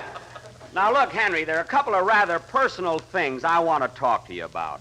I'll tell you what, let you and I run down to the drugstore. I want a sandwich anyway. I'll talk to you there. Okay. Well, so long, everybody. So long, Henry. So long. Good luck on your summer show. Gee, thanks. Goodbye, Mary. Give me a kiss. Kiss Henry. Oh, so long. I'll see you later. Come along, Henry. Okay, Mr. Benny. Well, Henry, now here's what I want to talk to you about. You see, I do a comedy show 9 months out of the year. Now, you're coming on for the summer, and I think our audience would like a contrast. What do you mean, Mr. Benny? Well, why don't you do a dramatic show or read poetry or something? Well, but you see, the Aldrich family has been very successful on the air. We want to continue with it. Oh. But, Henry, people get tired of laughing all the time. Why don't you introduce a serious note? You know, make people cry. Cry, Mr. Benny? Sure, that sob stuff goes over big. I smell a rat. Oh. Well, look, Henry, here's another idea. Have you ever considered doing a sort of an adventure serial? Something with suspense and action. For instance, look, you can be lost in the jungle. Savages and wild animals will be after you. You know, make a real thriller out of it. No comedy, eh? No, not in the jungle, Henry. Well, I don't think our sponsor would like that. Oh. Well, here's the drugstore. Let's go in and have something. Look, Henry, don't you want to show the sponsor how versatile you are? I want to get laughs, Mr. Benny, just like you do. Oh. Hey, buddy, give me a tuna fish and peanut butter sandwich. Okay. Let's try it again.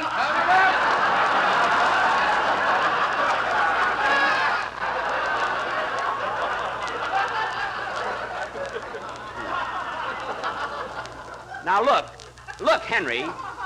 Henry, let me paint a picture for you. Say, for instance, you're lost in the jungle, and week after week, people will be tuning in to find out what's happening to you. They're worried about you. They'll be on edge.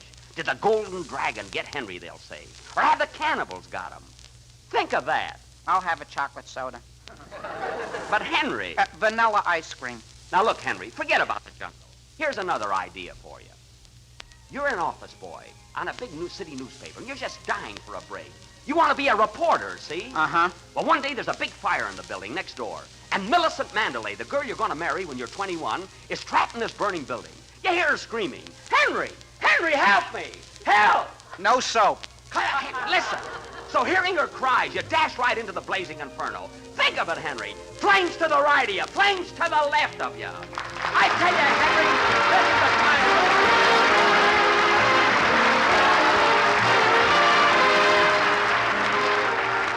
And now here's our recipe for keeping as cool as a cucumber this summer. It's a swell new Jell-O recipe called Cucumber Pineapple Salad.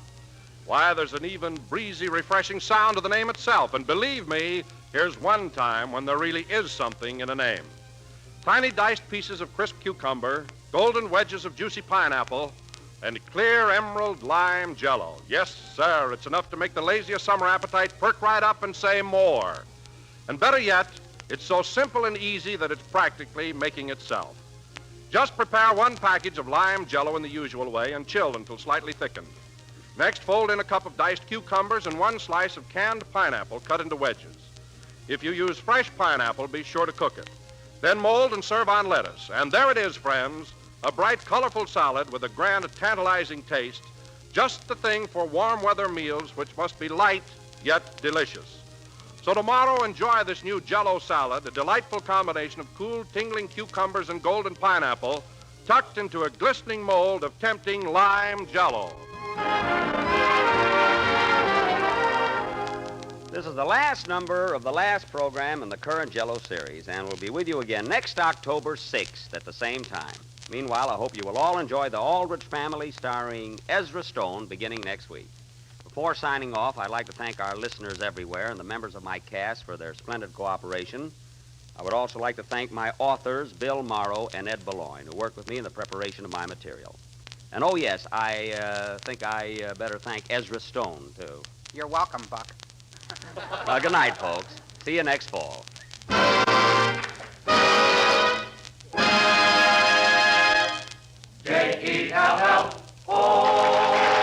Be sure to listen next Sunday to the Aldrich Family, same time, same station.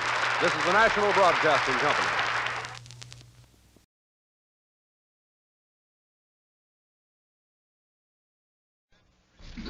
Kraft presents The Great Gildersleeve.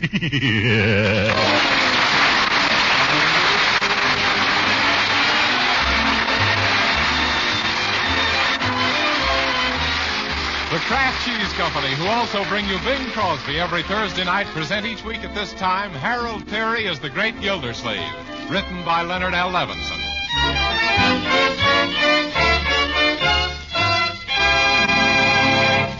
We'll hear from The Great Gildersleeve in just a moment. But first, let me pass along an economy tip to you housewives. You're trying to hold down the cost of your dinner main dishes. Well, you know macaroni and cheese is a fine, thrifty main dish. But do you know this?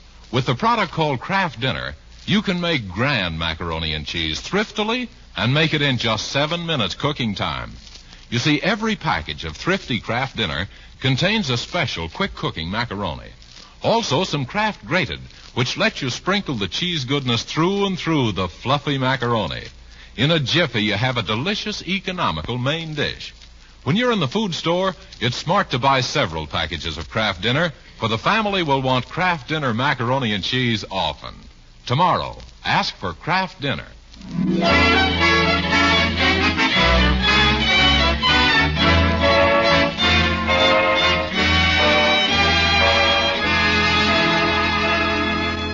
And now let's join our friend, the Great Gildersleeve, who's waded through his morning paper and his morning milk and is now struggling through his morning mail.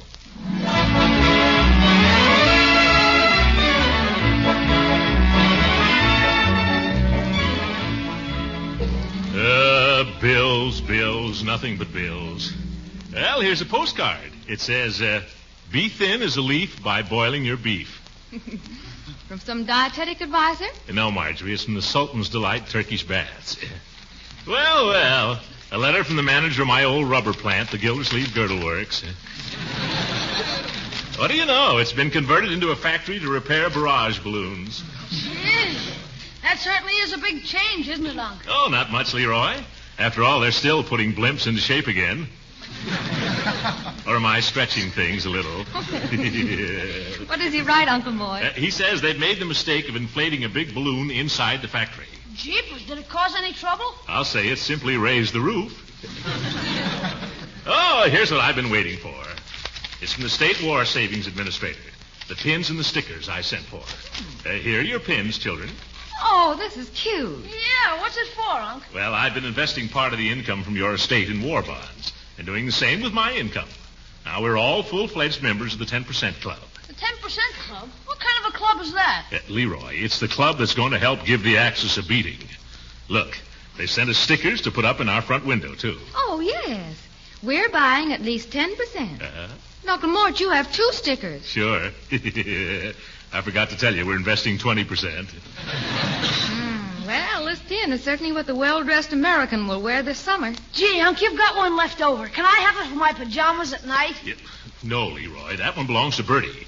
Her 10% is deducted out of her paycheck each month. Oh, Bertie! Yes, Mr. Gildersleeve. You want a spot of black coffee? No, Bertie. I've got a spot of red, white, and blue for you. Here's your 10% club pin. Well, thank you, sir. Don't thank me. Thank Uncle Sam. Or rather, Uncle Sam thanks you. No need to do that. I'd like to be over there playing the Stars and Stripes Forever on that Hitler's head with a skillet. Yeah. But if I can, I'm going to use some of my dough for bomb dumplings to go with his cooked goose. That's the right spirit, Bertie. As I said to Judge Hooker, oh, my goodness, I'm late for the office. Where's my hat? Under your arm, Unc. Oh, I see. Then where'd I put my briefcase? On your head. Oh! Hey, goodbye, everybody. Bertie, don't forget to take this umbrella stand out of the hall, because someday somebody's liable to trip over it. So long. Oh, poor Uncle Mort. You better remove that stand, Bertie. We wouldn't want him to hurt himself. No, at least not until after Father's Day. What's that got to do with it? Well, gee, we've bought him a super-duper present on account of he's been just like a father to us. Leroy, that was to be a surprise. Oh, I forgot.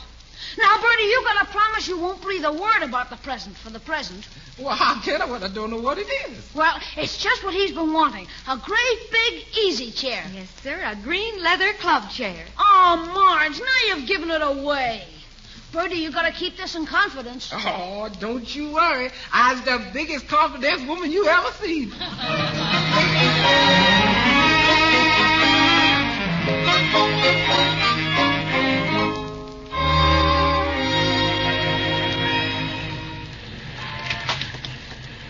Hello, stranger.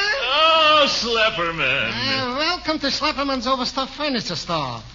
And is this store overstuffed with furniture? Well, Sam, how are you?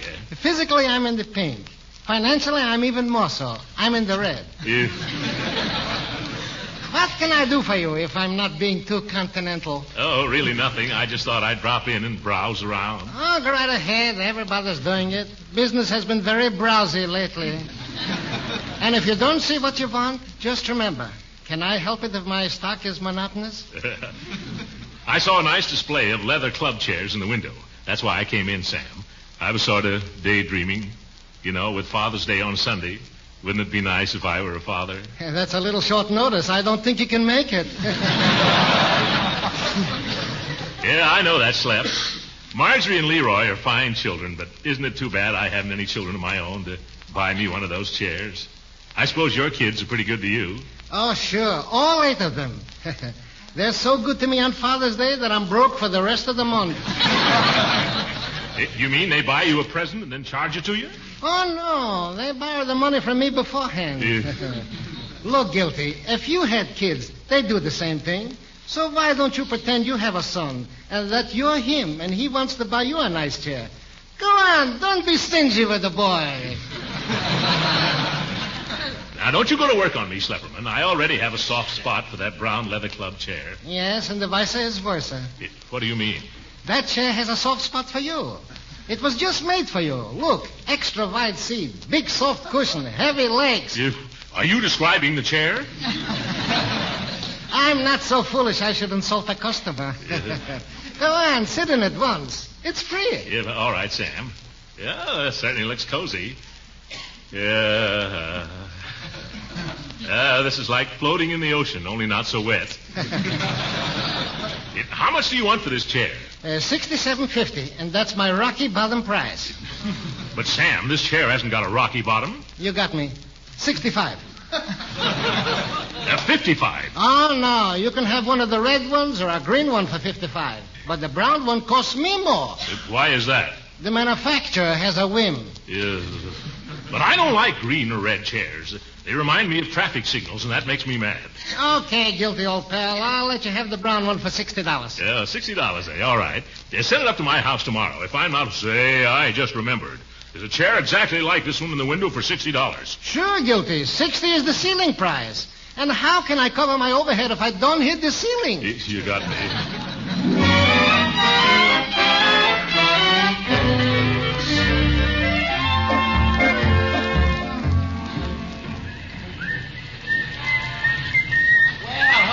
Gildersleeve. Well, hello, Judge Hooker. This is my sister, Amelia. Amelia, this is Throckmorton P. Gildersleeve. Oh, I'm glad to know you, Mr. Gildersleeve. Well, this is a pleasure indeed, Miss Hooker.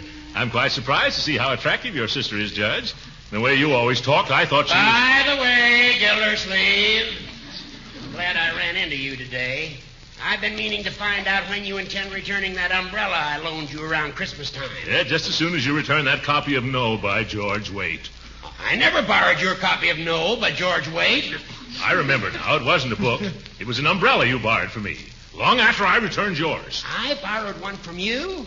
You're full of balloon juice. Oh, now, Horace, I'm sure you're mistaken. You keep out of this, Amelia. Yes, you keep... Hooker, don't talk that way to your sister. She's my sister. I'll talk to her any way I please. Not when there's a gentleman around. Maybe not, but until one comes along, I'll talk to her any way I please. Are you hinting that I'm no gentleman? I'm hinting that you're a big fat fool. Judge, now you're hinting below the belt. Really, Miss Amelia, I never expected you to be so attractive with such an insignificant... And stop making goo-goo eyes at her. Well, I'm not making goo-goo eyes at her. That's just the victimatura in me coming out. And am I glad to get rid of it?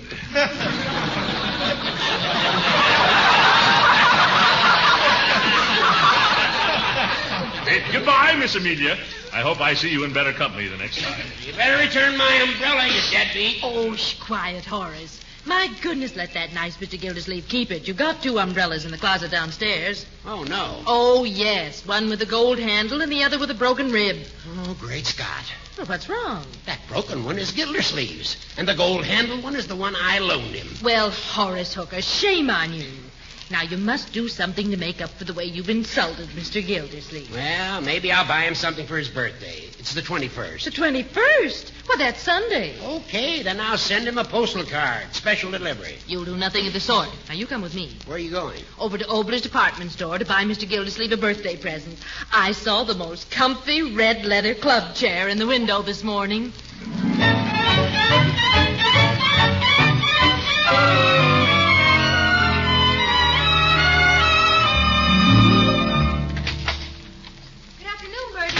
Miss Marge. Hello, Leroy. Hiya, Bertie. Uncle Mort home yet? No, but his chair is. Oh, dear. The salesman at Phelps and Fowler's promised they wouldn't deliver it until tomorrow morning. Well, let's hide it someplace till then. How about your room, Bertie? My room? Why, it's so small I have to do my setting up exercises sitting down. Even have to open the window to throw my chest out. Well, let's see the chair. Oh, that's not the right one. No, this one's brown. And we bought a green one. Oh, jiggers, Uncle Mort. Oh, dear, what'll we do? I'll sit down on a chair, and you children sit on me, and that'll hide it. Is anybody at home? Well, don't bother to answer if you're not. Oh, there you are. Oh, hello, Dottie. We thought you were Uncle Mort. Oh, now, how could you make a mistake like that? I don't look anything like your Uncle Mort, even in these slacks. Or do I? Well, look at the pretty chair. We bought it for Uncle Mort for Father's Day, and it came a day too soon, and it's the wrong color. I'm just petrified that he'll come home any minute and find it. Well, then, look, why don't you bring it over to my house and keep it there until you can change it? Oh, well, thank you, Dottie. I'll phone Phelps and Fowler from there and ask them to bring the green one. Come on, Leroy, let's take it out the Blatz Beer. That must be your uncle now. Now, you folks hurry. I'm coming. Save electricity. How do? I'm from Phelps and Fowler. I got a green leather chair for Mr. Gildersleeve. Man, that's service. Sit it right here in the hallway. Okay. Will you sign for it, please? Can I just initial it? Certainly. All right. BLC. That stands for Bertie Lee Coggins. I better write that underneath. Now, you go over to the Dobson's house next door and pick up that brown chair that was brought over there by mistake. Well, this is the first I've ever heard of it. Uh-oh, here comes trouble. Oh, good afternoon, Bertie. Hello, Mr. Gildersleeve. Excuse me a moment. I'm just going to show this gentleman where the Dobsons live. Just walk this way, mister. Sure. He couldn't walk the way Bertie does to save his life. Now, what's this blocking it? Why, it's my chair. Oh, that Schlepperman. I told him I didn't want a green chair. Wait till I get hold of him. Of all the stupid mistakes, sending me a green chair when I distinctly said hello. Is this Schlepperman? It ain't Joe Lewis. Sam, this is Gildersleeve. You know that brown chair you sold me? Yes? I just arrived home and found it here, and it's green. There must be some mistake. Yeah, I'll say, and you better come right over and correct it. Okay, guilty old friend. I'll be there in 3/6 of a jiffy. But I can't understand it. That chair is not supposed to turn green until next spring.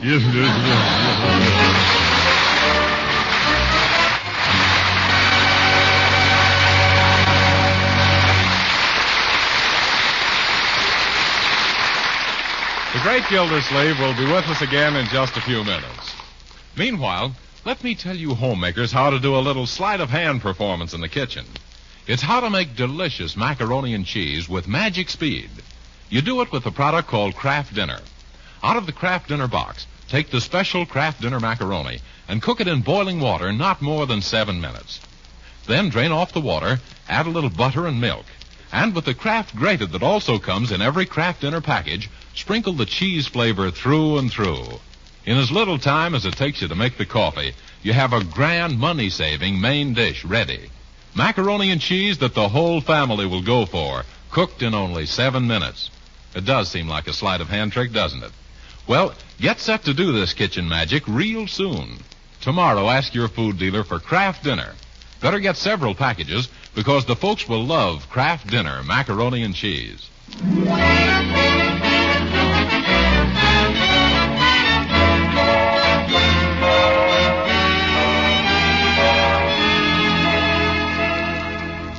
And now let's return to the Great Gildersleeve, who's taking a short nap, completely unaware of the fact that Mr. Schlepperman has come with another brown chair and taken back the green one that Marjorie and Leroy brought for Father's Day.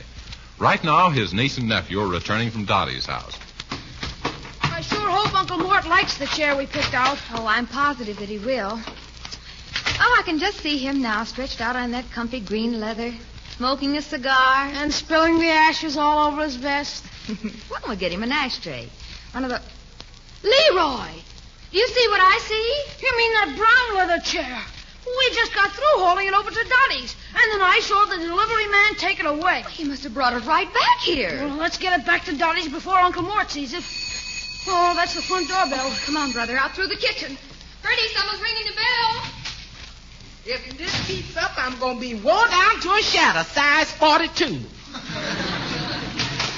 Hello there, Bertie. Hello, Judge Hooker. I've got a little surprise for Mr. Gildersleeve. Oh, what, you two? Yes, look. You mean that red leather chair? Yes. Now, I don't want you to breathe a word about it to a soul. Who, me? Don't you worry. Alongside of me, the Sphinx is just another Gracie Allen. Help me carry it in. Now, just put it in the living room for Gildy. And don't tell him who it's from. Let him guess a while. But, Judge Hooker... I wonder what he'll say when he finds out. I know. He'll say, ooh, ooh, ooh, ooh, ooh, ooh. Yes, well, goodbye. And remember, mum's the word. Yes, sir. Mum's the word for Father's Day. Green chairs, red chairs, brown chairs. Where are we going to put them all? Bertie, did a man bring a chair while I was asleep? Yes, sir, frequently. Oh, well, at last. Now I'll... Bertie, am I seeing red? I don't know, but you sure is turning red. This is the last straw. I told that Schlepperman to take his green chair back and bring me my brown one. And now it turns out to be red. Give me that telephone. Thank you, Bertie. Do you know anything about this? Ooh, me? No, sir. I was just an innocent byproduct. I'm going to get to the bottom of this chair business, right down to the seat of the trouble, or my name isn't... Slapperman Studio Fine Furniture. Sam Slapperman, sole prop speaking. I'm going to knock the prop out from under his soul. Hello, this is Gildersleeve again. Hello, Guilty. Did you find your chair? Yeah, I found the chair all right. Low, wide, and handsome, ain't it? Yes, and it's also red. Who read it? No, the color is red. I feel the funniest sensation in my ears, as if you said the color is red. That's what I did say. But, Rocky boy, I personally delivered to your house one genuine brown leather chair. Not khaki, not mocha, cocoa, or karaoke, but brown. B-R-O-W, and so forth. I'm looking at it right now, and it's red. Say, it's undressed leather. Maybe it's blushing.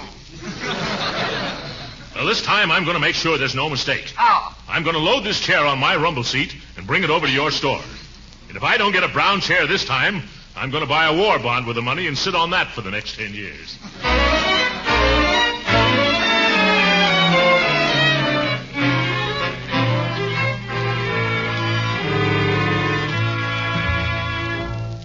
How come you bringing back this chair? Lady, when I took this brown chair back to Phelps and Fowler, the boss told me it ain't our chair at all. Well, then leave it here, mister. Chairs has been floating in and out this house like a flood in a furniture factory. Okay. Yeah, there you are. Bye. What we ought to do is give them all to the government. 3 chairs for the red, white, and blue. Bertie, I just found I'd made a mistake. Mr. Gildersleeve's birthday is July 21st, not June 21st. Yeah, but you needn't to rush back to tell me. I knew that all the time. No, I came back to get that chair. I'll just take it home and keep it there for a month. Well, you might as well, 'cause chairs is the mostest thing we got plenty of. Thanks.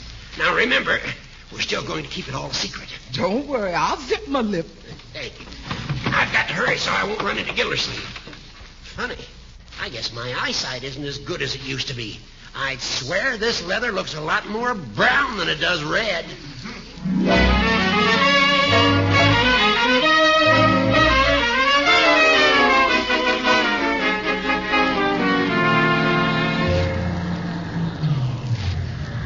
Honest, Guilty, I still insist that this is the 3rd brown leather chair I'm bringing into this house today. But what about the green one and the red one? They ain't mine. That's why I brought them along in the back of the trunk. You can have them.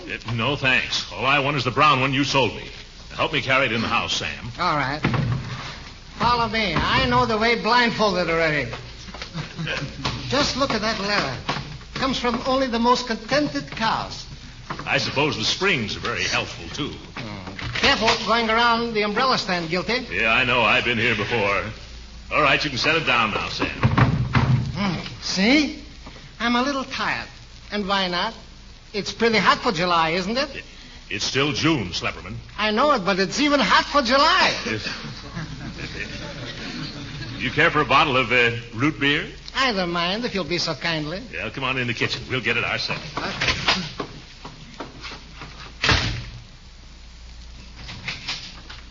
Gee, where is everybody today?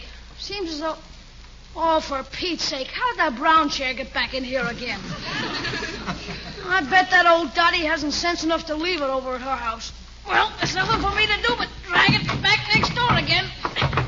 Next time I'm going to attach an outboard motor to it. Come on, Cher, let's go. No, Sam, I keep telling you. Those red and green chairs are not mine. But, Guilty, what happened to the 2 other brown ones? I don't know. You can see for yourself that I've only got that... Where's the chair we brought in here just now? Why ask me? I was in the kitchen with you drinking. Root beer, remember? That's right. Let's look around. It couldn't have walked off, could it? I don't know. Maybe it was a discontented cow after all. By George, I've heard of disappearing beds and fading wallpaper. But this is the first time I've ever seen a vanishing club chair. I wouldn't have believed it if I hadn't seen it with my own eyes. And now that I don't see it, I still don't believe it. It's nowhere around here. There's only one thing to do. Hand me that telephone. Here you are. What are you going to do? Call the police. A good idea. The lowlife who did this should get the chair. Should. He did.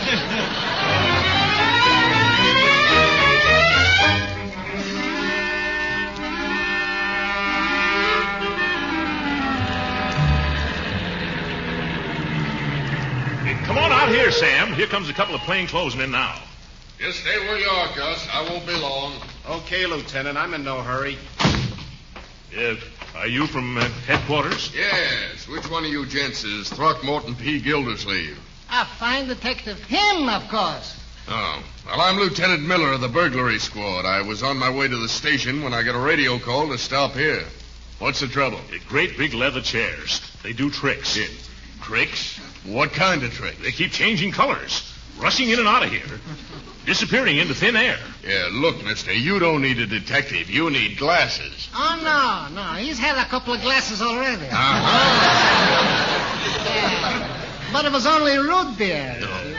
Lieutenant, you don't understand. If somebody stole a chair right from out under our noses while our backs were turned. Yeah, it sounds impossible. Maybe, but this is a case where the truth is more than fiction, stranger. Can you describe this chair? Let me see. It had a zoot seat. With a sack back. And a stuffed tuck. And it sold for $60. Now, come on, cut out the horseplay. What was the style, color, material, and size? It was a brown leather club chair, the same size as me, a 48 stub. Well, if someone walked out with it, we shouldn't have any trouble tracing it. Have you asked the neighbors if they saw anything suspicious? Oh, no, I haven't. Well, suppose we try a few. All right, we'll ask the neighbors. Let's start with the Dobsons next door, huh? Say, Guilty, this is exciting. Don't you feel just like the Tin Man? No, I guess you don't. Do you think we should look for footprints, Lieutenant? You mean on the sidewalk? What do you think this is, Grolman's Chinese? My, he's a regular celery queen. And now remember, be sure you let me do the questioning. Yeah, all right. Come on, I haven't all day. Hello, Mr. Gildersleeve. Hello, Dottie. This is Lieutenant Miller from the police department, and Mr. Schlepperman. From the furniture department. Have a guard. We're investigating a chair which disappeared from our house. Oh, do you mean a big brown leather club chair that was delivered there this afternoon? Well, no, I haven't even heard about it. What does it look like? Well, it looks like, let me see. It looks exactly like both of those brown chairs in your hallway. Oh? All right, young lady. Start talking. No, Lieutenant, don't get her started talking.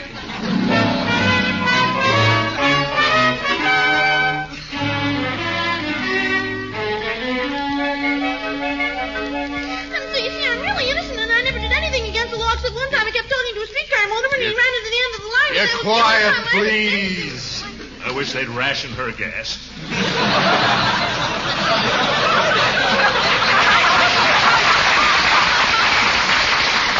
I tell you, I still don't get it. I tell you this way. Quiet, please! I can't understand you people when you talk one at a time, let alone like this. Now, who's Marjorie? That's me. Now, if you had to buy your uncle something for Father's Day, why didn't you just get him a necktie? How do you like that? Trying to ruin the furniture business. But Bertie will tell you that we bought the green chair. Now, won't you, Bertie? No, ma'am. Why not? 'Cause I ain't no stool pigeon. Hey, Unc, look out the window. Somebody's sneaking up to our house with a brown chair. Why, George, you're right. There's the thief, Lieutenant. Come on, let's get him. All right, come on. Stop! Drop that chair or I'll shoot. Hey, what's the idea? Put down that gun. Put down that chair first. Judge Hooker, what are you doing? Oh, I was trying to keep it a secret, Gildy. I took the wrong chair. Oh, at last, a confession. Who's confessing to what? I just made a mistake, that's all. Yes, Judge, a fatal mistake. When you stole that chair, you dragged yourself off the bench. You don't understand. I bought you a chair for your birthday. A likely story. My birthday is a month off, and you're too cheap to return an umbrella, let alone buy me an expensive present. Officer, arrest that man. If you do, I'll sue you for false arrest, illegal incarceration, malicious persecution, criminal libel, slander, and well, you'll be sorry. I'm not going to take any chances. Load all the chairs in Slepperman's truck. I'm going to haul all the evidence and all the witnesses down to headquarters. Before I go, I insist on phoning the chief of police. Oh, okay. Come on into the house with me. The chief of police is his uncle or something. Hey, Slepperman, did you hear what the lieutenant told us to do? Sure, it's easy. I've already got the red and green ones on. Also the two brown ones from Miss Dolly's house. All I got to do is lift up the one the judge lifted. Like this. And we're ready to go. Oh, say, Mr. Gildersleeve. Huh? Oh, yes. You're Gus, the lieutenant's partner, aren't you? Yeah, that's right. If he's going to take you all down in a squad car, I better take the truck and drive the evidence down to headquarters. That's an excellent idea. Hey, Slepperman, give the officer your keys. All right. Be careful with the clutch. It grabs. I'll watch it. Yeah, I'll certainly be glad when we can get this all unraveled. When I can find a seat I can call my own. You said it, guilty boy. This has been a most hectical day. Yeah. Oh, well, here comes the lieutenant and Hooker now. Well, Mr. Gildersleeve, I just had a little talk with the chief. He says for the lieutenant to forget the whole matter. So all you people get in a huddle and divide up those chairs among you. Say, where's Gus? You mean your partner? He drove the truck with the chairs down to police headquarters. My partner? That wasn't my partner. That was Gus Burns, a crook that I was taking to jail. Oh, my goodness. Oh, my truck. Oh, my chairs. Oh, my.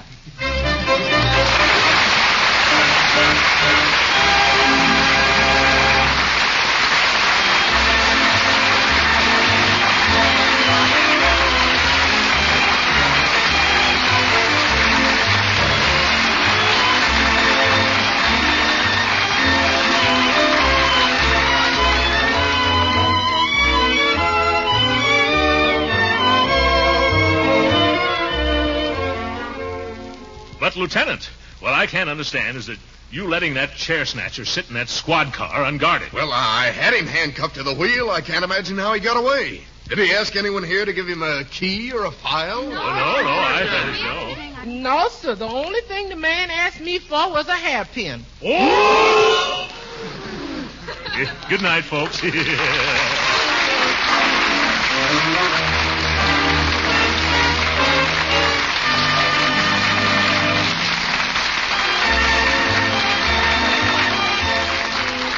Original music heard on this program was composed and conducted by William Randall.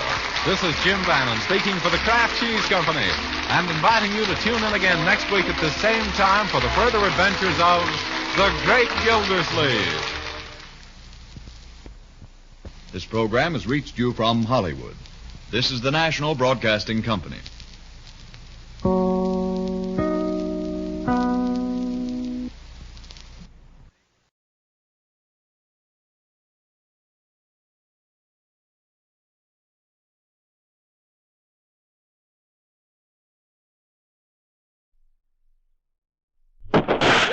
As gunshots echo across the wind-swept, snow-covered reaches of the wild Northwest, Quaker puffed wheat and Quaker puffed rice, the breakfast cereal shot from guns, present Sergeant Preston of the Yukon.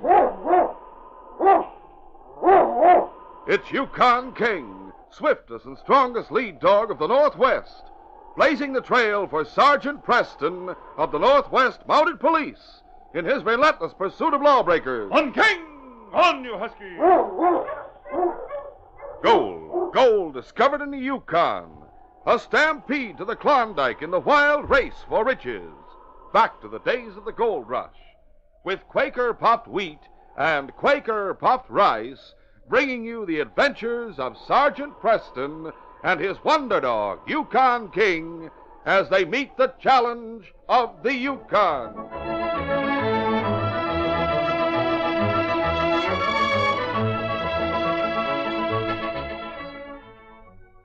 There's no one that can make a better cereal than Quaker puffed rice. It's nice. And when you hear that shootin', you're darn tootin' that Quaker makes the ones shot from guns.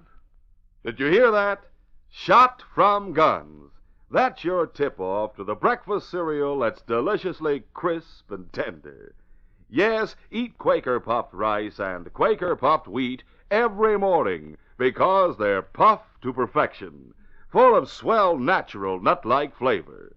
Top with milk or cream and fruit and go to it. You just can't beat Quaker puffed rice or Quaker puffed wheat.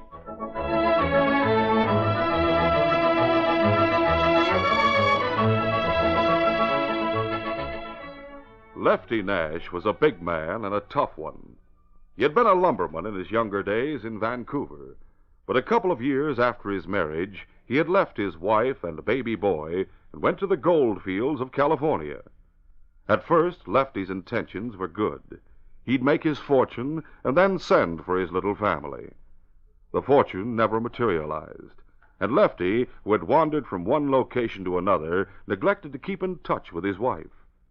When he finally returned to Vancouver, he learned his wife had died, and the whereabouts of his son wasn't known. He discussed his troubles at the time with the local constable. Well, my boy is 10 years old now, Constable. His name is Dennis Nash. I've searched the town for him, but I didn't have any luck. Well, I'll do what I can to help you, Mr. Nash. If I find any trace of the boy, I'll let you know. Well, thanks. I'm stopping at the Straits Hotel for the time being. Well, like I said, Mr. Nash, I'll get in touch with you if I learn anything about the boy. In the meantime, you keep in touch with me. Right. Goodbye, Constable. Weeks passed, and there was no word of Dennis. Lefty, discouraged, drifted from the town and finally reached Seattle. He was broke and bitter when he fell in with bad companions who persuaded Lefty that easy money could be had for the taking. One robbery led to another, and Lefty became a tough, hard man, and his name became notorious throughout the Northwest country. More years passed, and when gold was discovered in the Yukon Territory, Lefty and two cronies traveled to Skagway, the gateway to the Yukon. Then, as winter moved in, they followed the trail north. We better stop a few minutes and rest the dogs. Ho! Ho, you! How much farther do we have to go to reach Selkirk, Lefty? It's a few miles out. Wonder how long it'll be before that prospector finds out we discovered the hiding place he had for his gold. We'll be plenty far away before he misses it. He was out cutting more wood when we took it, Squint. Say, I learned Whitehorse that the prospectors around Selkirk come to town loaded with gold dust on Saturday nights and head for the cafe there. Yeah. Maybe we could take a chance on holding up the cafe Saturday night. We could use bandanas to mask our faces, then hit the trail for Dawson right after. Yeah, we'll think it over, Squint.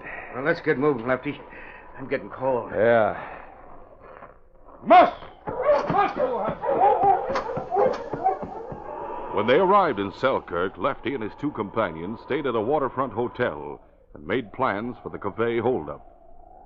On Saturday night, they stopped their dog team alongside the building. And then, using bandanas as masks, the three men entered. It's a holdup. Line up all here and reach for the ceiling.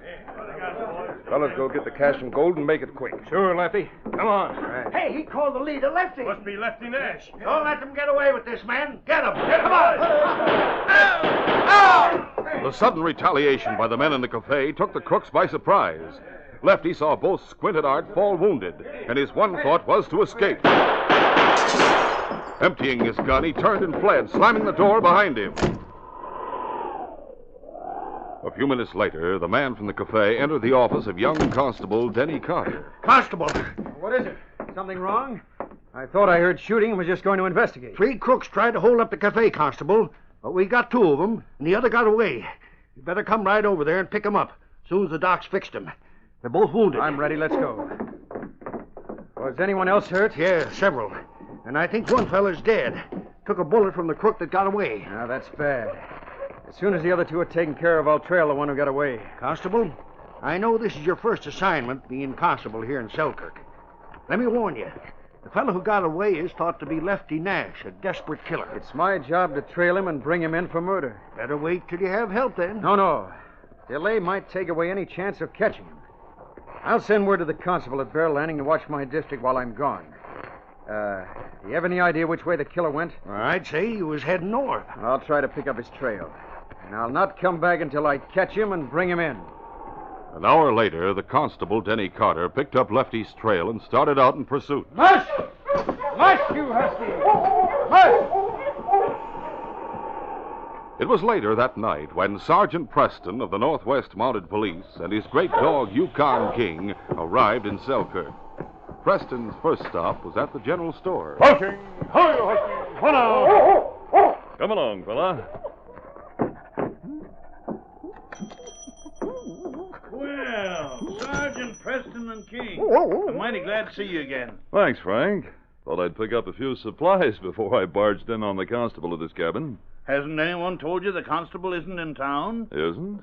Why, no, we just arrived and stopped off here first. Well, some crooks tried to hold up the cafe earlier. 2 of them were wounded and caught. The other one got away. Huh? But before he left, he killed a fellow at the cafe. Denny left to trail him, saying he wouldn't come back without the murderer. Oh, I wish I'd arrived sooner. Sure. To my way of thinking, young Constable Denny is risking his neck going after such a desperate character as Lefty Nash. Lefty Nash? You mean Denny is trailing Lefty Nash? That he is, Sergeant. That is serious. I'll take supplies, Frank, and I'm picking up Denny's trail right away. I must get to him before he catches up with Nash. I hope you do. Look, Sergeant, let me go with you. I might be of help before you're through. Well, all right, but let's hurry. I don't want to waste time. Within a short time, Sergeant Preston and Frank picked up Denny's trail near the cafe. With the great dog King leading the way, they started out the north trail. On King! On, you husky! I'm glad you decided to try to catch up to Denny. Nash is a desperate killer, and Denny isn't experienced enough. It isn't that exactly, Frank. Tell me, you remember the widow Carter who came here and opened a boarding house some years ago? Sure I do. It was about 12 years, as I recollect.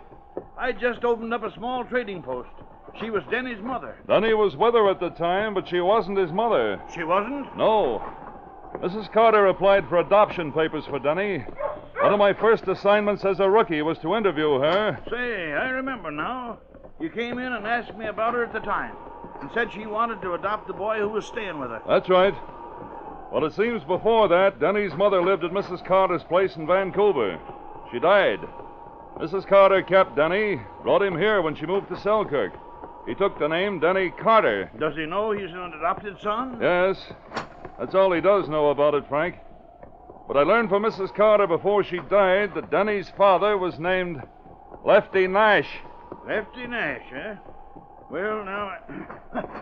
Lefty Nash, you say? Great saints. He must never know, so keep it to yourself. Of course. You know I'd never mention it to anyone. I know that, Frank.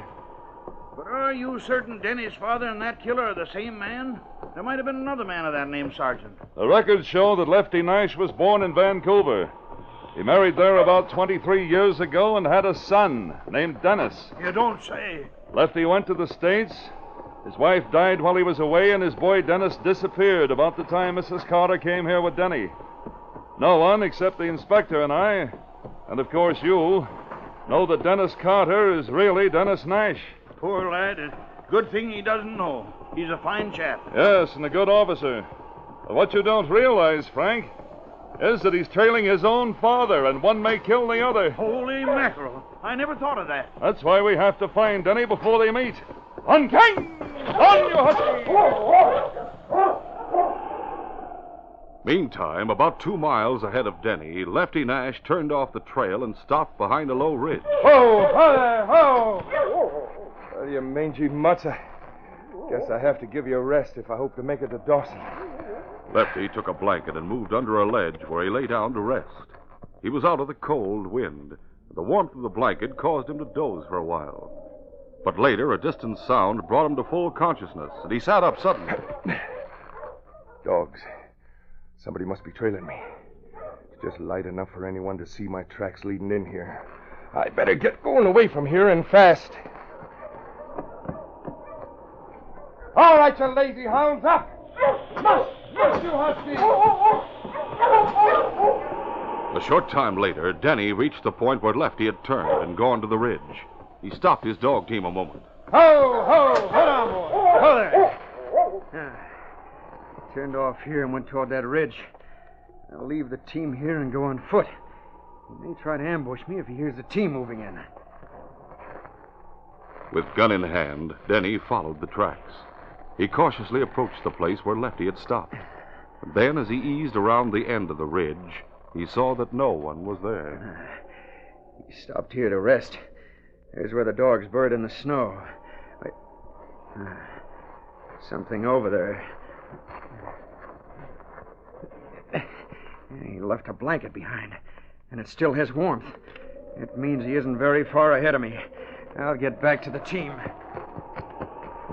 Meanwhile, Sergeant Preston and Frank were making much better time than Denny had because the intelligent husky King kept them on the trail. Do you think Denny caught up with him yet, Sergeant? I doubt it, Frank. I hope not. That's the way I feel about it. If he presses Lefty, he may run into an ambush. I hope he realizes that. I hate to think of anything like that happening. So do I. On King! On, you Huskies! We'll continue our adventure in just a moment.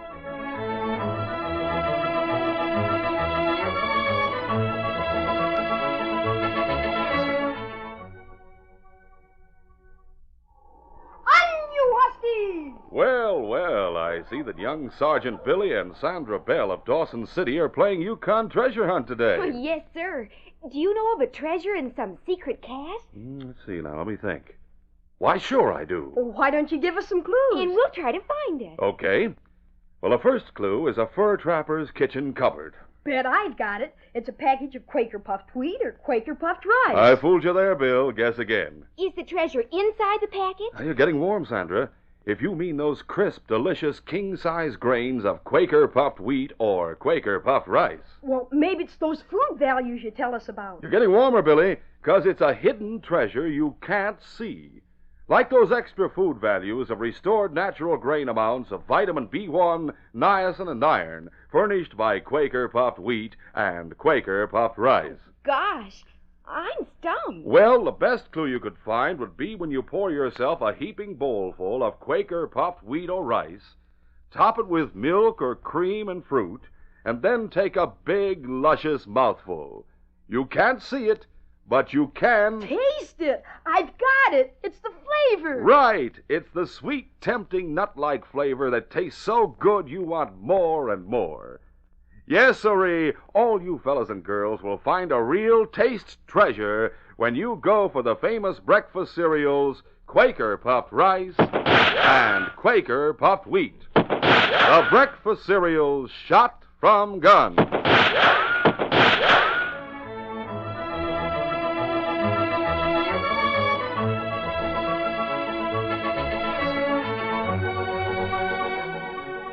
Now to continue. Lefty had a poor dog team to begin with, and the dogs, through periods of hunger and mistreatment, had lost their strength and stamina for long trips at a fast pace. Lefty noticed the dogs falter from time to time. Finally, when one of them fell from exhaustion, the others stopped and sank in the snow beside him. Oh, what the... Come on, get up, you weak-kneed coyotes.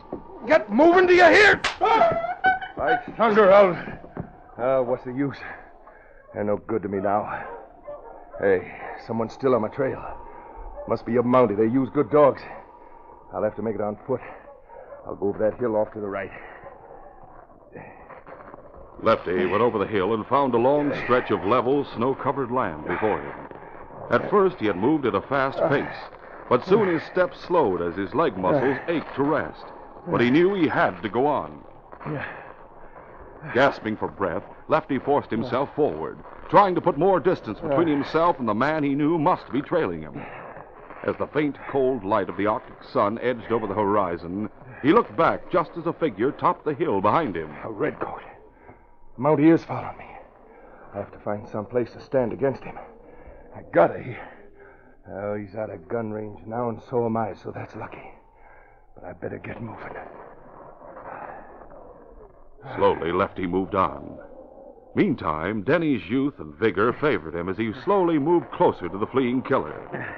He noticed that Lefty had swung to the right and was making for what appeared to be some large boulders. I better try to cut him off or he'll be able to hold me back indefinitely. Denny, too, swung off at an angle and increased his pace in hopes of cutting in between Lefty and the place to which the killer was heading. In his determination to outwit Lefty, Denny kept his eyes on the fleeing crook, neglecting to watch the nearby terrain. Suddenly, he felt the ground give way under him as a thin crust over a narrow ravine broke under his weight. Then the young Mountie was flung downward to the bottom of the narrow ravine and lay there stunned. Lefty, who was about a city block away from the young Mountie, turned as Denny yelled and saw the red-coated figure disappear from sight. Hey, Jiminy, he must have stepped down to a crust covered in a ravine back there. If I go back, I could finish him off and get his dog team. And that's what I'll do. Guns ready. It took Lefty, in his winded condition, quite some time to reach the edge of the ravine where Denny had fallen. Finally, he moved cautiously to the edge and looked down. He's just coming to. Hey, you down there. I got you covered. I lost my gun. I'm unarmed. Good. That makes it easier. I'm gonna plug you and then go back and take your dog team, Mountie. Now, wait. Wait, listen to me. Lefty watched as Denny struggled to his feet. The young man's parka hood had fallen back, and Denny brushed the snow out of his hair with his gloved hand, then looked upward at the leering killer above. A thin beam of sunlight struck the thick, curly, reddish-brown hair and lighted his youthful face as he spoke. Oh, I sprained an ankle when I fell. Help me up. I can't follow you any further. I wouldn't leave you here to die. You'll die before I leave, fella. Hey, it seems to me you've been mixed up in my life before this somewhere. No, I haven't. You sure look familiar, but that doesn't matter. It's too cold to stand here gabbing with a Mountie. Right now, Lefty raised his gun again, and then hesitated. He looked down at the boyish face staring up at him, at the large, steady brown eyes just a few feet below the edge of the ravine. Lefty brushed a hand across his face as the gun wavered in his grasp. Lefty, I came after you because you killed a man in Selkirk. Maybe you've killed others, I don't know. And now you intend to kill me. But you can't win, Lefty. The past will catch up with you and you'll be hanged sooner or later. Lefty didn't answer, but stood as if in a trance. The young Mountie spoke of the past, and it was the past Lefty was reminded of as he looked at Denny. Of someone he knew, someone he had known well, but who? Who? At first I was afraid, but I'm not now, Lefty. Go on, get it over with. I know killing means nothing to you. Shut up! Shut up, you dirty redcoat! Momentarily, rage swept over Lefty Nash, but still he held his fire.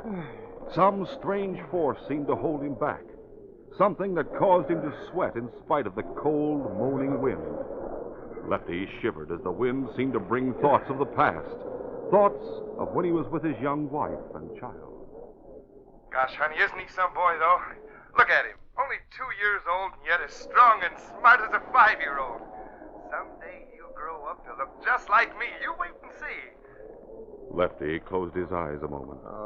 And then his confused mind took him back to the time he was leaving home.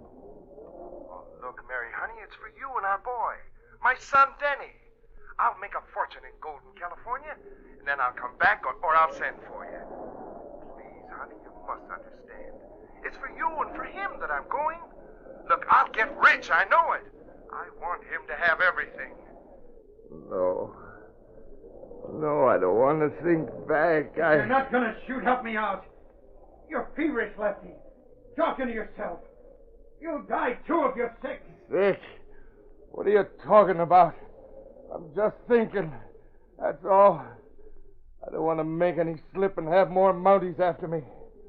And anyhow, I'd like to watch you squirm. But Lefty saw the young man below him wasn't squirming. He seemed not to be afraid, as if he knew somehow that Lefty couldn't quite pull the trigger. And then an inner voice seemed to whisper to him. An inner voice forced into his mind by the moaning wind. It's you down there, Lefty. You. Just as you were when you left little Dennis and Mary. Never saw him again, Lefty, never. Yeah, look closer. That's you. You. Stop it. Stop it, do you hear? It's a lie. I'm just seeing things, that's all. What's the matter with you, Lefty? You help me up, I'll take you back to a warm room and a doctor. You're sick, Lefty. You're to blame. Somehow you're making me see things that aren't so. You're a dirty polecat of a Mountie. And I'm going to fix you right now, do you hear? Right now! Don't shoot! Oh, my arm! Oh, the gun, I dropped it, but I'll still be able to get you. Dog, help! Take him off! Down, boy. Watch him. Sergeant Preston, I'm in the ravine. Denny, you all right? Yes, except for a sprained ankle. We'll get you out. Lend a hand, Frank. Sure will. I'll hold you while you reach down and grasp Denny. All right. Denny, grab my hand. A moment later, Denny stood beside Preston and Frank. Lefty watched him with feverish eyes as the young Mountie spoke. Oh, Sergeant, you saved my life. Lefty was just about to shoot me when you fired at him. I know, Denny. Oh, I couldn't have it. It wasn't right to leave Mary and Denny. What's he talking about? I thought he said my name. Lefty Nash seems to be sick as well as wounded, Denny. He's delirious, I think. He talked crazy while he held the gun on me. He did? Yeah. He started to shoot me long before you got here. And he kept staring at me and talking to himself. No, Mary. I told him he was sick and he flew into a rage. Oh, I'm glad he was out of his head. Mary. Otherwise, I'd be dead now. Frank, go bring the dog sled, will you? I'll stay here with Lefty and Denny until you get back. Sure. Isn't going to take long. Frank brought back the dog sled, and in due time, Denny and Lefty Nash were taken back to Selkirk. Lefty was found to have a severe case of pneumonia, and it was Denny who came to Sergeant Preston at their cabin with a message. Sergeant, the doctor wants us both to come to his place where Lefty Nash is under guard. All right, Denny. I got my things on. We'll go right over. When the two Mounties arrived, the doctor requested that Preston go in first, alone. A moment later, Sergeant Preston stood beside Lefty's bed. Lefty, I'm Sergeant Preston. I don't deserve any favors, Sergeant. I know that, but I'm dying. Take it easy. You called him Denny. I remember that much. Tell me, who is he? Your son, Lefty. Huh? But he doesn't know. My boy. And I tried to kill him. But something held me back. What it was, I don't know. The way he looked at me when he was in that ravine, I went crazy. Easy, man, easy. Could I see him? I'm not going to tell him. I'll call him in. Denny. Yes, sir. Come in, will you? He's dying, Denny, and he's delirious. We know he's a killer, but, well... Sure, I know. Lefty, this is Constable Carter. Denny. My boy. I didn't mean to. I'm sorry, my boy. So sorry. Oh, that's all right, Lefty. Forget it. And you? A Mountie. Oh, that's fine. I'm proud. Sure. I'm proud. He's gone, Denny. It's strange his talking to me like that, Sergeant. Poor fella. As bad as he was, I can't help feeling sorry for him. You know, maybe if things had been different, if he'd married and settled down. That's right, Denny. Things might have been different, who can tell? Maybe a son would have been all that Lefty needed to keep him straight. Well, he's paid his debt to society. This case is closed.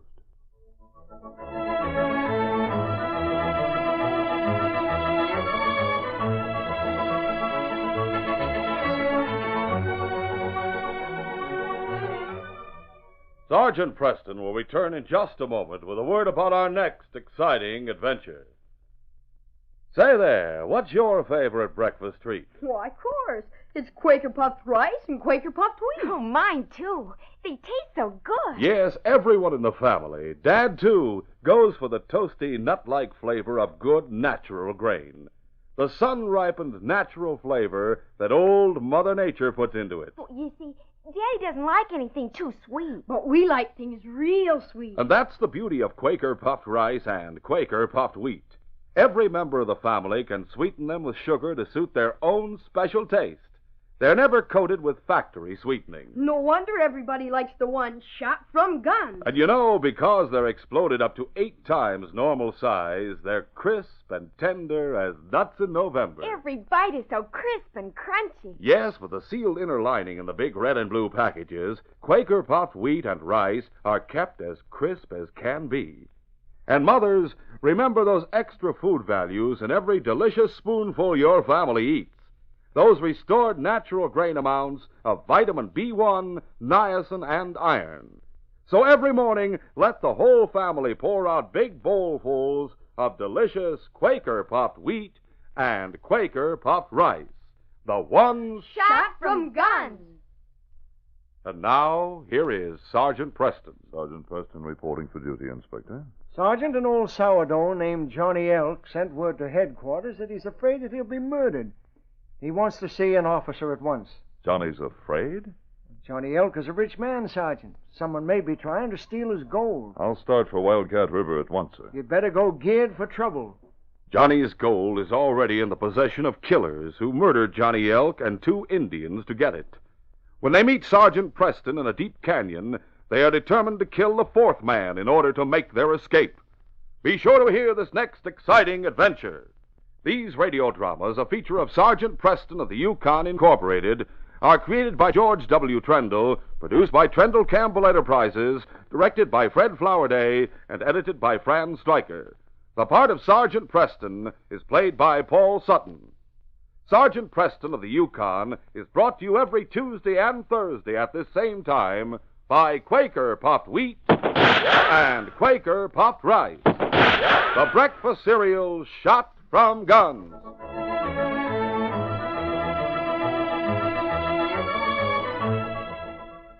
The giant of the cereals is Quaker Oats. Delicious, nutritious, makes you feel ambitious. The giant of the cereals is Quaker Oats. Yes, fellas and girls, if you want to grow big and strong, eat Quaker Oats often. You get more strength, more energy from oatmeal than any other whole grain cereal. So tomorrow, start eating delicious Quaker Oats, the giant of the cereals. Quaker and Mother's Oats are the same.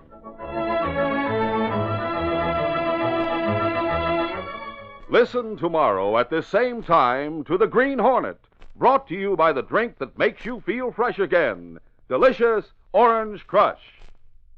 This is J. Michael wishing you goodbye, good luck, and good health from Quaker Puffed Wheat and Quaker Puffed Rice. So long. This is the Mutual Broadcasting System.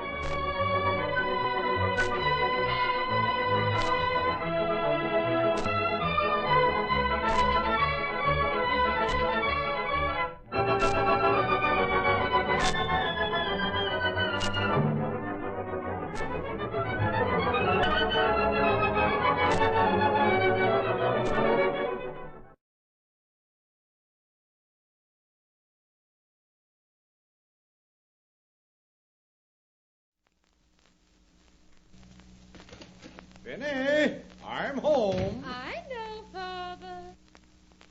Hello, everyone. This is Ray Green introducing another program in the series of Famous Fathers. You've just heard the voice of Howard Lindsay, star and co-author of that great comedy hit Life with Father, greeting Vinny with his usual homecoming. Of course, Mr. Lindsay's not back with us yet due to ill health, but we do have our famous guest father with us today, as well as a famous guest mother. Our guest father is truly a famous American father and the son of one of the most famous of all American fathers, the late President of the United States, Theodore Roosevelt. And that, of course, means that today we're honored in having with us as our guest father, Colonel Theodore Roosevelt.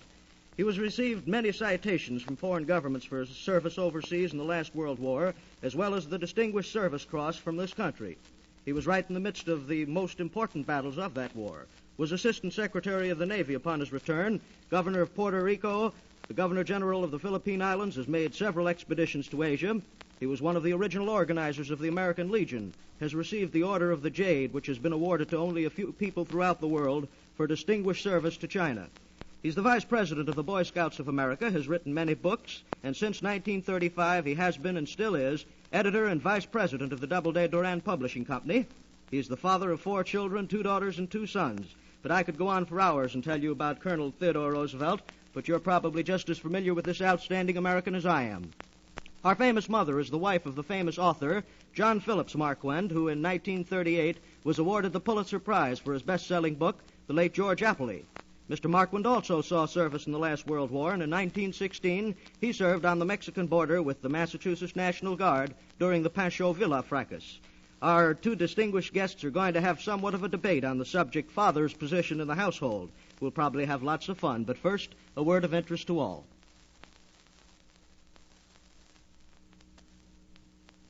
Well, we're gathered around a table here in the studio. Colonel Theodore Roosevelt, Mrs. John Phillips Marquand, and myself. We're going to start this discussion off, and I think the Colonel might open the idea up. I'd be delighted to open the idea up. First, I want to thank you for the introduction and say you were wrong on one point. You were wrong on the fact that I have 2 daughters and 2 sons. I've got 3 sons and 1 daughter, and my wife wouldn't thank you to cut off one of our sons. My most humble apologies. Another thing. You didn't name my principal claim to distinction because in addition to those, I've got 2 grandchildren. Look, Adelaide, you've seen Life with Father.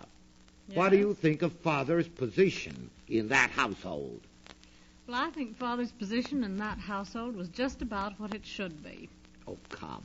Yes, Now, I come. really do. You do? Yes. Well, now, my feeling about a father's position is this, that a father's position in the household is secondary to the mother's. The mother's got the responsibility for bringing up those children, and she calls in the father as an aid and advisor. Well, I know in my household I should have the responsibility for running the dull little routine of the house. And when you speak of bringing up children, of course, I have 1 small child, a year old, which makes me very capable authority on education of children from 1 to 21. Adelaide, that makes me think of something that Mother always used to say. Mother said she wanted to have 12 children. She said that 1 child took all your time and 12 couldn't do more. So there you are, do you see, right on that. I agree with her, and I think it's perfectly deplorable the way the families in the United States have fewer and fewer children now, particularly the educated people who could give something to their children, and it's always a discreet 2. Adelaide, you know Eleanor, my wife. Do you think that I'm head of that household? Honestly now. Well, I know that in your household there's a great deal of talk of humility on your part and a great humble act. But when you really look down underneath, I have a very definite idea as to who runs the works. Now, that makes me think that you were siding with my wife because she always pulls that particular kind of camouflage over some arbitrary act of hers. Adelaide, there's one story that's always amused me was something that happened to my father. Happened to us and to my father when we were all little. You know, we used to go off on picnics because, of course, your father used to go with us on some of these picnics. This time we were going out to Lloyd's Neck, which is near Oyster Bay, and we all went out in rowboats. It was a very hot day. And Father took all of us children out walking. And we ranged from about 15 to about 6 in age, and there were about anywhere from 10 to 20 of us. And we got hotter and hotter, and the water looked beautiful, but we brought no bathing suits. Father finally cut the Gordian knot by saying, "Go in with your clothes on." We went in with our clothes on.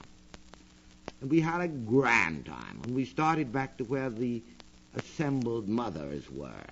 And I can remember, as if it were today, as we approached them, and they heard us coming, one of them looked up, then another, and then the look of horror and surprise that came over their faces when they realized that we'd been in bathing with our clothes on.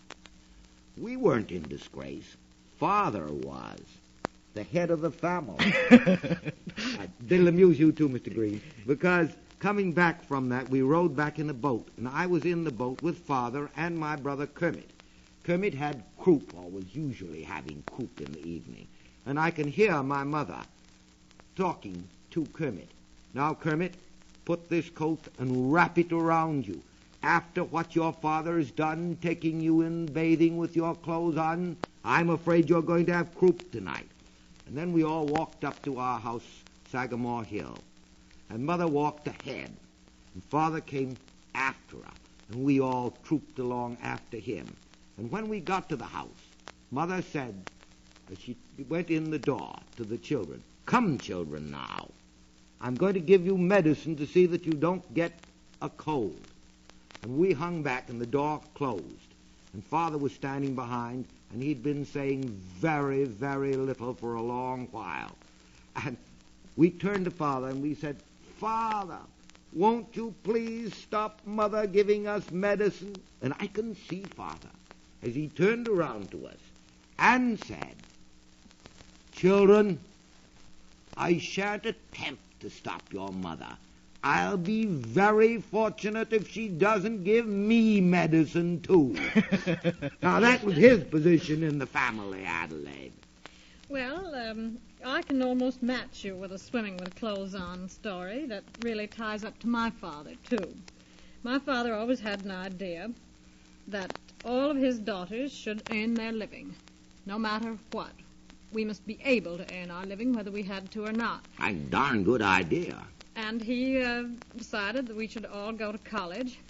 And when we went out into the world, at first we were never given too much money. We had to rustle a bit for ourselves. And the first time I ever crossed the continent, I got to Glacier Park. And I had driven out there in a Ford with another girl. And when we got there, the one thing we wanted to do was to take one of these very nice, expensive horseback trips.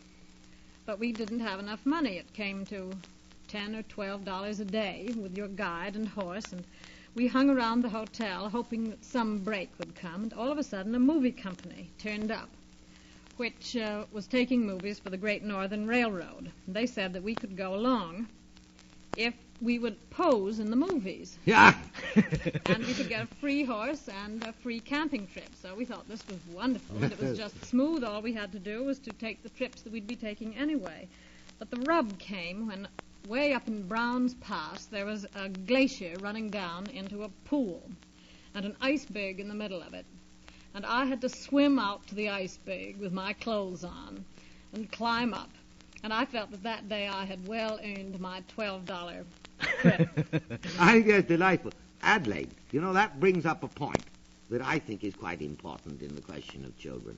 I think that they are very apt in this modern overdone cult to emphasize the importance of the children over the importance of the parents, to soften the children up, make them conceited and self-centered.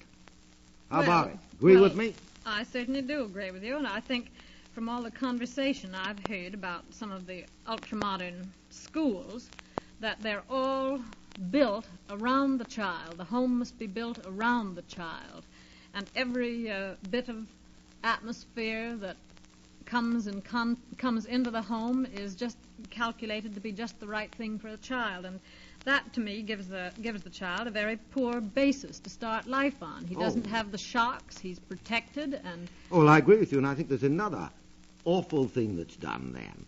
The child gradually begins to think of herself or himself as the center of the universe to which everybody should bow down, and doesn't realize that they've got to have thought for the feelings of others and look out for themselves. Now, Adelaide, you said about your father making you all feel that you had to support yourselves, that you had to pull your own weight in the boat.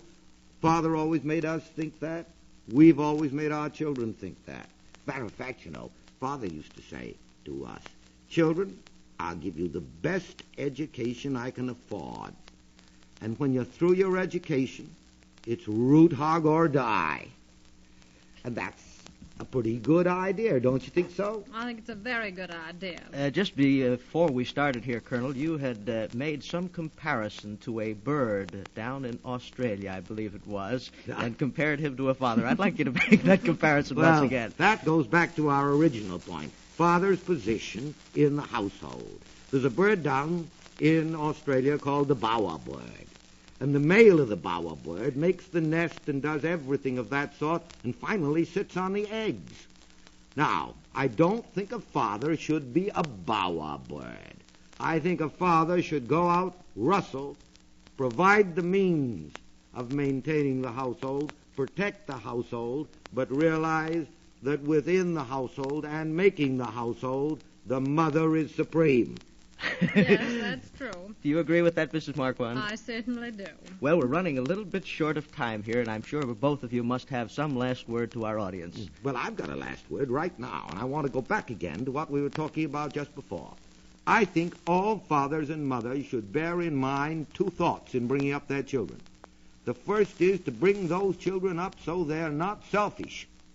And the second is to make them realize that in this world, every tub must stand on its own bottom, and that those children must go out and face the world on their own responsibility. Those are the two important things I think parents should bear in mind. Well, my last word is just to say that I think your last word is just as it should be, which is what a mother should say, isn't it? No!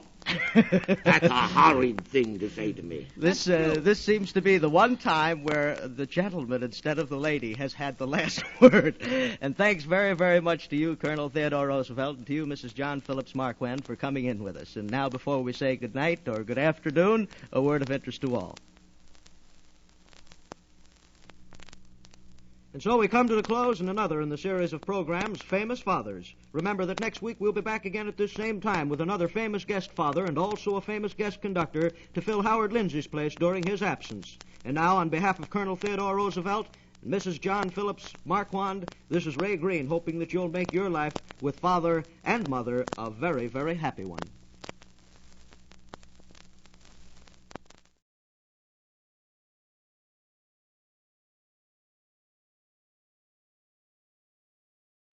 Mother, is Maxwell House really the only coffee in the world? Well, your father says so, and your father knows best.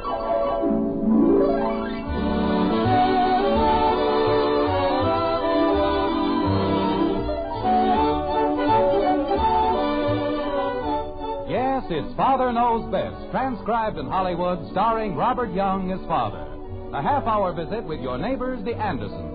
Brought to you by America's favorite coffee, Maxwell House. The coffee that's always good to the last drop.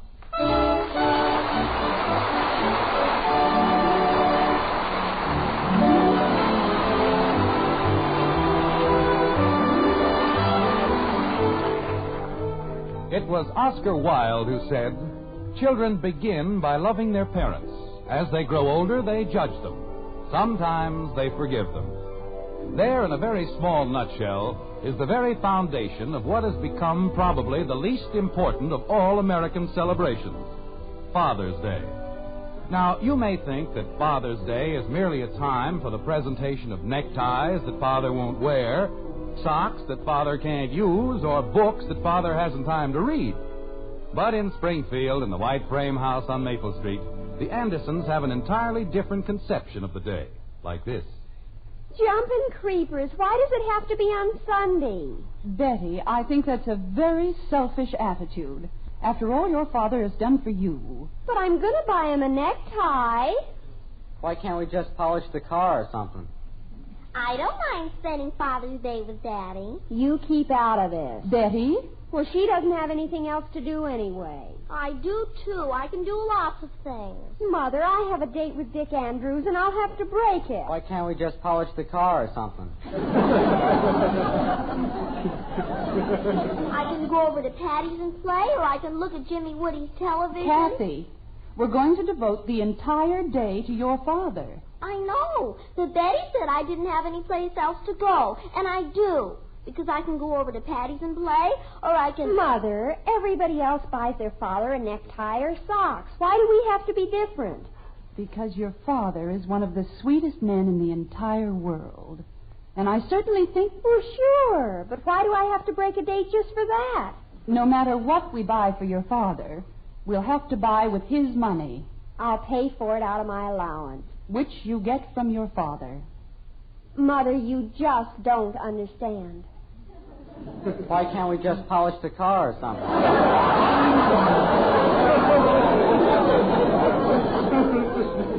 Bud, the car is less than a week old, and your father has already polished it 4 times. Well, this time we can do it. Janie Liggett's buying her father a necktie, and she doesn't have to break her date for Sunday. Betty, we'll not discuss it any further. Call Dick and tell him you're sorry. Do I have to? Yes, you have to. Kathy? Why can't we clean up the garage or something?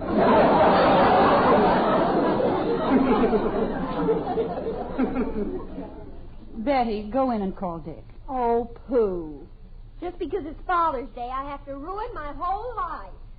Cleaning the garage would be a good Father's Day present. Bud. Yes, Mom? You can forget about your silly butterflies for one Sunday. But I promised Joe Phillips. I thought you'd broken your date with Joe. I did, but if we clean the garage the first thing in the morning... We're going to spend the day with your father. We're going to wait on him hand and foot, cater to his every wish. Sunday's going to be his day, and that's final. So let's not talk about it anymore. Now you can't even talk. For that, Bud Anderson, you dry the dishes. But I didn't say anything, Mom. All I said was you can't even talk. It was the way you said it. But, Mom, I didn't mean anything. All I said... Daddy's coming. All right, suppose we explain the whole thing to your father. I'll dry the dishes. And remember, not a word about Sunday. We want it to be a surprise, don't we? Yeah, some surprise. Bud. Oh, sure, Mom. We sure do. Chicken. Mother, if Dick Andrews never calls me again, it'll be your fault. He borrowed a car for Sunday and everything. Well, let's not worry about it, Betty. You'll get another girl. Mother, how can you say that? How can she say what? Daddy! Hi, Dad. Well, how's the world's finest family tonight? Hi, Father. Hi. Hello, honey. Hi, dear. What's the matter with Camille? Oh, nothing much, really. You're a little late, aren't you, dear? What's in the package, Daddy? Ice cream. Put it in the icebox like a good girl. Oh, boy. Want me to put your hat away, Dad? Thank you very much. It'll be a pleasure. What's the matter with him? Oh, we had a slight misunderstanding, nothing serious. Were you held up at the office? No, I stopped off at Haney's garage on my way home. Oh? There's a very annoying rattle in the rear bumper. I'm not even sure we ought to keep that car. Jumping catfish. I beg your pardon? That old wreck of ours made so much noise you couldn't hear yourself think. But if this one makes one little squeak... Betty, as long as we had to buy a new car, we might as well have them put it in good shape. Why don't you set the table like a good girl, Betty? How else can you set the table? And you help her, Kathy. Yes, Mommy. You know, Margaret, speaking of Sunday... Who said anything about Sunday? Didn't I? No. Oh. Well, I met Hector Smith downtown today. How is he? He's fine. You know, he has a client over in Plainfield. I haven't seen Elizabeth in ages. I'll have to call her after dinner. Yes. Heck has a client over in Plainfield. Maybe I'd better wait until tomorrow. But I've such a lot to talk about. Margaret, will you please let me tell you about Hector? Why, of course, dear. Go right ahead. All right. Try to tell a woman anything, it's just like... what was I talking about? Plainfield, dear. Oh. Well... You see, I was listening. Yes. Even if you weren't. Margaret. Hector was coming back from Plainfield the other day, and he decided to take a shortcut. Well, you know how Hector is. He got lost. Oh, that's too bad. Is he all right now? Nothing happened to him. He just got lost. Found himself on an old dirt road way back in the hills. My. Margaret, you don't have to keep making those little noises. I know you're listening. Go ahead, dear. Well, he found a lake. Just a little bit of a thing. He says it's the greatest spot for fish he's ever seen in his life. They were actually leaping out of the water. Bass, lake trout, everything. And every one of them dying to get on a hook. Margaret, doesn't that mean anything to you? Oh, yes, dear. I'm quite excited. Well, anyway, we're going to run up there Sunday morning and see what we can do. Sunday morning? Jim, you can't. Why not? It's only about 20 miles. Heck's going to pick me up at 5, and all I'll need is a few sandwiches. Jim Anderson, I've never seen it to fail. Every time we try to surprise you with anything, you have to make other arrangements. My birthday's in February. Sunday is Father's Day. Oh, that thing. Betty and Bud broke their dates just so they could spend the day with you. They didn't have to do that. But they did. We had the nicest day arranged for you. We were all going out for dinner. Then we're going to a picture show, one I know you'd want to see. Honey, doesn't it make any difference that I'd rather go fishing? I don't care about Father's Day. Well, we do. We want to show you how much we love you. And we want you to have a good time. I know what you mean, Angel, but if I'd rather go fishing... Jim, you're being very selfish about this whole thing.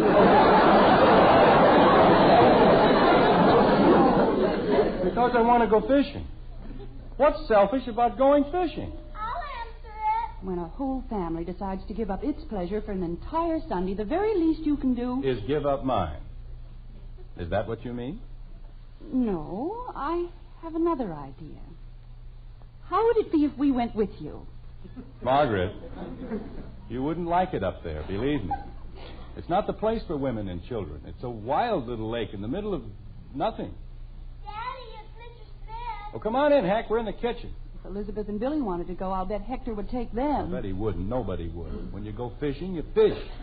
No place for a family. Am I busting in on anything? No, of course not, Hector. Come in. Hiya, Margaret. Gosh, I haven't seen you in a dog's age. Heck, will you explain to Margaret that families don't go on fishing trips? Why don't they? What? There, you see? Heck, come on outside. I want to show you the new car. You showed it to me this afternoon. Well, I want to show it to you again. What for? Come on, Heck. Oh, you wanna... I'll see you later, Margaret. Don't you dare let him change your mind, Hector. I'll be right out here if you want me, honey. All right, dear. What the heck's the matter with you, Heck? Nothing. Why? You know what happens if you take a bunch of women and kids on a fishing trip? You catch nothing. Yeah, I know, but look, Jim. Any self-respecting fish wouldn't come within 10 miles of us. Especially if you got a peek at Kathy. Jim, I'm not arguing with you. You're absolutely right, but... Then why did you make a crack like that in front of Margaret? Well, to tell you the truth, Jim, if I can't take Elizabeth and Billy, I can't go. Oh, no. Yeah, they had something all arranged for Sunday. It's Father's Day. Billy broke a date. They're doing it all for me. Oh, I don't know. Heck, is that lake as good as you said it was? Oh, it's terrific, Jim. I've never seen fish like that. I'm telling you, in 5 minutes, I saw 20 of them jump out of the water. Gee, I hate to give it up. Oh, let's go. With Elizabeth and Billy and Margaret and... Jim, it won't make any difference. These fish are so big, nothing will scare them. Not even Kathy? Not even Kathy. Well, okay, we'll try it. We better take both cars, huh? We'll have to. Leave around 5? Okay. Yeah, well, I gotta go home now. Tell Margaret I said goodbye, will you? You bet. Oh, Heck. Yeah? Happy Father's Day. Yeah.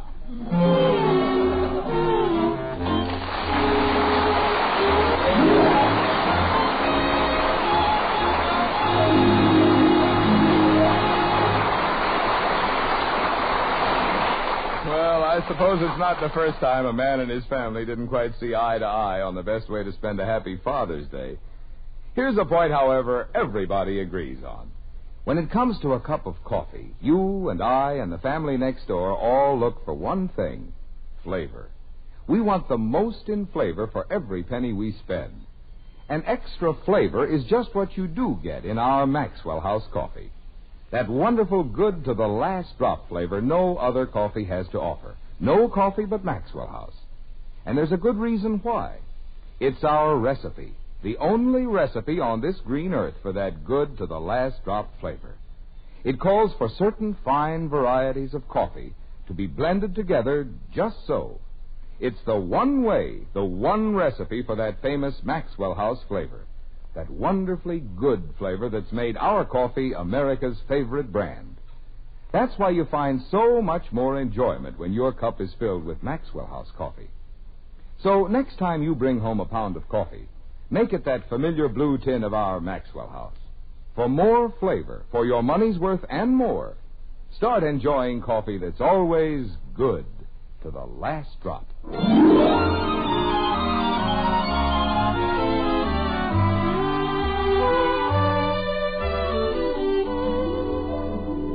The sun comes up like a stab of light. Rose fingers reach into the night. The darkness fades, the night is gone.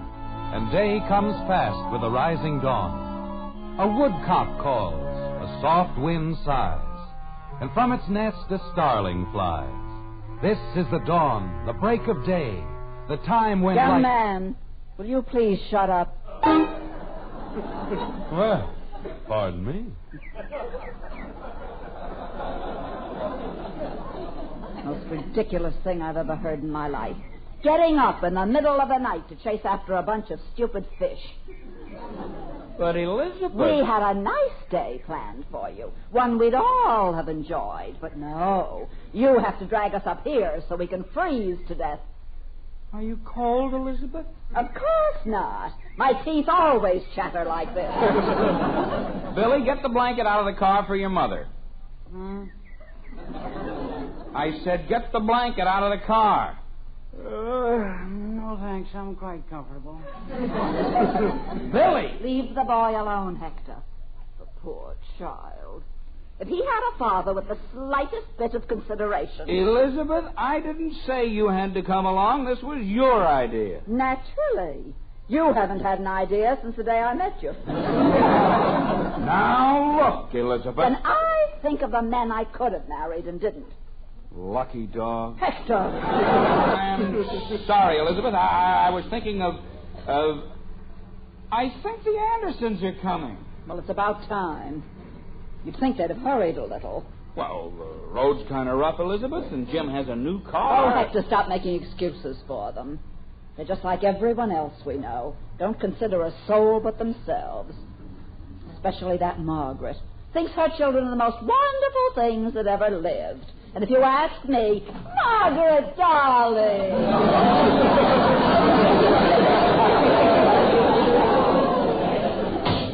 Elizabeth, we're awfully sorry. Hi, Heck. We thought you were lost. I'm awfully sorry we're so late, Elizabeth. Oh, Angel, we hadn't even noticed it. We had to stop on account of Kathy. Her hat blew out of the car, and we had an awful time finding it. Hi, Billy. Billy, wake up, dear. Betty is here. She is? Oh, hi, Betty. Hi. Say, this is quite a spot, Heck. Yes, sir. It's all right. Jim, I saw a bass, so help me, it was that long. You're kidding. Oh, I'm not, Jim. Well, maybe that long. Hey, there. Did you see that one, Jim? What did I tell you, huh? Where? Right there, near the dock. I don't see anything. Jim, you weren't looking in the right place. Well, what's the difference? The place I want to see him is on the end of my line. Got all your stuff, Heck? You ain't just a woofin'. The greatest assortment of fish persuaders in the world. And it's all on the dock waiting for Papa. Hector, where are you going? Fishing? Why? You'll do no such thing. There's a little thing like breakfast that comes first. Breakfast? Oh, honey, we haven't any time for breakfast, Elizabeth. It's practically 6:30. Jim, Elizabeth's right. My lands, I've got all that food to take out of the car. I'll get it, Elizabeth. I'll get it myself. You just build a fire. Honey, if we build you a nice big fire, then is it all right if we go fishing? After you've had your breakfast. Wait a minute. How about the kids? Why can't they build a fire? Hey, where'd they go anyway? Kathy? You want me, Daddy? Where's Bud? He's under a bush. What? Jim, do you have to shout so loud? How else can I shout? Kathy, what's he doing under a bush? He's sleeping. Well, wake him up. Why?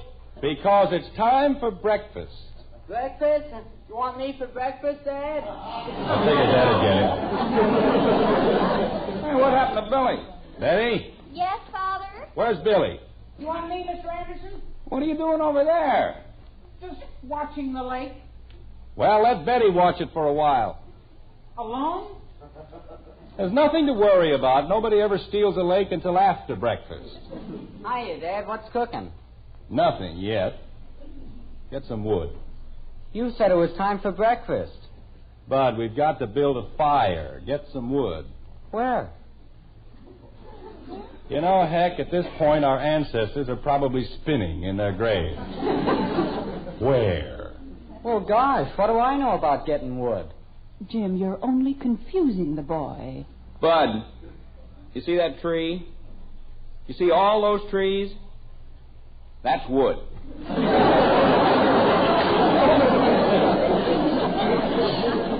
What am I supposed to do? Bite him down? Oh, holy How, Mom? Bud, go into the woods, pick up dead branches, twigs, anything that'll burn, and bring them back here. There's nothing complicated about that, is there? I guess not. And stop scratching. But I itch.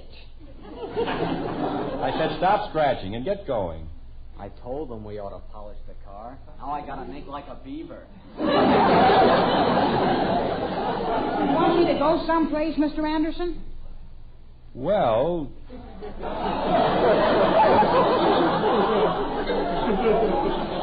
Leads with his chin every time, doesn't he?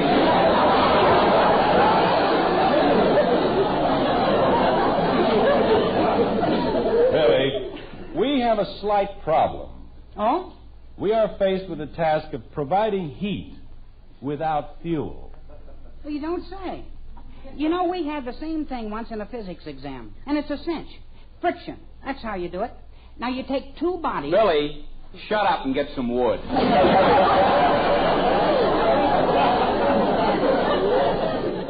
Huh? I said get some wood. Oh, okay. But I thought Mr. Anderson said... Wood! Hector, stop raising your voice. Wood.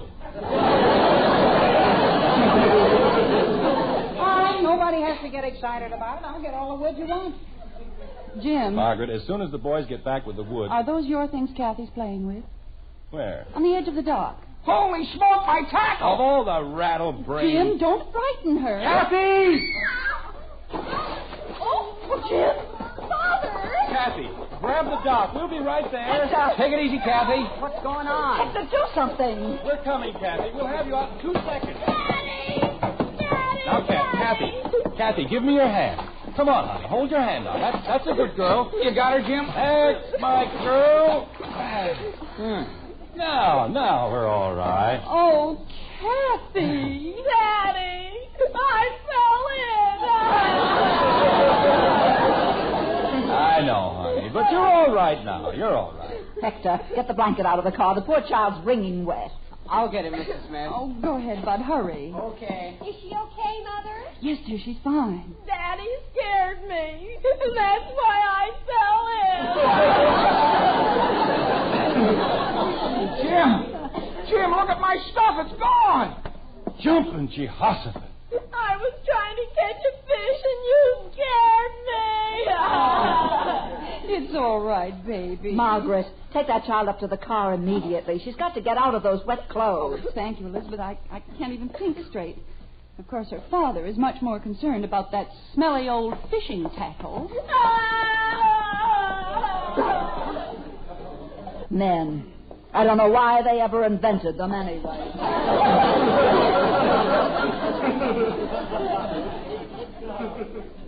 Gosh, I'm awfully sorry, Heck. My whole kit. Down at the bottom of the lake. Look at it. You mean you can see it? Where? Yeah, down there. Must be 30 feet. Hey, where are you going? I've got an idea, Heck. Don't go away. Father's Day. Isn't bad enough having children, you have to have Father's Day. Can you still see it, Heck? Yeah, practically smiling at me. Well, don't worry about it. We'll get it out all right. What are you going to do? What would you say was the right bait for your fishing tackle? For my... Oh, you mean... First, we'll fish for tackle, then we'll fish for fish. Yeah, that's a good idea. You think you can do it? Of course we can. Let's see now. That's about the biggest hook I have. You got any sinkers? Of course I have sinkers. Stop worrying, Heck. I'll get down there all right. Is that the heaviest line you got? Well, I didn't expect to catch any whales today. I know, Jim, but that stuff weighs a ton. Heck, I give you my personal guarantee. If I hook it, I'll land it. Now, let me have a little room, will you? Allow for a little drift into the shore, Jim. I'll put it right on the button. Okay, low bridge.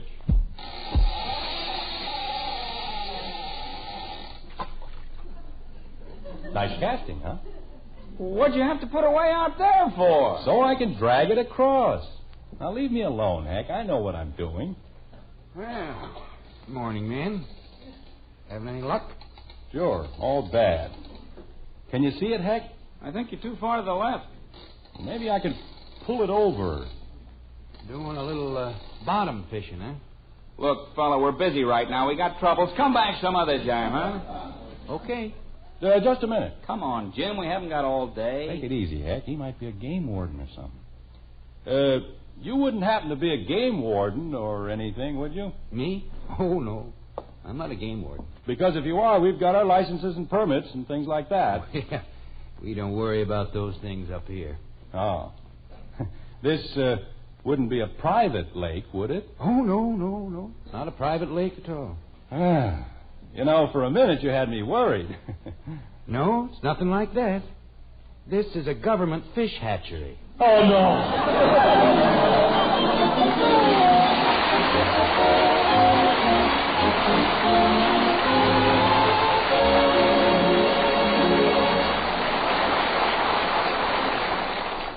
Poor Father. If it isn't one thing, it's another. That long trip all for nothing.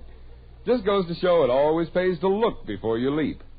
On that score, when it comes to buying a pound of coffee, it always pays to look for flavor. Yes, you want to be sure you get the most in flavor for every penny you spend. And that's just what you do get in every pound of our Maxwell House coffee. An extra measure of flavor. That wonderful, good to the last drop flavor no coffee but Maxwell House gives you. We're proud as can be of that famous flavor. It's the big reason why more people buy and enjoy our Maxwell House than any other brand. And today, as always, you can count on it every cup you pour. Because we'll never compromise on the quality of one single pound.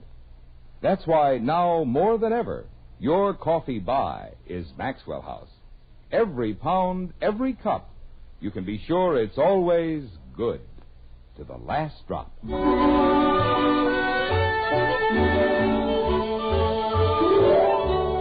Once again, it's breakfast time in the white frame house on Maple Street. But it's a lonely sort of breakfast, with none of the children at the table. Just Margaret and Jim, two lonely parents, discussing the disastrous effects of Father's Day, like this. There's no sense being upset about it, Jim. Dr. Simmons said it was nothing serious. I know, but you'd certainly think Betty'd have enough sense to recognize goldenrod after all these years. She didn't see it, Jim, and she still says it wasn't goldenrod. Well, it was something. She's puffed up like a frog. Well, Bud's the one I'm worried about. He says it itches terribly. There's a giant brain for you. Goes to sleep in a patch of poison ivy. Wallows in the stuff. How's Kathy? Oh, she'll be all right in a few days. It's just a little cold. Jim, I don't understand. How can you laugh at a time like this? I don't know, Margaret. The whole thing is hysterical.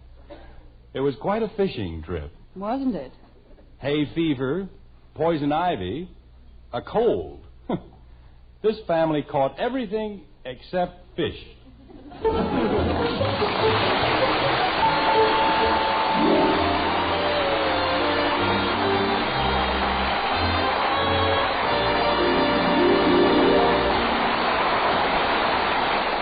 The instant coffee with a famous flavor. That's Instant Maxwell House, the happiest combination in coffee. Wonderful, good to the last drop flavor, combined with the convenience and thrift of coffee made instantly in the cup. So easy, no pot, no grounds.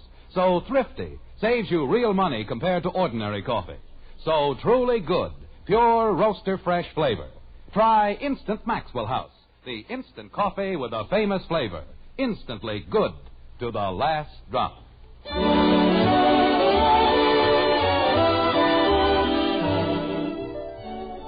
Bob, I have a duty to perform right now which gives me a great deal of pleasure.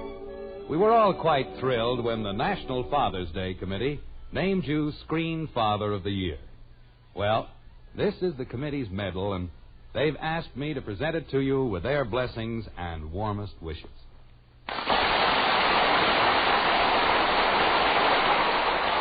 Thank you very much, Bill. Ladies and gentlemen, naturally, I'm very proud of this honor, but not for myself alone. As the father of 4 girls, I've spent a lot of time and gnawed a lot of nails in the waiting rooms of various hospitals in Southern California.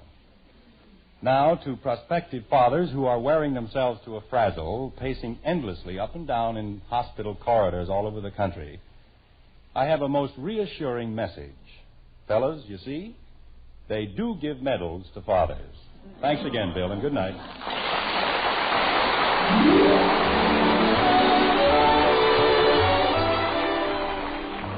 Join us again next week when we'll be back with Father Knows Best, starring Robert Young as Jim Anderson, with Roy Bargy and the Maxwell House Orchestra, and yours truly, Bill Foreman. So until next Thursday, good night and good luck from the makers of Maxwell House, America's favorite brand of coffee. Always good to the last drop. Father Knows Best was transcribed in Hollywood and written by Ed James. Now stay tuned for Screen Guild Theater, which follows immediately over most of these stations.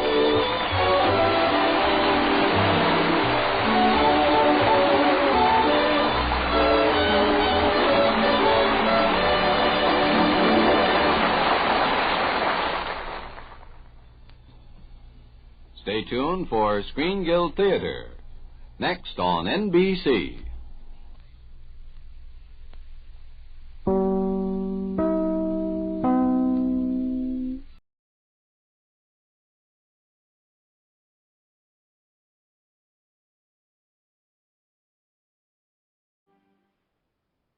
Father Damien.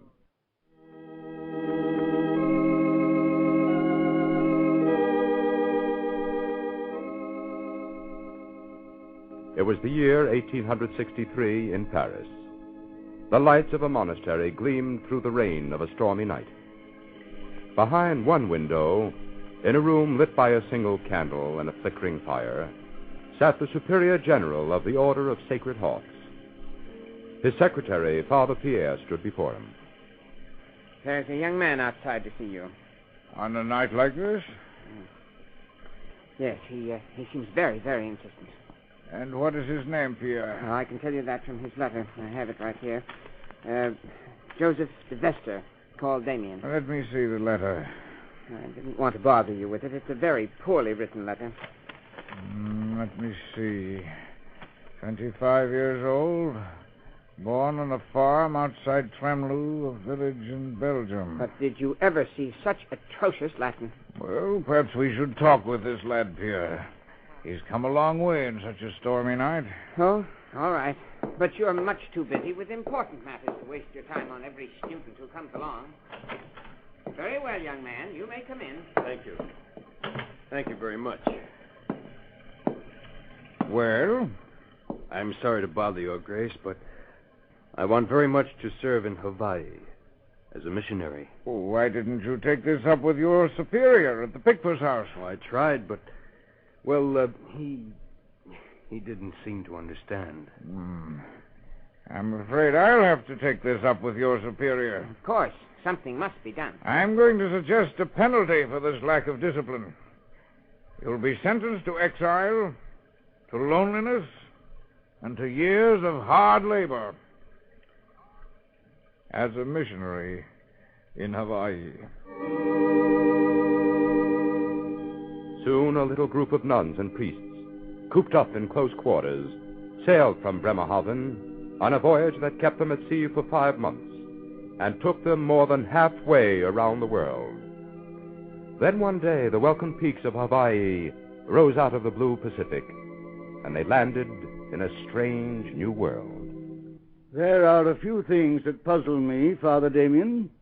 Perhaps, first of all, should I call you Father? Well, Your Excellency, I haven't been ordained, but in our order we're allowed to use the title. Your superior understood that I needed missionaries who could perform all the duties of priest. Oh, but I shall become a priest, Your Excellency. Well, I can't send you back, I'm afraid. And perhaps, as you say, you shall become a priest.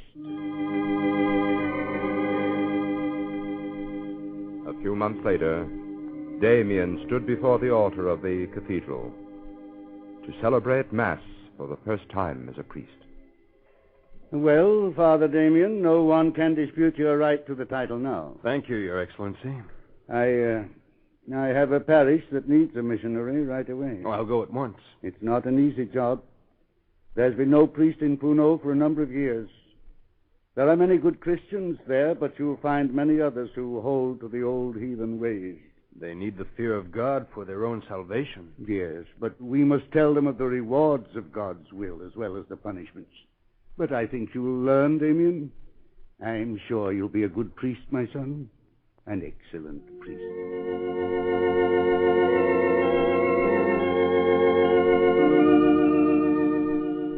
Father Damien's parish was a large, remote area of mountains and jungles and steaming craters of smoking volcanoes. By day and night he traveled from one end to the other, sometimes alone, sometimes with native guides. In every town of any size, Damien dreamed of building a church or chapel. He wrote letter after letter to Bishop Maigret, pleading for lumber. And then one day... Come on, men. Let's see how many of these planks we can get up before dark. All together now, let's lift this one in place. Ready? 1, 2, 3. There. Huh. How's the rock splitting coming, Matolo? It is plenty hard, Father. Rock no split like you say. Me no so strong like you. Oh, I'm not so strong, Matolo, just stubborn. Now, let me have that hammer. Say, what was that? Well, what's the matter? Why has everyone stopped working? Listen, Father. You hear something? Yes. Sounds like a drum. A drum of wind god. They are feast to wind god up in hill. I see. Well, you tell everyone in the village that when our church is finished, we'll have the greatest feast they've ever seen. Even if we have to use every bit of my supplies. Oh, good. We tell everyone. And as for that drum, give me that hammer, and I'll show you how to drown it out.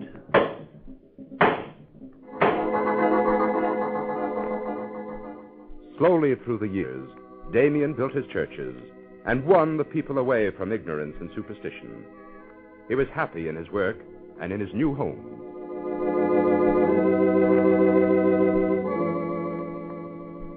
A year later, at the time of the consecration of a new church, Bishop Maigret called priests from all over the islands to attend. At the end of the day's celebration, the bishop spoke. God has been good to us in our work, and this is a great day of happiness. But there is one sorrow in my heart as I think of our island, and that is the sorrow of Molokai and its leper colony. Its pitiful people are as dear to God as any others. I don't know what to say. I can't find words. Your Excellency, I would like to go to Molokai.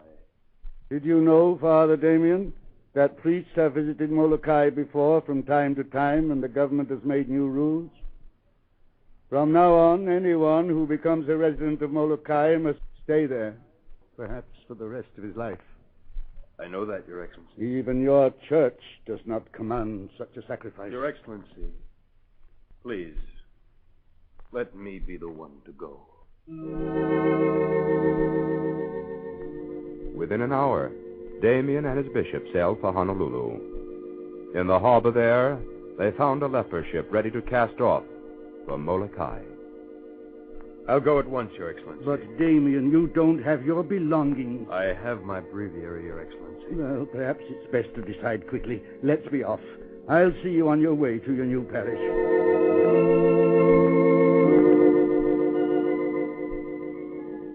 Damien and Bishop Maigret sailed on the ship of despair, listened to the heartbreaking cries of farewell as the doomed ones on board called out for the last time to loved ones ashore. Then came the silence of misery. One of the passengers aboard was a health official on an inspection trip.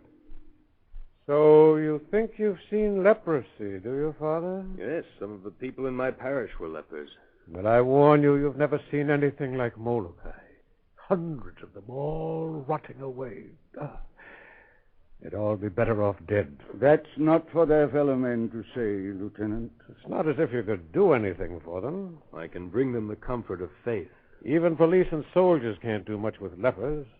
All they have to do is reach out and touch you, and it's worse than facing a man with a gun. Well, how do they keep any kind of order there? Oh, they make one of the lepers a kind of temporary superintendent. But no one lasts long on Molokai. About 3 or 4 years on the average. Well, I expect to be there for a good long time. You're foolish to bother yourself, Father. Better to leave things as they are. The government wants no trouble from the church or from anyone else. I know. As long as the lepers are kept out of sight and it doesn't cost too much, the government will be satisfied. Now, be reasonable, Father. It's always been this way. Why, back in the Middle Ages, as soon as anyone got leprosy, he was declared officially dead. They even read the funeral service. Lepers weren't allowed on the streets. And wherever they went, they had to carry a ratchet to warn people away from them. Yes, that's true, but don't forget the monks established leper homes for them. Yes, and just kept their misery alive for a little longer. I tell you, there's nothing you can do. Perhaps we can. On Molokai? You just wait and see.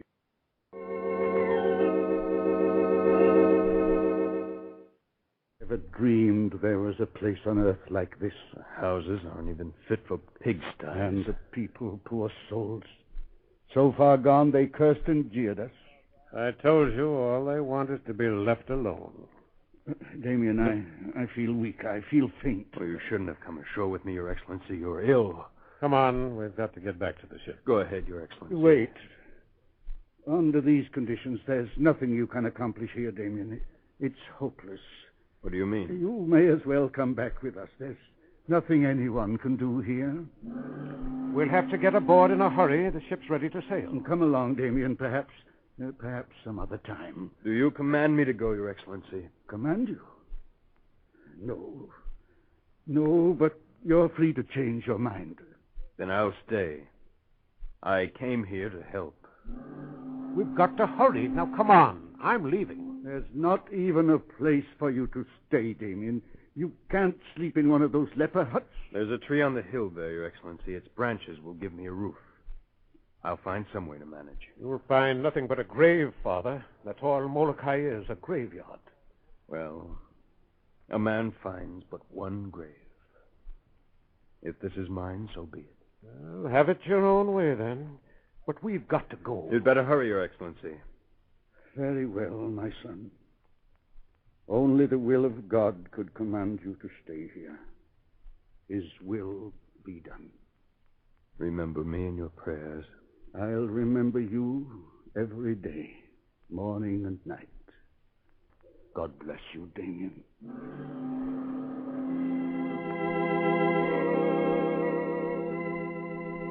Father Damien stood on the shore and looked out over the gray and dreary sea. In a glance behind him, he saw the twisted forms of 2 lepers feebly digging a shallow trench in the graveyard.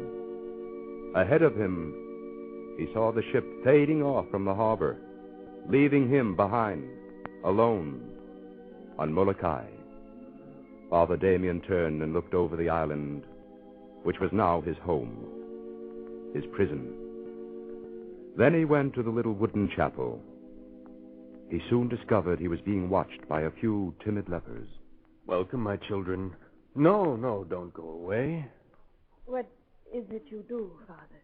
Why, I'm cleaning out our church. It needs it, doesn't it? You going to stay, Father? Why, yes. I'm going to be your priest. Others have come, but they no stay. Well, I expect to stay. So we must get our church fixed up. Would you like to help me? What I do, Father? Well, I'll need a hammer and some nails. Do you think you could get them for me? This I can do. What do you have there? We bring fruit, Father. Fruit to leave for you to eat. Well, I am hungry. Come, let's sit down and eat together. You no can eat with us, Father. Plenty danger you catch. We go. We come back. Oh, no. No, stay right there. Some peoples here no like white man, Father. No like priest. Well, maybe we can change that. Here, let's divide this.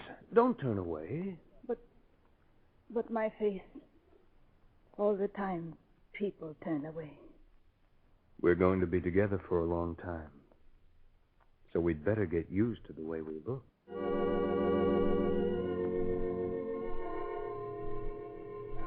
The ringing of the church bells from the little chapel soon became a familiar sound over the island of Molokai. And so did the sound of hammering, as Damien made coffins for the funerals that took place almost daily on Molokai. Since you come, Father, we have flowers in church, prayers to God. It no seems so sad to die in Molokai. No, it should not be sad, Milani. It's the end of all our suffering and misery. It's only going home. Going home. Yes. It is so long since I see my home. Well, let's get to work. Hand me some more boards, Kalea. But, Father, why here you work building coffins? Why you no build house to live in? Oh, there's plenty of time for that, Kalea. I have the place all picked out.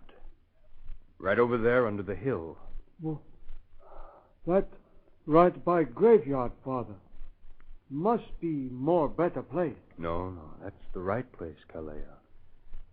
Between the church and the graveyard. I won't have to travel far to be near all my friends.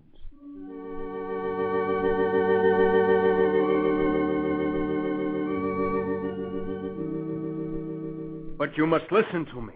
We must have lumber. I didn't come all the way back to Honolulu for nothing. Well, Father, if you just make out a report. A report? A written report. Then I'll see that it comes to the attention of the proper authority. Very well. If you want a written report, I'll write it here and now. No, you can bring it tomorrow. I can't wait until tomorrow. But, Father, these matters must be handled in an orderly fashion. I'm sorry, sir, but if necessary, I'm prepared to handle this in a disorderly fashion. I've been sent from one clerk to another for days. Your attitude is hardly worthy of your calling, Father. Any other attitude would be unworthy, sir. I trust I won't have to call your conduct to the attention of your bishop. You may do what you like. Unless something is done, I certainly intend to call your conduct to his attention. Really, Father Damien, are you threatening me? With every power at my command, yes. Well, perhaps I'll take your suggestion and call the police. I think you might spare your church the notoriety of a disgraceful scene. My church would be more disgraced if I stood by while you buried my lepers under reports and then pronounced their funeral service with the words, "Come back tomorrow." And if something isn't done, I intend to go to the newspapers with every sordid detail about Molokai. The newspapers? Oh, so it's publicity you want, is it? You know better than that, sir. But I'll use any weapon God gives me. Now, we'd better reach an understanding right now, Father Damien. We permitted you to go to Molokai to look after the spiritual welfare of the people. The rest of it is none of your affair. I tell you, it's every man's affair. You seem to forget, Father Damien. There's a law forbidding anyone from the leper colony to leave its boundaries. You're here against that law. I'm here to serve a higher law than yours, sir. Well, that won't stop me from having you thrown in jail. Now, will you leave my office, or shall I have you put out? Not until you take care of my people. We've got to have lumber to build houses, pipes for a new water supply, and we've got to have food. Beggars. Why don't you grow your own food? You sit here in your cool, comfortable office with your fat belly full. And you ask why men with half-rotted bodies, men with lifeless hands, men too weak to bathe their wretched sores can't raise their own food. I've heard all I want to hear. Yes, you want to get rid of me. Well, here's my report. Approve it and I'll go. Otherwise, there'll be a scandal that will put you out of office. Well, I don't suppose it'll cost too much. Very well, I'll approve it. There. And now I expect you to be on the first ship back to Molokai. I'll be on it all right. And you're not to set your foot off Molokai again. If you keep your bargain, I'll have no need to leave Molokai. If you don't, I'll be back again. Well, I think our business is over. Let's shake hands on it. Shake hands? Don't touch me. Get back to Molokai! With the necessary supplies furnished at last, Father Damien set to work again with hammer and saw, and he helped to build 300 houses on Molokai with his own hands. Day after day, he visited the sick, held religious services, and buried the dead. 2 more years passed, and Bishop Maigret eagerly read his priest's reports. Well, he seems to be making splendid progress out there by himself, but this last letter seems strange. Brother Paul, he asks for more musical instruments. More musical instruments? What does he want with musical instruments at a leper colony? It does seem odd. But we must try and help him. But you'd think he'd want something more practical. You know, I believe I'll visit Father Damien at Molokai. Oh, but you can't, Your Excellency. The law forbids you to visit the leper colony. I believe now that they've heard so much of Damien's work, they'll relax the law. Surely, if he can stay there year after year, I can make a brief visit to encourage him. Let's arrange for it at once. Yes. Do you want me to go with you, Your Excellency? Why, yes. You are not afraid, are you, Brother Paul? Well, no, of course not. I guess leprosy can't be so contagious after all. He hasn't caught it yet? Make the arrangements and we'll go as quickly as possible.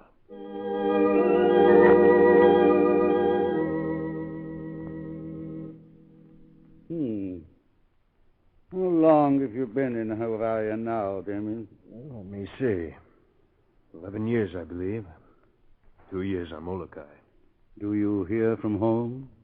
Yes, my mother is not so well lately, they tell me. Of course, she's getting along in years. How old is your mother? 71.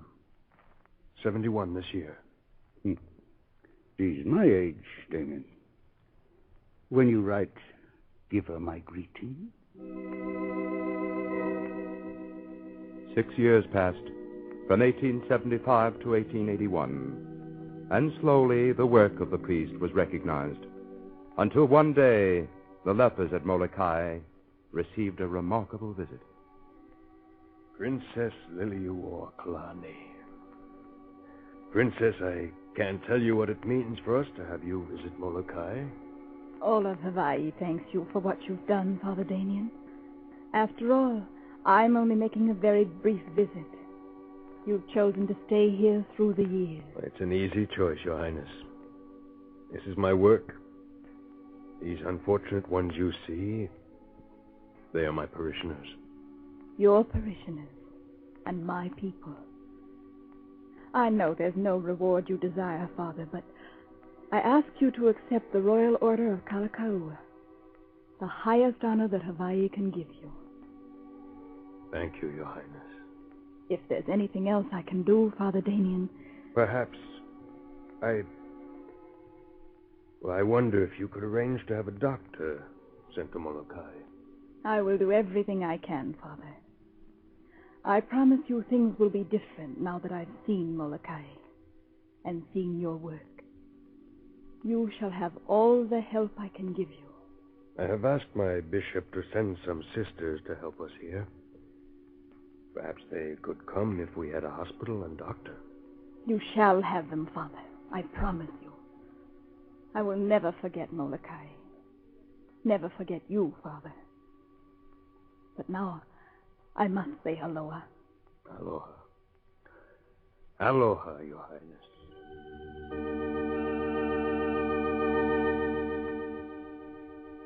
It was 3 years before a doctor finally came to stay at the leper colony.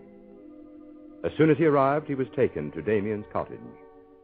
Welcome to Molokai, Doctor. I'm glad to be here, Father Damien. Glad to have a chance to help. I'm sorry I didn't meet you at the boat, Doctor. And, sorry. You'll pardon me if I don't shake hands. Well, yes, of course, You but see, a few weeks ago, I had a little accident. An accident? It was a strange accident. I was shaving one morning, and I spilled some boiling water on my bare feet. Oh. That must have been, very painful? No, Doctor. There was no pain at all. No pain? But surely you must know... Yes, Doctor. And now that you're here, I suppose we'd better make sure. But, Father, there's no need to make sure. That copper color of your skin. Those swellings. I know, Doctor.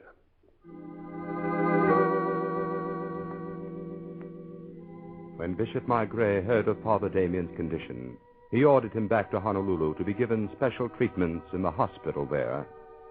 But after only 2 weeks had passed.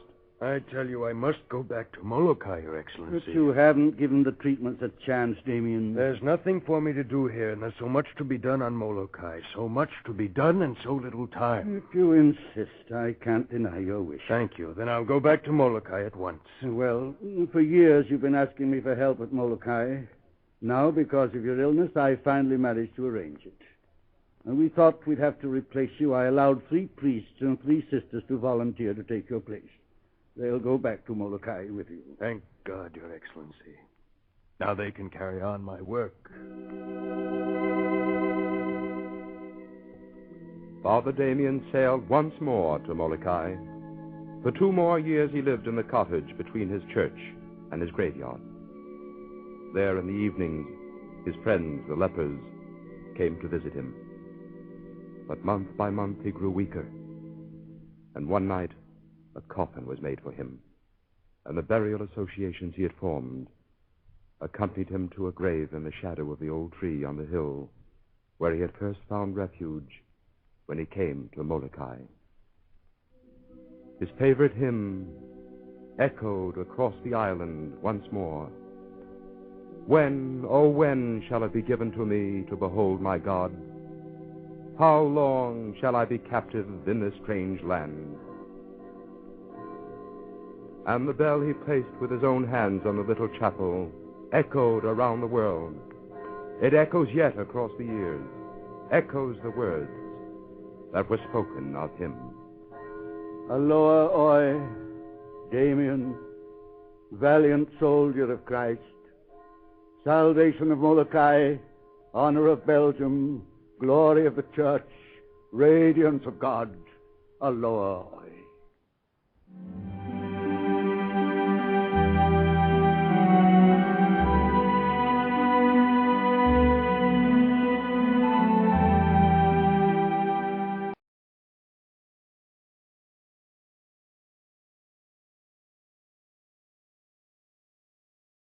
The Mutual Broadcasting System, in cooperation with Family Theater Incorporated, presents transcribed A Daddy for Christmas, starring Pat O'Brien, Linda Johnson, and Bobby Driscoll. Shirley Temple is your hostess.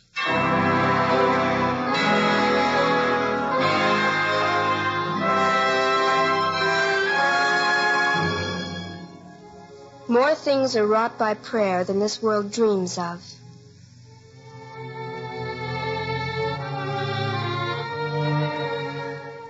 When I was a little girl, I once received a doll for Christmas. It wasn't very expensive, nor even the prettiest doll in my collection. But I kept that doll and cherished it long after my other Christmas toys had disappeared. It came from someone I loved, someone who loved me, too. No matter how high the gifts are piled, any Christmas tree is bare which doesn't have love around it. That's why it's so important for us to make our homes places of love. Not just Christmas Day, but every day of the year.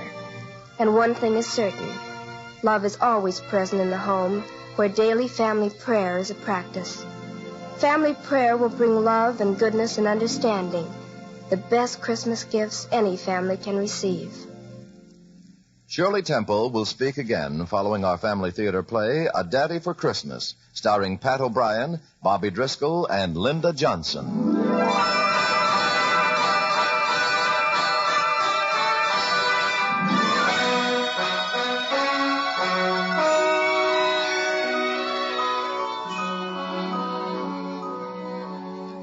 Most people look on Christmas as a special occasion. With me, well, I guess it's what my little Stevie would call extra special. As long as I live, Christmas will be extra special for me now. But in early December last year, when I took Stevie to the toy department of Weber's department store, I had no idea, to quote Stevie again, how extra, extra special that Christmas was going to be. Look, Mommy, look! That glass ball's got real snow in it. And look, there's a reindeer. And there's Santa Claus. Mommy, do you think Santa will talk to me? But you just talked to the Santa when he was across the street. I forgot to tell him something. I think you asked for everything in the store. But okay, this is your picnic. As soon as that little girl gets through. Now, Santa Claus. Well, what a nice little boy. Come here and tell Santa what you want for Christmas. You know. Huh? I'm Stephen Hunt. You know what I want. Santa, you took his list when you were across the street in Wilson's department store? Oh, yes, that's right. I remember you now. I was getting you all mixed up with another nice little boy I know.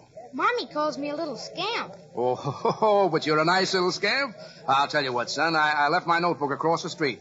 So, how about you giving me that list of all the things all over again? First, what's your address? Stephen Hunt, 2228 Elm Street. All right, Stephen. Now, what do you want for Christmas? Well, I want the sled. Mm-hmm. The bicycle. With 2 wheels? With 3 wheels. Oh, that's a tricycle. I don't want a tricycle. I want a bicycle. With 3 wheels? Uh-huh. 1 bicycle with 3 wheels. I got it. And I want a scooter, a pony, a wagon, and I want a daddy. A daddy? His daddy didn't come back from the war. I don't think Stevie remembers him, but all his friends have daddies. And I want a daddy, too. I'm afraid a daddy is a little out of Santa Claus's line, darling. Son, let's check that address again. Stephen Hunt, Stephen Hunt, 2228 Elm Street.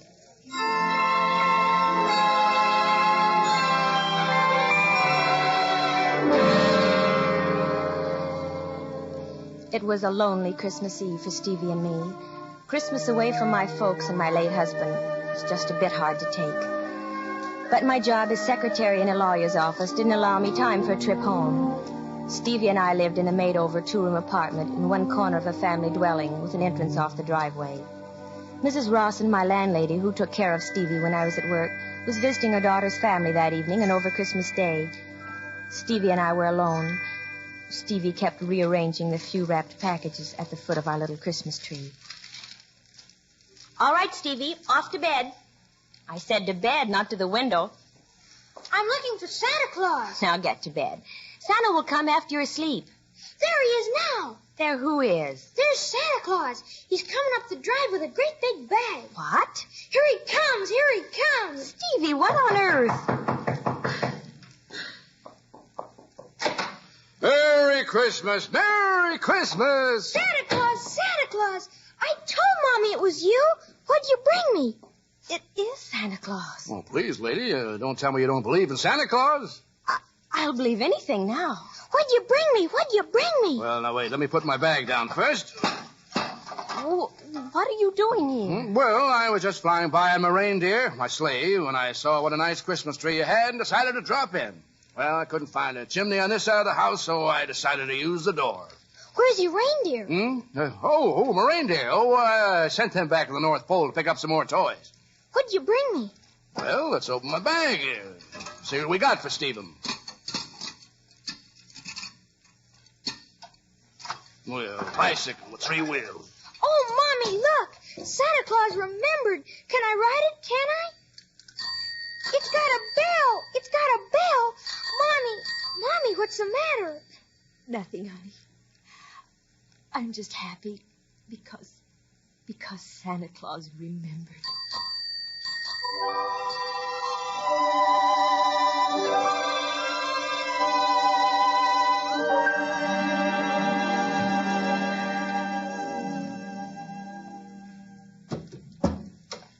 He's really asleep now. That, Santa suit must be awfully hot. Would you like to take it off? I'll say. There. Now the beard. Oh, that feels better. Why, you... What's the matter? You're a young man. Is that bad? No, but I just thought Santa Claus was older. I mean... You mean you thought Santa Claus was older? Well, I hope you're not disappointed. My name's Joe Regan. Pleased to meet you, Mr. Regan. Won't you... Joe. Won't you please sit down? Ah, thanks. Now, tell me, why did you do this? Not that I don't appreciate it, but... I had to. After all, I'm Santa Claus. And a swell little kid with a pretty and nice acting mother comes up to me and says, Santa, I want a bicycle with 3 wheels. Well, what kind of a Santa Claus would I be if I didn't come through? But why Stevie? There must have been thousands of boys and girls who asked you for presents. Why Stevie? Well, maybe it's because he asked for something different. He said he wanted a daddy for Christmas. Oh, no. That's going too far, Joe. I mean, Mr. Regan. Oh, no, don't get me wrong. I'm afraid Stevie won't get his daddy for Christmas. Maybe by Easter? You don't think... Oh, no, of course not, but already I like you a good deal. Well, I like you, too, but... We sound like a couple of kids. A couple of nice kids, I'll have you know. Joe, you're crazy. You're the most audacious, Oh, you're very nice, Joe, but that tricycle must have cost a lot of money. You'll have to return it. I won't take that bicycle with 3 wheels away from Stevie. You do it. Oh, no, I couldn't. He already loves it. All right, you win. He keeps the tricycle. 1 round for Joe Regan. But about that daddy business, that's out.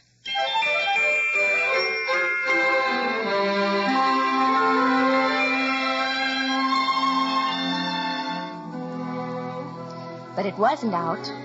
Joe kept coming around, sometimes to see me and sometimes to take Stevie, who adored him, for an outing. We were married shortly before Easter, and we were lucky. We found a little furnished house in a nice section of the city, and I talked Joe into quitting the job he had in a furniture factory, where he did a lot of manual labor, into taking a sales position with the Jensen Hardware Company. Strangely, Joe balked at this and insisted he preferred working with his hands, but he finally gave in. After all, the new job held something of a future.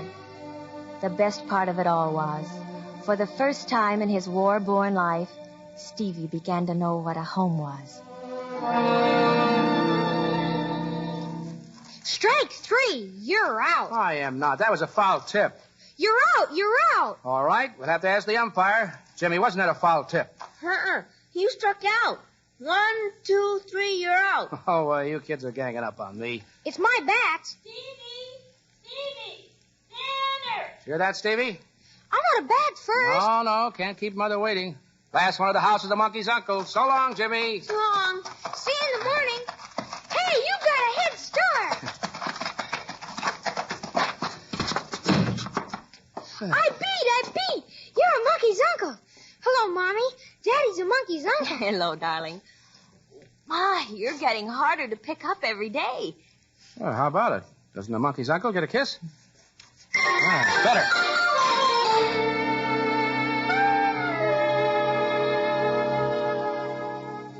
Sometimes it was like having 2 little boys around the house, but what mother objects to that? There were other times, however, when Joe was more than a little boy to me. Much more.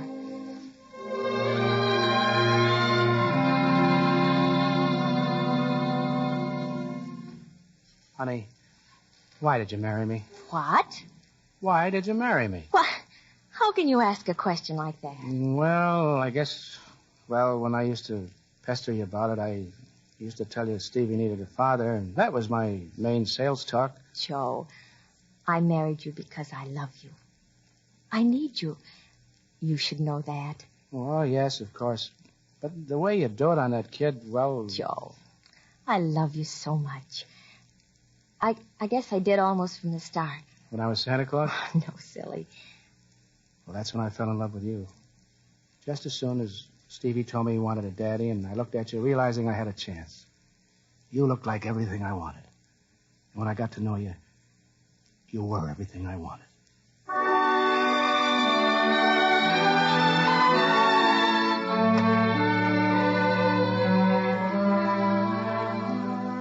And Joe was everything I wanted. At least that's what I thought until late one afternoon in August. Hello, Mary. What's the matter? Joe, the lights won't go on. They're on next door, and I checked the fuses. Joe, you didn't forget to pay the bill. I'm afraid I did forget, honey. I didn't have anything to pay it with.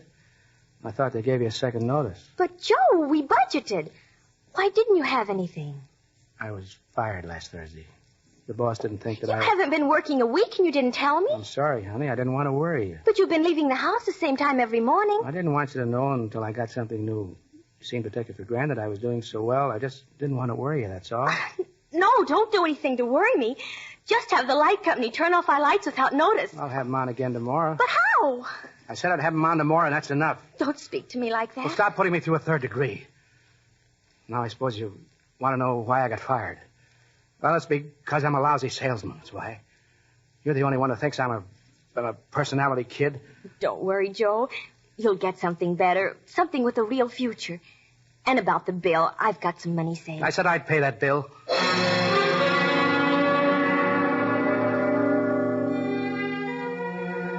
He paid the bill all right by pawning 2 pieces of his very fine leather luggage. That was our first quarrel. A couple of weeks later, Joe was in the yard cutting the lawn when Stevie came home from school. Hiya, Stevie. How's school? It's fun, but, Daddy, all the kids have cowboy boots. Can I have them? Well, let's see. Let me think about that, little Stevie. No, we might as well start in being frank about these things right now. Come here, son. Jimmy's got cowboy boots with red and yellow. Stevie, I want you to listen to me. There are times when our family doesn't have much money and we have to get along without some of the things we'd like to have. Some other times we'll have a little extra money and get some of those extra things. Then I can't have those cowboy boots? I'm afraid not, fella. Not right now. Yes, you will, honey. We'll go downtown and get you some cowboy boots Saturday. Mary, I didn't know that I'm going to get some boots. I'm going to get some boots. I'm going to go tell Jimmy. You shouldn't have told him to get those boots just after I said we couldn't afford it. All the other youngsters are wearing them, and I don't want him to know we can't afford it. You've got to learn sometime. Well, there are things we can't have just for the asking. Well, he's too young to learn now. All right. But how can we pay for them out of my unemployment money? I got a little money from my folks this week. They sent it to help outfit Stevie for school. Oh, I didn't know.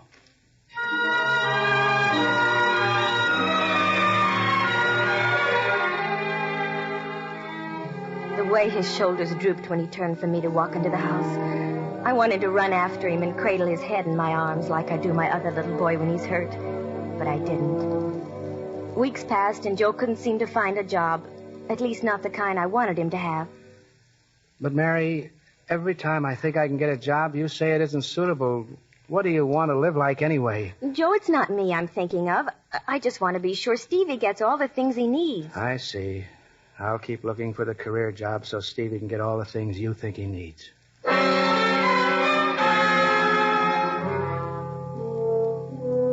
He tried, but that was all. Finally, I spoke to Mr. Emerson, and he offered me my job back. I thought Joe would raise the roof, but... So you're going back to work, huh?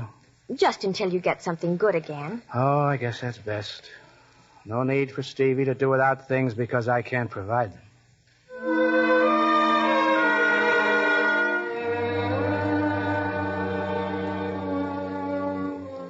That's all he said. Somehow I'd have felt better if he'd objected, even insisted I didn't take the job. So I returned to work for the first time since we were married. The third evening after work when I came home, the house was strangely quiet. Joe! Joe! Stevie! Stevie, honey, what's the matter? Oh, Daddy! What about Daddy? He went away. He took all his things. Oh, no. No, Stevie. Honey, did he leave anything? A letter from Mommy? Oh, here it is on the table. Dearest Mary. I know you'll think I'm a quitter and despise me for leaving this way, but it's going to be hard enough saying goodbye to Stevie. And I'm afraid you might change my mind, and we'd all be worse off. I can't stay. Can't marry because I can't be the things you want your husband and Stevie's father to be. I'll never do big things. In fact, I don't especially want to. I don't want to be anything more than just an ordinary guy. Bus driver, mechanic, something like that. That's the whole story. Goodbye, and good luck. And if by some strange chance I do get ahead, I'll try to make up for this. I promise. I'll love you always. Joe.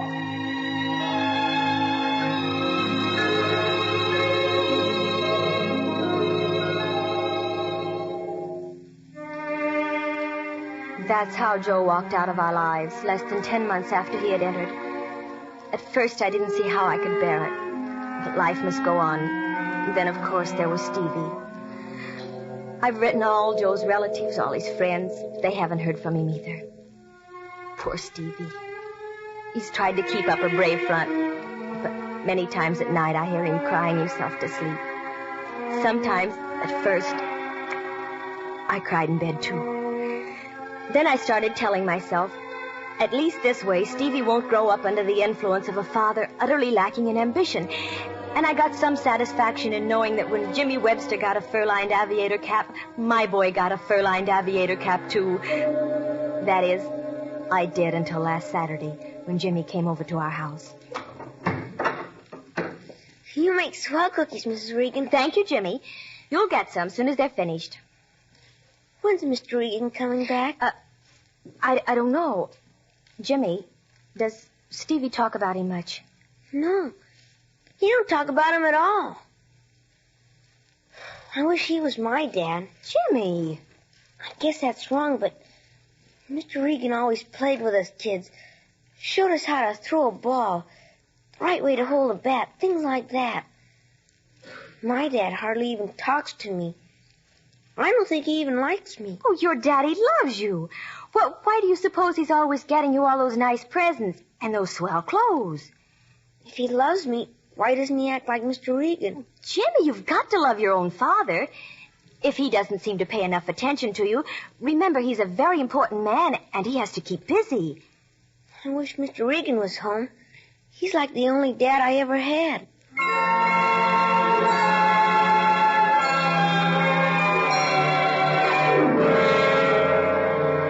It was then I finally realized the terrible thing I had done to my Stevie and to Joe. And I'd had the nerve to nag him for not giving Stevie the things a father should. I'd even held up Jimmy's father as an example. Poor Joe. He must be feeling lonely, too. I suppose he was a department store Santa Claus again this year. Somewhere. Wonder what he's doing tonight. Christmas Eve. I could almost scream the way Stevie keeps looking out the window.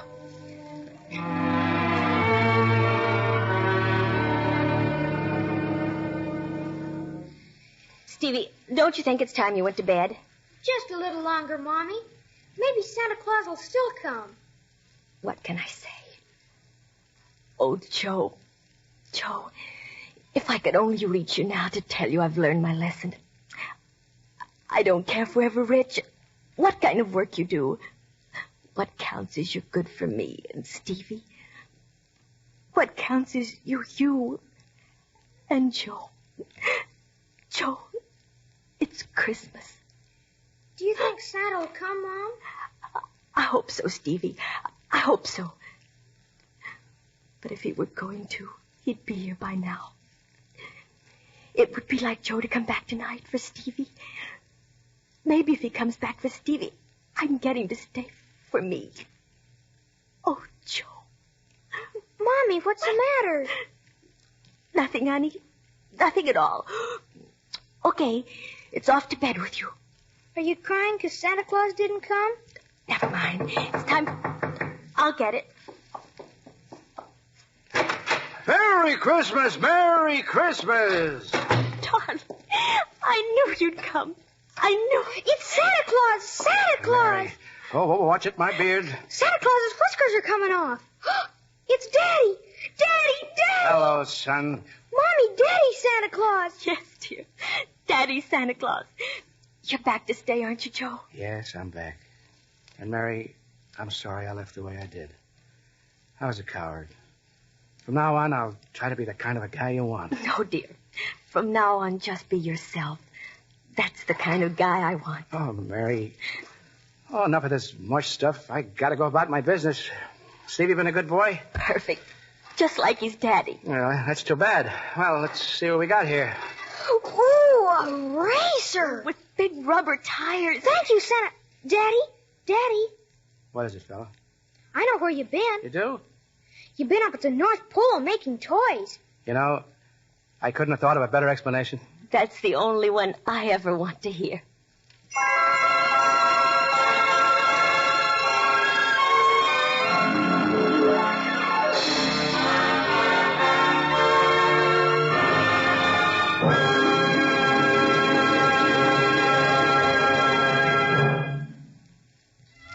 This is Shirley Temple again.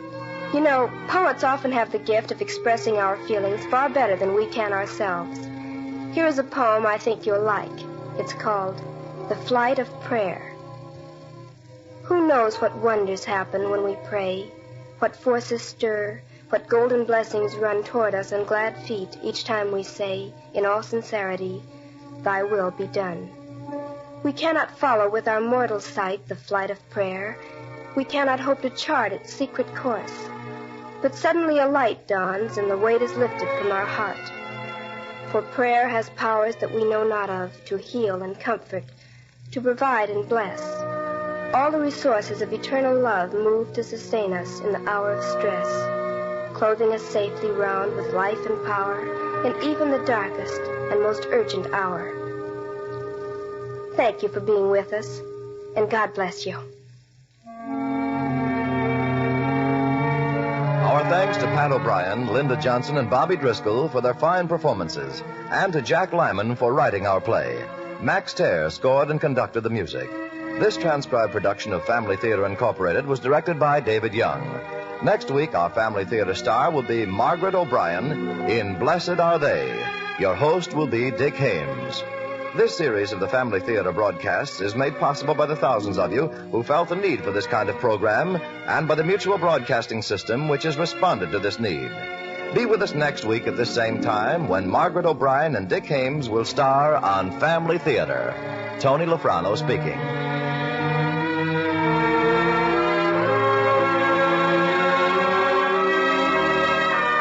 This is the Mutual Broadcasting System.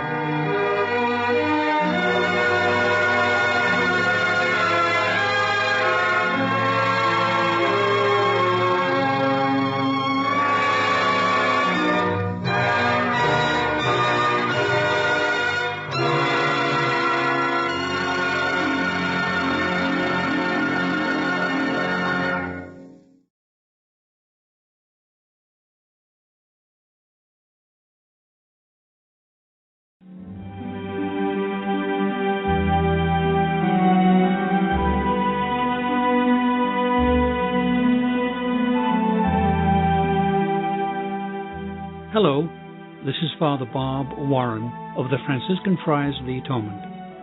Thank you for listening to this rebroadcast of the Ave Maria Hour radio show.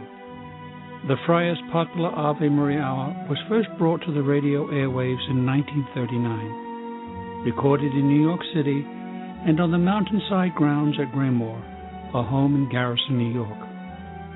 These timeless classic stories of the Bible and the lives of the saints came to life each week through dramatic reenactment by professional actors and actresses. You know, friends, Christ once said, "Do not hide your treasure under a bushel." In saying this, he meant share your gifts, share your talents. The Friars of the Atonement feel the message in these broadcasts remains as powerful and timely as when they were originally aired, and we are so happy to be able to share them with you today. To learn more about the missions and ministries of the Friars of the Atonement, I invite you to visit our website, www.atonementfriars.org. In the meantime, sit back and enjoy this rebroadcast of the Ave Maria Hour.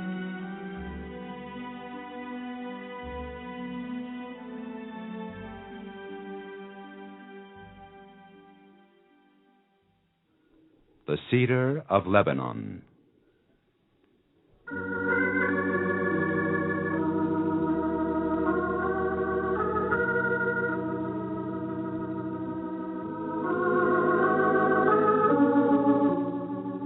The just man shall flourish like the palm tree.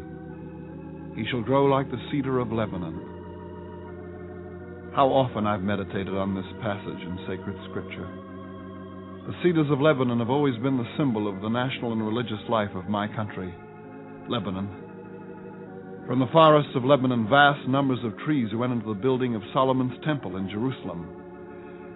From my country there was to emerge Father Sharbel, the wonder worker of Lebanon, who now stands as a cedar of God in paradise. This is the story of three people whose lives were touched by the mysterious presence of Father Sharbel. Let's see now. Your name is Azzurri, am I right? Yes, Doctor, it is. And you were wounded in the Battle of Molokai? Yes, I was. The reports I have here show your leg was badly crushed, and you've gone through long and painful treatments in order to save your leg. Yes, Doctor. Is there any hope for me? There is so much in life I have to do. I want to do. Azzurri, you were known for your courage during the war. You must have the same courage to accept what I'm going to tell you now. Your leg is badly infected. We cannot save it. I'm sorry. No, I won't permit it. I won't permit it. If we don't operate, you could lose the other leg. Doctor, there must be another way. In God's name, is there no other way? In God's name, I'm telling you what must be done. Only a miracle could save your leg. Doctor, what did you say? I said only a miracle could save your leg. As a doctor, it isn't my business to recommend miracles in the place of treatment. I have heard of the miracles worked at the tomb of Father Sharbel on Mount Anaya, and You've got a leg that's become badly infected, and we have to operate. This isn't the time to talk about faith healing. Be reasonable. Reasonable? I was reasonable when I let the doctor treat me for over a year.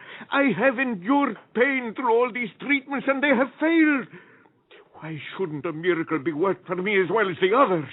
Do you expect God to suspend the laws of nature because you've suddenly decided to place your faith in him? My faith won't work the miracle. God alone will do it. And when there has been no miracle, Azzurri, it'll be too late for surgery to help you.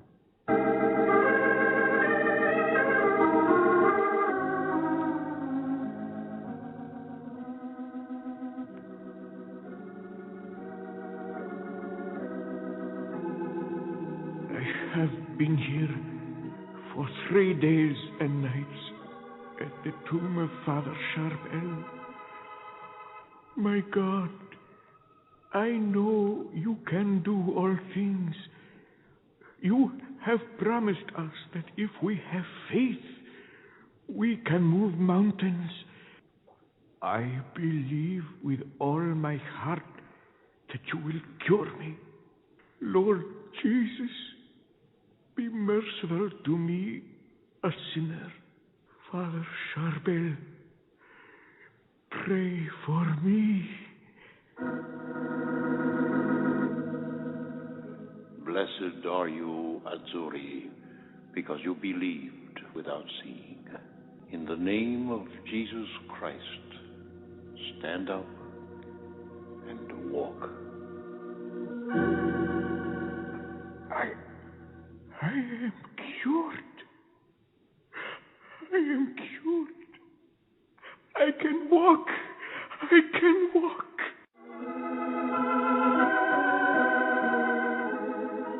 I shall never forget the joy on Azzurri's face when he spoke to me of the miracle. He stirred in my heart a longing to receive a sign from God that I too, in the name of Jesus Christ, would be made whole. For I could see very poorly. I was blind in one eye. Alexander obeyed! Can it be? Is it really you, Azzurri? Yes, in the flesh. I haven't seen you since we were both hospitalized during the war. Much has happened since I last saw you, Alexander. You look so strong and steady. Your leg, it looks well. My leg has been healed. I thought the doctors didn't have much hope. Alexander, my leg was healed not through medical treatment, but by a miracle. A miracle? Oh, come now, Azzurri. I didn't think you believed in such things. I wasn't especially religious, at least while I was enjoying good health and good times. But when I was wounded, I began thinking about the existence of God and the purpose for human suffering. And, well, I began to feel a need for someone stronger than myself to help me. I feel this need so much myself. Look at me, Azzurri. My face is badly disfigured. I had an accident 13 years ago and my eye was badly damaged. Sometimes the pain almost drives me out of my mind. Tell me, where did this miracle take place? At the tomb of Father Sharbel on Mount Anaya. Mount Anaya? Oh, yes. I've heard of Father Sharbel and the strange happenings at his tomb. Perhaps I should make a pilgrimage to Mount Anaya. Who knows? I, too, might find that the age of miracles hasn't passed. What I would not give to be able to see with both my eyes. My friend, the age of miracles will always be with us. All you have to give is complete faith in the power of God.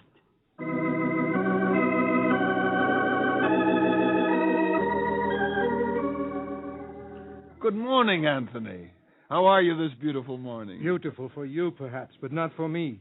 But it's such a lovely day. We must be thankful for that. Thankful for what? Me with this crippled arm. Have courage, Anthony. You're not cursed by God. In your heart, you know that God is mindful of the heavy cross you bear. If you have faith, you will find peace in your heart. There will never be a change. I have no peace in my heart, only bitterness. I have no home, no family. You can talk about courage. Do you know what they call me? The beggar of Beirut. I earn my living by the sweat of my brow, and I've never begged anything from anyone. What can I say, Anthony, but trust in God? Without faith and trust, life is meaningless. I know that life has meaning for those who have eyes to see. It's easy to say, have faith. I keep the commandments. I try to be honest in my dealings with others. I pray. And God will not answer. What have I done to deserve this? Why should my lot in life be so hard? I don't want to wait for eternity to be happy. I want happiness now. Anthony, we don't come by faith or courage easily. I once asked these questions, and in his own time, God answered me. What are you talking about, Alexander? You speak in riddles. Anthony, I pray that God will touch your heart and enlighten you to see with clear vision of faith. Oh, stop it, stop it. I'm sick of all this talk about faith. What has it done for you? Answer me. You're half blind and you talk of faith and clear vision. Don't you notice anything different about me, Anthony? You who've known me in good times and bad times must have noticed a change. Well, I see nothing different except your eye isn't as ugly and red as it usually is. My friend, the eye that was blind can see. I shall never cease to thank God for this miracle. You can see? Oh, you're mad. You've become the victim of your own delusions of faith. No. What I've said is not of madness or delusion. I can see with both eyes, and it was a miracle. Yes, you do look different. Is it true? You can see with both eyes? Yes, Anthony, I can truly see with both eyes. God restored my sight through Father Sharbel's prayers. Do you believe in the power of God? I believe in the power of God. But who's Father Sharbel? You've heard of the one the Muslims call Al-Qadis, the saint. He's known throughout Beirut. Well, everyone's heard of Al-Qadis, but what has that to do with Father Sharbel? Al-Qadis and Father Sharbel are one and the same. But how can a Muslim be a Christian also? He wasn't a Muslim, Anthony. He was a Maronite monk who lived on Mount Anaya. But how can he be the Holy One of the Muslims? I've never heard of a Christian saint for the Muslims. Because God has worked so many miracles through him for so many people of so many beliefs. Christians, Muslims, and Jews. Father Sharbel seems to be a symbol of unity for our time. Then God cured you through Father Sharbel? Completely. Have there been other miracles? Hundreds. The cure of my friend Azzurri was one of them. Alexander, how did it happen? Tell me about it, please. It happened in the strangest way. Just a short time ago. I was in pain for many, many days because of my eye. Then, one night as I was lying in bed...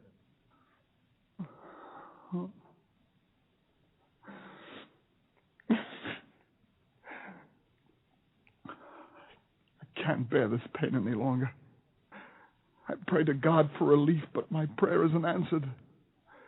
My eye burns in me like the fires of hell. The pain is bad enough. This terrible depression I feel is worse. Why have I been chosen to suffer? Why has God chosen me?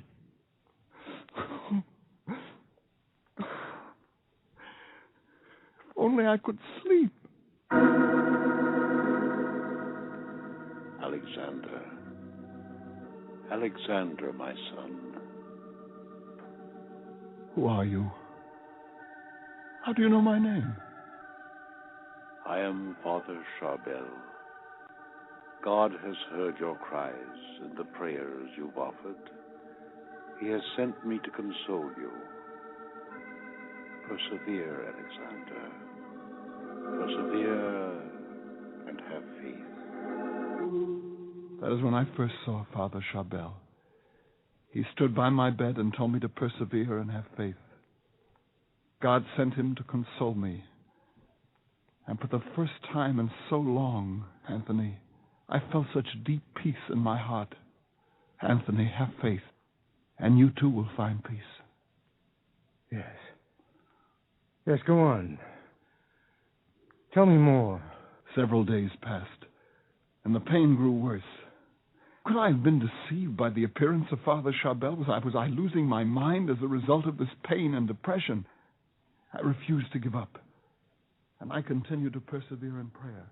Then, last week, God, my God, why have you forsaken me? Oh, help me. Take this pain away from my eyes. Alexander, my son, let your heart be at peace. God loves you very much. Patience, my son. You will be well. Patience. Have faith. Have faith. The dream seemed so real. I was certain I was going to be well. I believed it. With all my heart, I believed I would be cured and God would work this miracle through Father Sharbel. That night I fell asleep with great expectation in my heart. And in my dream, I heard the voice of Father Sharbel. Alexander, your faith has made you whole. In the name of Jesus Christ, let your eyes be opened. Anthony, I could see. I could see. Well, you tell an amazing story, Alexander, but I find it hard to believe in miracles. Anthony, God has given you the gift of faith. Why shouldn't you believe in the power of God? What about the miracles which have taken place at Lourdes, Fatima, and the other shrines? You're right, Alexander. Forgive me. I didn't mean to scoff at your belief. I suppose I was thinking that miracles only happen to people we don't know and in some distant land. I want to believe what you tell me and ask God to help me. You're a humble man, Anthony. I'm sure that God will answer your prayer. There are so many times when I feel God hasn't any concern for the poor, suffering, abandoned peoples in this world. He is closer to you than you think. Oh, if only I could believe this. If only he would give me a sign. Perhaps he will. Anthony, why don't you make a pilgrimage to the tomb of Father Sharbel at Anaya? Do it with complete trust in the power and goodness of God. Pray at Father Sharbel's tomb for a deeper faith and resignation if you receive no outward sign from God. I'll go to Anaya. Not because I'm fully convinced that so many miracles have taken place there, but because I want to believe that God really cares for all of us. Perhaps these miracles have a natural explanation. That's for others to discuss. I only know that I was blind, and now I see. Pray for me, Alexander, while I'm at Anaya. I promise you, Anthony, I will. When you reach Anaya, go and see Father Eunice, the superior of the monastery. He's heard Father Sharbel's voice and has felt his presence. His story will strengthen your faith. And so, I made my way to the village of Anaya, outside the city of Beirut. I was buoyed up by the hope that the same power that healed the blindness of Alexander and the crushed leg of Adzuri would make my crippled arm whole. Come in. Are you Father Eunice? Yes, I am. May I help you? My name is Anthony Rabat. I'm a friend of Alexander Obiad, the blacksmith who was blind and now can see. He told me of this miracle and of the many others which were worked at the tomb of Father Sharbel. And you, Anthony, do you seek a miracle? Yes, Father, I do. I want to pray at the tomb of Father Sharbel and ask God to restore strength to my crippled arm. Do you think Father Sharbel can cure you? I know God can cure me, if he so wills, through Father Sharbel. I believe this with all my heart. May God reward you, Anthony, according to your faith. Did you know Father Sharbel? No, I didn't. He died in 1898. But I've heard his voice and felt his presence. Won't you tell me something about it? About him? It was in 1950 when I first heard the voice of Father Sharbel. Late one night, here at the monastery, I'd built a nice warm fire in my room. I sat down on a chair to rest and closed my eyes for a few minutes. When...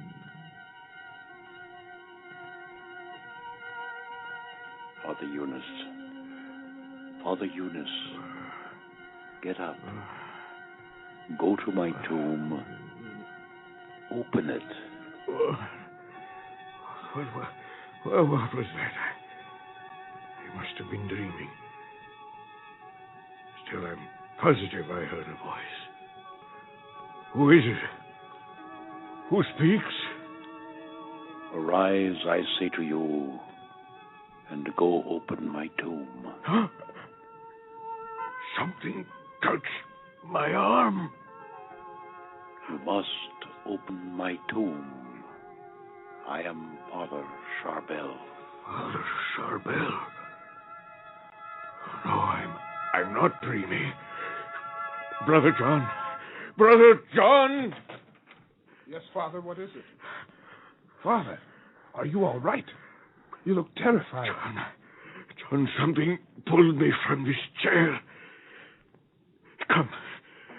Come with me quickly. We must go to Father Sharbel's tomb. He's commanded me to open it.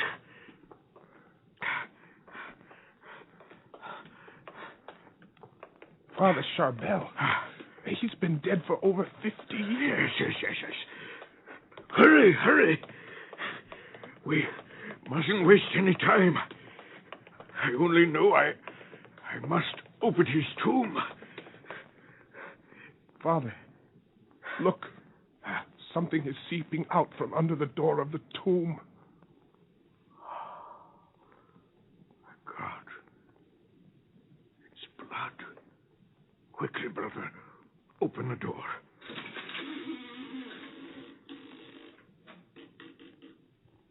Father, look.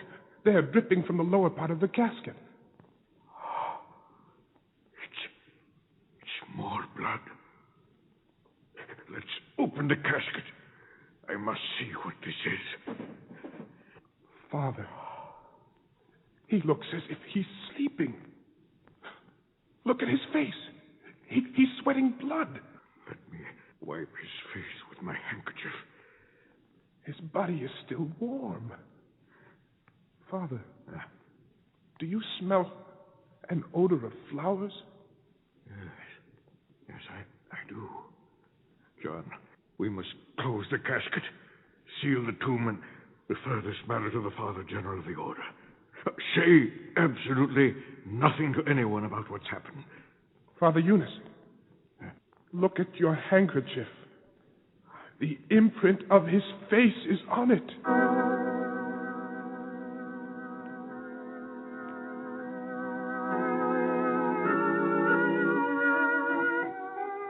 A month after we sealed the tomb, an order was issued for an investigation by a commission of both church and medical authorities.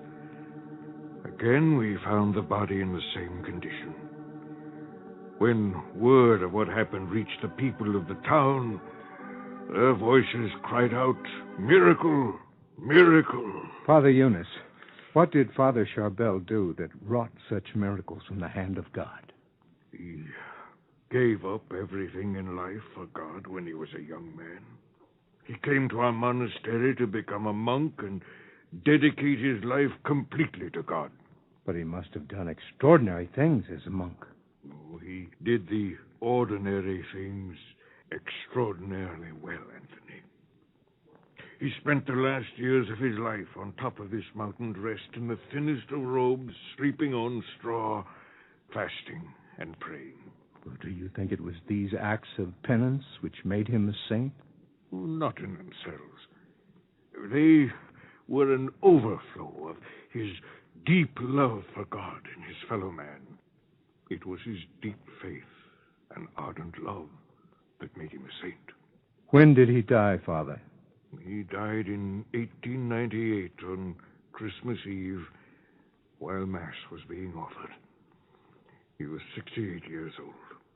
Father Eunice, please take me to the tomb of Father Sharbel.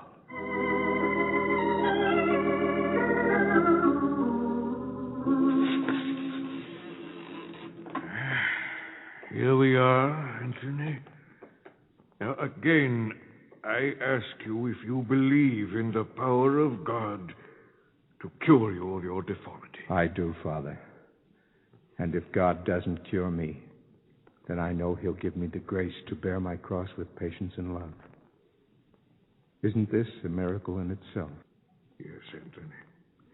But only those who have the clear vision of faith can see the wonder of such a miracle of grace. I'll leave you alone now.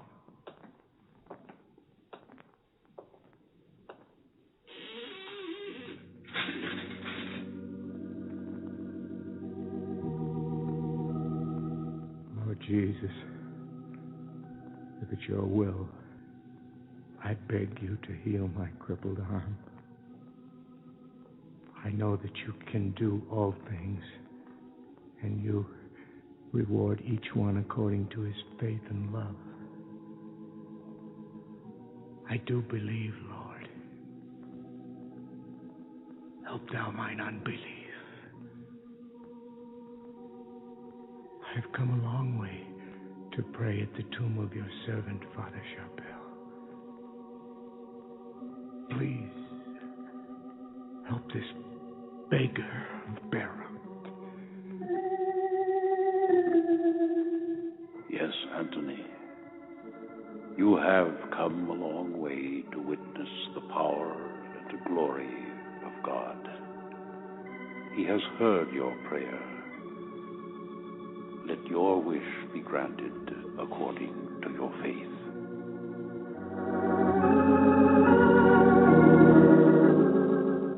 That day, Anthony Rabat, the beggar of Beirut, was cured as he prayed at the tomb of Father Sharbel. Didn't Jesus say, "He who believes in me and in the works that I do, he also shall do, and greater than these shall he do"? This is a prophecy being fulfilled in our present day and age through the wonders wrought at the tomb of Father Sharbel, the Cedar of Lebanon.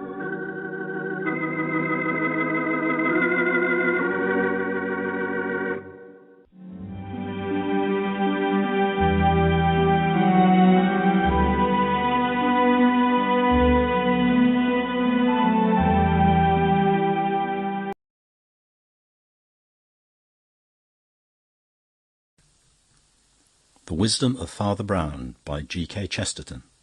Read by Martin Clifton. Chapter 4. The Man in the Passage.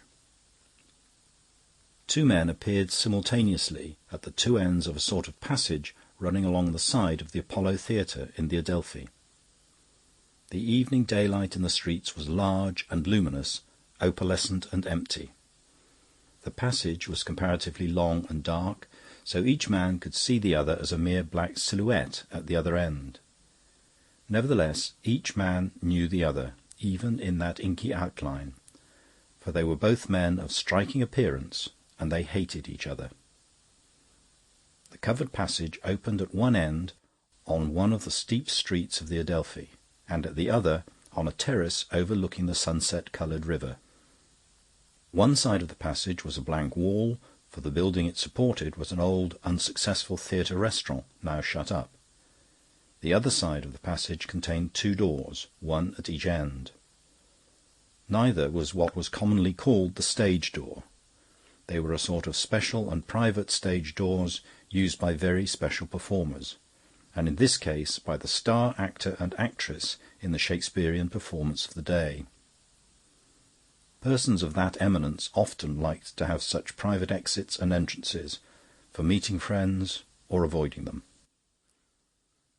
The 2 men in question were certainly 2 such friends, men who evidently knew the doors and counted on their opening, for each approached the door at the upper end with equal coolness and confidence. Not, however, with equal speed. But the man who walked fast was the man from the other end of the tunnel, so they both arrived before the secret stage door almost at the same instant. They saluted each other with civility, and waited a moment before one of them, the sharper walker, who seemed to have the shorter patience, knocked at the door.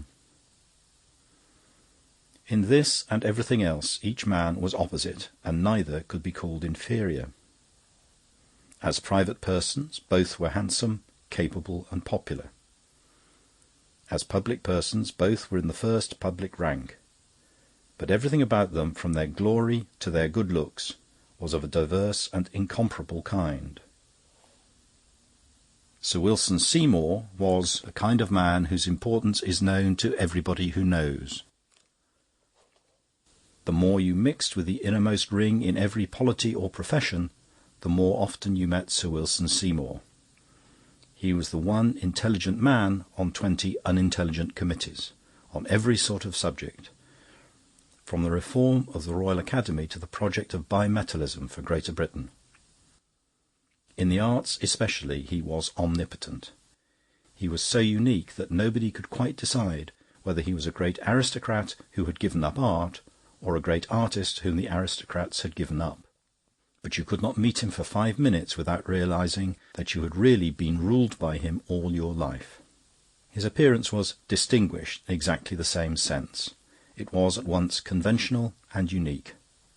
Fashion could have found no fault with his high silk hat, yet it was unlike anyone else's hat, a little higher, perhaps, and adding something to his natural height. His tall, slender figure had a slight stoop, yet it looked the reverse of feeble. His hair was silver grey, but he did not look old. It was worn longer than the common, yet it did not look effeminate. It was curly, but it did not look curled. His carefully pointed beard made him look more manly and militant than otherwise, as it does in those old admirals of Velasquez, with whose dark portraits his house was hung. His grey gloves were a shade bluer, his silver-knobbed cane a shade longer than scores of such gloves and canes flapped and flourished about the theatres and the restaurants. The other man was not so tall, yet he would have struck nobody as short, but merely as strong and handsome. His hair was also curly, but fair and cropped close to a strong, massive head, the sort of head you break a door with, as Chaucer said of the millers. His military moustache and the carriage of his shoulders showed him a soldier, but he had a pair of those peculiar, frank and piercing blue eyes which are more common in sailors. His face was somewhat square, his jaw was square, and his shoulders were square. Even his jacket was square. Indeed, in the wild school of caricature then current, Mr. Max Beerbohm had represented him as a proposition in the 4th book of Euclid. For he also was a public man, though with quite another sort of success. You did not have to be in the best society to have heard of Captain Cutler, the siege of Hong Kong, and the great march across China. You could not get away from hearing of him wherever you were. His portrait was on every other postcard, his maps and battles in every other illustrated paper, songs in his honour in every other music-hall turn or on every other barrel-organ. His fame, though probably more temporary, was 10 times more wide, popular, and spontaneous than the other man's. In thousands of English homes he appeared enormous above England, like Nelson. yet he had infinitely less power in England than Sir Wilson Seymour. The door was opened to them by an aged servant or dresser, whose broken-down face and figure and black shabby coat and trousers contrasted queerly with the glittering interior of the great actress's dressing-room. It was fitted and filled with looking-glasses at every angle of refraction, so that they looked like 100 facets of one huge diamond, if one could get inside a diamond. The other features of luxury, a few flowers, a few coloured cushions, a few scraps of stage costume, were multiplied by all the mirrors into the madness of the Arabian Nights, and danced and changed places perpetually as the shuffling attendant shifted mirrors outwards or shot one back against the wall. They both spoke to the dingy dresser by name, calling him Parkinson, and asking for the lady as Miss Aurora Rome. Parkinson said she was in the other room, but he would go and tell her. A shade crossed the brow of both visitors, for the other room was the private room of the great actor with whom Miss Aurora was performing, and she was of the kind that does not inflame admiration without inflaming jealousy. In about half a minute, however, the inner door opened, and she entered, as she always did, even in private life, so that the very silence seemed to be a roar of applause, and one well deserved. She was clad in a somewhat strange garb of peacock green and peacock blue satins that gleamed like blue and green metals, such as delight children and aesthetes, and her heavy, hot brown hair framed one of those magic faces which are dangerous to all men, but especially to boys and to men growing grey. In company with her male colleague, the great American actor Isidore Bruno, she was producing a particularly poetical and fantastic interpretation of Midsummer Night's Dream, in which the artistic prominence was given to Oberon and Titania, or, in other words, to Bruno and herself. Set in dreamy and exquisite scenery, and moving in mystical dances, the green costume, like burnished beetle wings, expressed all the elusive individuality of an elfin queen. But when personally confronted in what was still broad daylight, the man looked only at the woman's face. She greeted both men with the beaming and baffling smile which kept so many males at the same just dangerous distance from her. She accepted some flowers from Cutler, which were as tropical and expensive as his victories, and another sort of present from Sir Wilson Seymour, offered later on and more nonchalantly by that gentleman, for it was against his breeding to show eagerness, and against his conventional unconventionality to give anything so obvious as flowers. He had picked up a trifle, he said, which was rather a curiosity. It was an ancient Greek dagger of the Mycenaean epoch, and might well have been worn in the time of Theseus and Hippolyta. It was made of brass, like all the heroic weapons, but, oddly enough, sharp enough to prick anyone still. He had really been attracted to it by the leaf-like shape. It was as perfect as a Greek vase. If it was of any interest to Miss Rome, or could come in anywhere in the play, he hoped she would... The inner door burst open, and a big figure appeared who was more of a contrast to the explanatory Seymour than even Captain Cutler.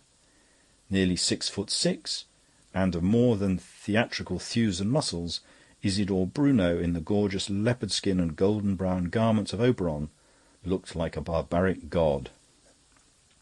He leaned on a sort of hunting spear, which across a theatre looked a slight silvery wand, but which in the small and comparatively crowded room looked as plain as a pikestaff and as menacing. His vivid black eyes rolled volcanically. His bronze face, handsome as it was, showed at that moment a combination of high cheekbones with set white teeth, which recalled certain American conjectures about his origin in the southern plantations. "Aurora," he began, in that deep voice like a drum of passion that had moved so many audiences, "will you—" He stopped indecisively because a sixth figure had suddenly presented itself just inside the doorway, a figure so incongruous in the scene as to be almost comic. It was a very short man in the black uniform of the Roman secular clergy, and looking, especially in such a presence as Bruno's and Aurora's, rather like the wooden Noah out of an ark. He did not, however, seem conscious of any contrast, but said with dull civility, "I believe Miss Rome sent for me." A shrewd observer might have remarked that the emotional temperature rather rose at so unemotional an interruption. The detachment of a professional celibate seemed to reveal to the others that they stood round the woman as a ring of amorous rivals, just as a stranger coming in with frost on his coat will reveal that a room is like a furnace. The presence of the one man who did not care about her increased Miss Rome's sense that everybody else was in love with her, and each in a somewhat dangerous way. The actor with all the appetite of a savage and spoilt child, the soldier with all the simple selfishness of a man of will rather than mind, Sir Wilson with that daily hardening concentration with which old hedonists take to a hobby. Nay, even the abject Parkinson, who had known her before her triumphs, and who followed her about the room with eyes or feet like the dumb fascination of a dog. A shrewd person might also have noted a yet odder thing. The man like a black wooden Noah, who was not wholly without shrewdness, noted it with a considerable but contained amusement. It was evident that the great Aurora, though by no means indifferent to the admiration of the other sex, wanted at this moment to get rid of all the men who admired her and be left alone with the man who did not admire her in that sense at least, for the little priest did admire and even enjoy the firm feminine diplomacy with which she set about her task. There was perhaps only one thing that Aurora Rome was clever about, and that was the one half of humanity, the other half. The little priest watched, like a Napoleonic campaign, the swift precision of her policy for expelling all while banishing none. Bruno, the big actor, was so babyish that it was easy to send him off in brute sulks, banging the door. Cutler, the British officer, was pachydermatous to ideas, but punctilious about behaviour. He would ignore all hints, but he would die rather than ignore a definite commission from a lady. As to old Seymour, he had to be treated differently. He had to be left to the last. The only way to move him was to appeal to him in confidence as an old friend, to let him into the secret of the clearance. The priest did really admire Miss Rome as she achieved all these three objects in one selected action. She went across to Captain Cutler and said in her sweetest manner, "I shall value all these flowers because they must be your favourite flowers, but they won't be complete, you know, without my favourite flower. Do go over to that shop round the corner and get me some lilies of the valley, and then it will be quite lovely." The first object of her diplomacy, the exit of the enraged Bruno, was at once achieved. He had already handed his spear in a lordly style like a sceptre to the piteous Parkinson, and was about to assume one of the cushioned seats like a throne. But at this open appeal to his rival there glowed in his opal eyeballs all the sensitive insolence of the slave. He knotted his enormous brown fists for an instant, and then, dashing open the door, disappeared into his own apartments beyond. But meanwhile Miss Rome's experiment in mobilizing the British army had not succeeded so simply as seemed probable.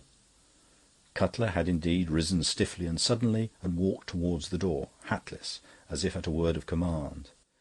But perhaps there was something ostentatiously elegant about the languid figure of Seymour, leaning against one of the looking-glasses, that brought him up short at the entrance, turning his head this way and that, like a bewildered bulldog. "I must show this stupid man where to go," said Aurora in a whisper to Seymour, and ran out to the threshold to speed the parting guest. Seymour seemed to be listening, elegant and unconscious as was his posture, and he seemed relieved when he heard the lady call out some last instructions to the captain, and then turned sharply and run laughing down the passage towards the other end, the end on the terrace above the Thames. Yet a second or two after, Seymour's brow darkened again. A man in his position has so many rivals, and he remembered that the other end of the passage was the corresponding entrance to Bruno's private room. He did not lose his dignity. He said some civil words to Father Brown about the revival of Byzantine architecture in the Westminster Cathedral, and then, quite naturally, strolled out himself into the upper end of the passage. Father Brown and Parkinson were left alone, and they were neither of them men with a taste for superfluous conversation. The dresser went round the room, pulling out looking-glasses and pushing them in again, his dingy, dark coat and trousers looking all the more dismal since he was still holding the festive fairy spear of King Oberon. Every time he pulled out the frame of a new glass, a new black figure of Father Brown appeared. The absurd glass chamber was full of Father Browns, upside down in the air like angels, turning somersaults like acrobats, turning their backs to everybody like very rude persons. Father Brown seemed quite unconscious of this cloud of witnesses, but followed Parkinson with an idly attentive eye till he took himself and his absurd spear into the farther room of Bruno. Then he abandoned himself to such abstract meditations as always amused him, calculating the angles of the mirrors, the angles of each refraction, the angle at which each must fit into the wall, when he heard a strong but strangled cry. He sprang to his feet and stood rigidly listening. At the same instant Sir Wilson Seymour burst back into the room, white as ivory. "Who's that man in the passage?" he cried. "Where's that dagger of mine?" Before Father Brown could turn in his heavy boots, Seymour was plunging about the room looking for the weapon, and before he could possibly find that weapon or any other, a brisk running of feet broke upon the pavement outside, and the square face of Cutler was thrust into the same doorway. He was still grotesquely grasping a bunch of lilies of the valley. "What's this?" he cried. "What's that creature down the passage? Is this some of your tricks?" "My tricks," hissed his pale rival, and made a stride towards him. In the instant of time in which all this happened, Father Brown stepped out into the top of the passage, looked down on it, and at once walked briskly to what he saw. At this the other two men dropped their quarrel and darted after him, Cutler calling out, "What are you doing? Who are you?" "My name is Brown," said the priest sadly, as he bent over something and straightened himself again. "Miss Rome sent for me, and I came as quickly as I could. I have come too late." The three men looked down, and in one of them, at least, the life died in that late light of afternoon. It ran along the passage like a path of gold, and in the midst of it Aurora Rome lay lustrous in her robes of green and gold, with her dead face turned upwards. Her dress was torn away as in a struggle, leaving the right shoulder bare, but the wound from which the blood was welling was on the other side.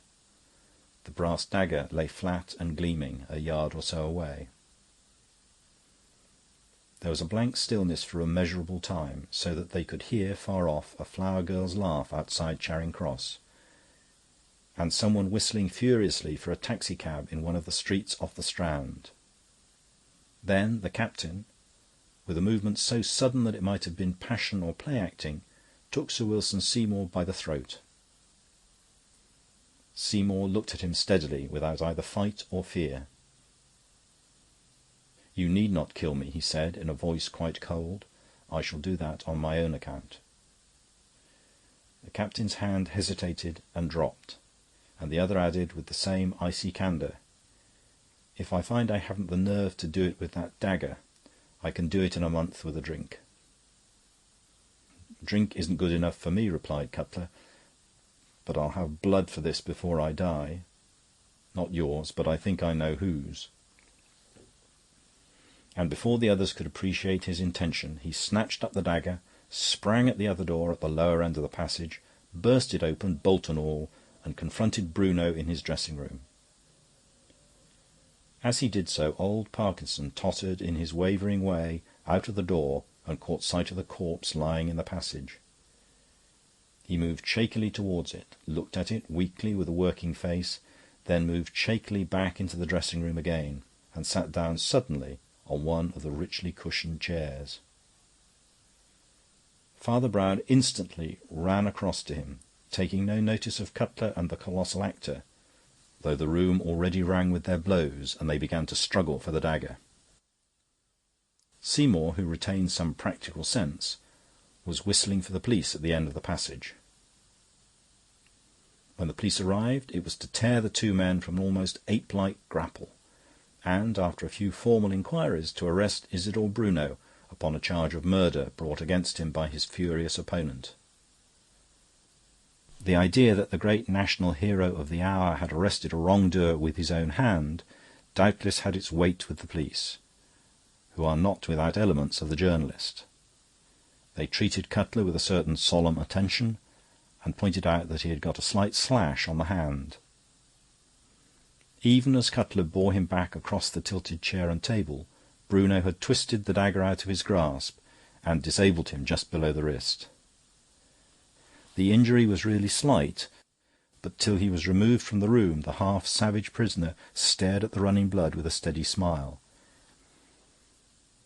"Looks a cannibal sort of chap, don't he?" said the constable confidentially to Cutler.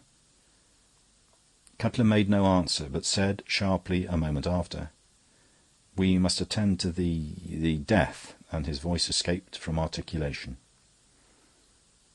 "The two deaths," came in the voice of the priest from the farther side of the room.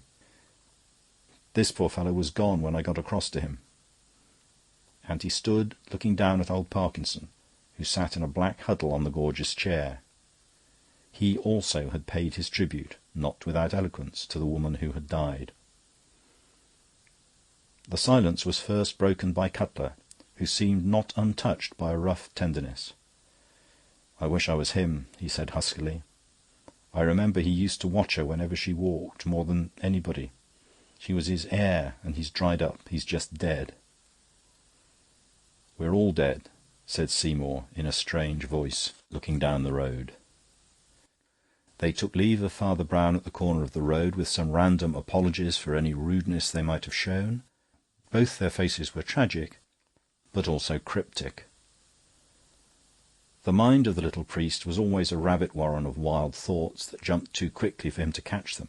Like the white tail of a rabbit, he had the vanishing thought that he was certain of their grief, but not so certain of their innocence. "We'd better all be going," said Seymour heavily. "We have done all we can to help." "Will you understand my motives," asked Father Brown quietly, "if I say you have done all you can to hurt?" They both stared as if guiltily, and Cutler said sharply, "To hurt whom?" "To hurt yourselves," answered the priest. "I would not add to your troubles if it weren't common justice to warn you. You've done nearly everything you could do to hang yourselves, if this actor should be acquitted. They'll be sure to subpoena me. I shall be bound to say that after the cry was heard, each of you rushed into the room in a wild state and began quarrelling about a dagger. As far as my words on oath can go, you might either of you have done it. You hurt yourselves with that, and then Captain Cutler must have hurt himself with the dagger." "Hurt myself?" exclaimed the captain with contempt. "A silly little scratch." "Which drew blood," replied the priest, nodding. "We know there's blood on the brass now, and so we shall never know whether there was blood on it before."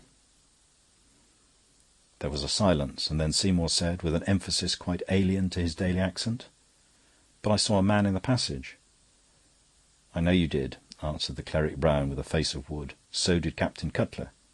That's what seems so improbable." Before either could make sufficient sense of it even to answer, Father Brown had politely excused himself and gone stumping up the road with his stumpy old umbrella. As modern newspapers are conducted, the most honest and most important news is the police news. If it be true that in the 20th century more space is given to murder than to politics, it is for the excellent reason that murder is a more serious subject. But even this would hardly explain the enormous omnipresence and widely distributed detail of the Bruno case or the Passage mystery in the press of London and the provinces.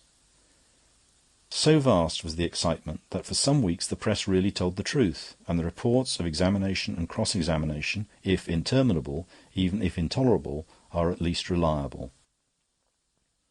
The true reason, of course, was the coincidence of persons. The victim was a popular actress, the accused was a popular actor, and the accused had been caught red-handed, as it were, by the most popular soldier of the patriotic season. In those extraordinary circumstances the press was paralysed into probity and accuracy. And the rest of this somewhat singular business can practically be recorded from reports of Bruno's trial. The trial was presided over by Mr. Justice Monkhouse, one of those who are jeered at as humorous judges, but who are generally much more serious than the serious judges, for their levity comes from a living impatience of professional solemnity, while the serious judge is really filled with frivolity, because he is filled with vanity. All the chief actors being of a worldly importance, the barristers were well balanced. The prosecutor for the Crown was Sir Walter Cowdray, a heavy but weighty advocate of the sort that knows how to seem English and trustworthy, and how to be rhetorical with reluctance. The prisoner was defended by Mr. Patrick Butler, K.C., who was mistaken for a mere flaneur by those who misunderstood the Irish character and those who had not been examined by him. The medical evidence involved no contradictions, the doctor whom Seymour had summoned on the spot agreeing with the eminent surgeon who had later examined the body. Aurora Rome had been stabbed with some sharp instrument, such as a knife or dagger, some instrument at least of which the blade was short. The wound was just over the heart, and she had died instantly. When the doctor first saw her, she could hardly have been dead for 20 minutes. Therefore, when Father Brown found her, she could hardly have been dead for 3. Some official detective evidence followed, chiefly concerned with the presence or absence of any proof of a struggle. The only suggestion of this was the tearing of the dress at the shoulder, and this did not seem to fit in particularly well with the direction and finality of the blow. When these details had been supplied, though not explained, the first of the important witnesses was called. Sir Wilson Seymour gave evidence, as he did everything else that he did at all, not only well, but perfectly. Though himself much more of a public man than the judge, he conveyed exactly the fine shade of self-effacement before the King's justice. And though everyone looked at him as they would at the Prime Minister or the Archbishop of Canterbury, they could have said nothing of his part in it, but that it was that of a private gentleman, with an accent on the noun. He was also refreshingly lucid, as he was on the committees. He had been calling on Miss Rome at the theatre, he had met Captain Cutler there, they had been joined for a short time by the accused, who had then returned to his own dressing-room. They had been joined by a Roman Catholic priest, who asked for the deceased lady and said his name was Brown. Miss Rome had then gone just outside the theatre to the entrance of the passage, in order to point out to Captain Cutler a flower shop at which he was to buy her some more flowers, and the witness had remained in the room, exchanging a few words with the priest. He had then distinctly heard the deceased, having sent the captain on his errand, turn round laughing and run down the passage towards its other end, where was the prisoner's dressing-room. In idle curiosity as to the rapid movement of his friends, he had strolled out to the head of the passage himself and looked down it towards the prisoner's door. Did he see anything in the passage? Yes, he saw something in the passage. Sir Walter Cowdray allowed an impressive interval, during which the witness looked down, and for all his usual composure seemed to have more than his usual pallor. Then the barrister said in a lower voice, which seemed at once sympathetic and creepy, "Did you see it distinctly?" Sir Wilson Seymour, however moved, had his excellent brains in full working order. Very distinctly as regards its outline, but quite indistinctly, indeed not at all, as regards the details inside the outline. The passage is of such a length that anyone in the middle of it appears quite black against the light at the other end. The witness lowered his steady eyes once more and added, "I had noticed the fact before, when Captain Cutler first entered it." There was another silence, and the judge leaned forward and made a note. "Well," said Sir Walter, patiently, "what was the outline like? Was it, for instance, like the figure of the murdered woman?" "Not in the least," answered Seymour quietly. "What did it look like to you?" "It looked to me," replied the witness, "like a tall man." Everyone in court kept his eyes riveted on his pen, or his umbrella handle, or his book, or his boots, or whatever else he happened to be looking at. They seemed to be holding their eyes away from the prisoner by main force, but they felt his figure in the dock, and they felt it as gigantic. Tall as Bruno was to the eye, he seemed to swell taller and taller when an eyes had been torn away from him. Cowdray was resuming his seat with his solemn face, smoothing his black silk robes and white silk whiskers. Sir Wilson was leaving the witness box after a few final particulars, to which there were many other witnesses, when the counsel for the defence sprang up and stopped him. "I shall only detain you a moment," said Mr. Butler, who was a rustic-looking person with red eyebrows and an expression of partial slumber. "Will you tell his lordship how you knew it was a man?" A faint, refined smile seemed to pass over Seymour's features. "I'm afraid it is the vulgar test of trousers," he said. "When I saw daylight between the long legs, I was sure it was a man, after all." Butler's sleepy eyes opened as suddenly as some silent explosion.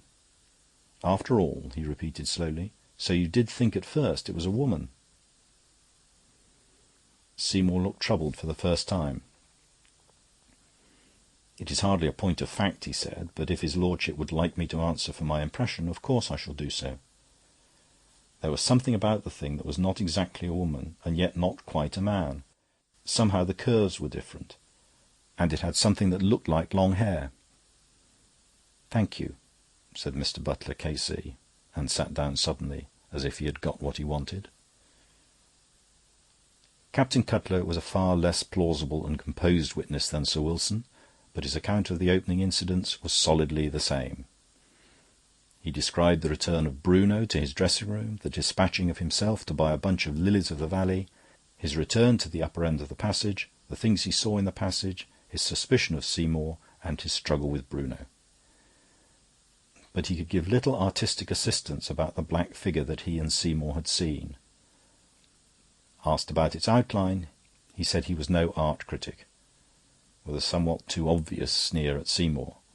Asked if it was a man or a woman, he said it looked more like a beast, with a too obvious snarl at the prisoner. But the man was plainly shaken with sorrow and sincere anger, and Cowdray quickly excused him from confirming facts that were already fairly clear.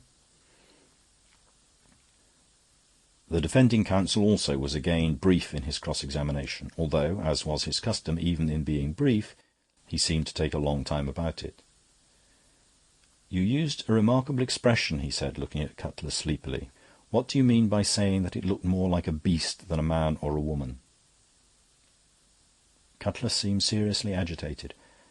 "Perhaps I oughtn't to have said that," he said, "but when the brute has huge humped shoulders like a chimpanzee and bristles sticking out of its head like a pig—" Mr. Butler cut short his curious impatience in the middle. "Never mind whether its hair was like a pig's," he said. "Was it like a woman's?" "A woman's?" cried the soldier. "Great Scott, no!" "The last witness said it was," commented the counsel, with unscrupulous swiftness. "And did the figure have any of those serpentine and semi-feminine curves to which eloquent allusion has been made?" "No, no feminine curves. The figure, if I understand you, was rather heavy and square than otherwise." "He may have been bending forward," said Cutler, in a hoarse and rather faint voice. "Or again he may not," said Mr. Butler, and sat down suddenly for the second time. The third witness called by Sir Walter Cowdray was the little Catholic clergyman, so little compared with the others that his head seemed hardly to come above the box, so that it was like cross-examining a child. But unfortunately Sir Walter had somehow got it into his head, mostly by some ramifications of his family's religion, that Father Brown was on the side of the prisoner, because the prisoner was wicked and foreign and even partly black. Therefore he took Father Brown up sharply whenever that proud pontiff tried to explain anything, and told him to answer yes or no and tell the plain facts without any Jesuitry. When Father Brown began, in his simplicity, to say who he thought the man in the passage was, the barrister told him that he did not want his theories. "A black shape was seen in the passage, and you say you saw the black shape. Well, what shape was it?" Father Brown blinked as under rebuke, but he had long known the literal nature of obedience. The shape, he said, was short and thick, but had two sharp black projections curved upwards on each side of the head or top, rather like horns, and... "Oh, the devil with horns, no doubt," ejaculated Cowdray, sitting down in triumphant jocularity. "It was the devil come to eat Protestants." "No," said the priest dispassionately, I know who it was. Those in court had been wrought up to an irrational but real sense of some monstrosity. They had forgotten the figure in the dock and thought only of the figure in the passage. And the figure in the passage, described by 3 capable and respectable men who had all seen it, was a shifting nightmare. One called it a woman, and the other a beast, and the other a devil. The judge was looking at Father Brown with level and piercing eyes. "You are a most extraordinary witness," he said, "but there is something about you that makes me think you are trying to tell the truth. Well, who was the man you saw in the passage?" "He was myself," said Father Brown. Butler, K.C., sprang to his feet in an extraordinary stillness and said quite calmly, "Your lordship will allow me to cross-examine?" And then, without stopping, he shot at Brown the apparently disconnected question. "You have heard about this dagger. You know the experts say the crime was committed with a short blade?" "A short blade," assented Brown, nodding solemnly like an owl, "but a very long hilt."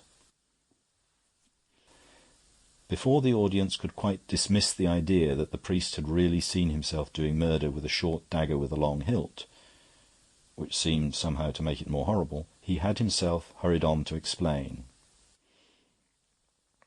"I mean, daggers aren't the only things with short blades. Spears have short blades, and spears catch at the end of the steel just like daggers.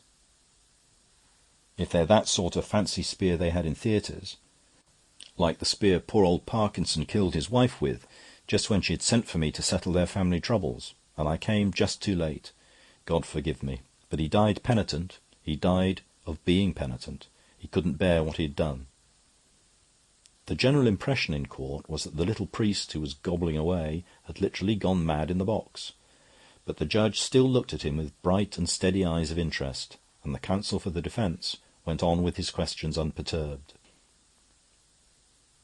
"If Parkinson did it with that pantomime spear," said Butler, "he must have thrust from 4 yards away. How do you account for signs of struggle, like the dress dragged off the shoulder?" He had slipped into treating his mere witness as an expert, but no one noticed it now. "The poor lady's dress was torn," said the witness, "because it was caught in a panel that slid to just behind her. She struggled to free herself, and as she did so, Parkinson came out of the prisoner's room and lunged with the spear." "A panel?" repeated the barrister in a curious voice. "It was a looking-glass on the other side," explained Father Brown. "When I was in the dressing-room, I noticed that some of them could probably be slid out into the passage." There was another vast and unnatural silence, and this time it was the judge who spoke. "So you really mean that when you looked down that passage, the man you saw was yourself, in a mirror?" "Yes, my lord, that's what I was trying to say," said Brown. "But they asked me for the shape, and our hats have corners just like horns, and so—" The judge leaned forward, his old eyes yet more brilliant, and said in specially distinct tones, "Do you really mean to say that when Sir Wilson Seymour saw that wild what-you-call-him with curves and a woman's hair and a man's trousers, what he saw was Sir Wilson Seymour?" "Yes, my lord," said Father Brown. "And you mean to say that when Captain Cutler saw that chimpanzee with humped shoulders and hog's bristles, he simply saw himself?" "Yes, my lord." The judge leaned back in his chair with a luxuriance in which it was hard to separate the cynicism and the admiration. "And can you tell us why," he asked, "you should know your own figure in the looking-glass when 2 such distinguished gentlemen don't?" Father Brown blinked even more painfully than before. Then he stammered, "Really, my lord, I don't know, unless it's because I don't look at it so often." End of chapter.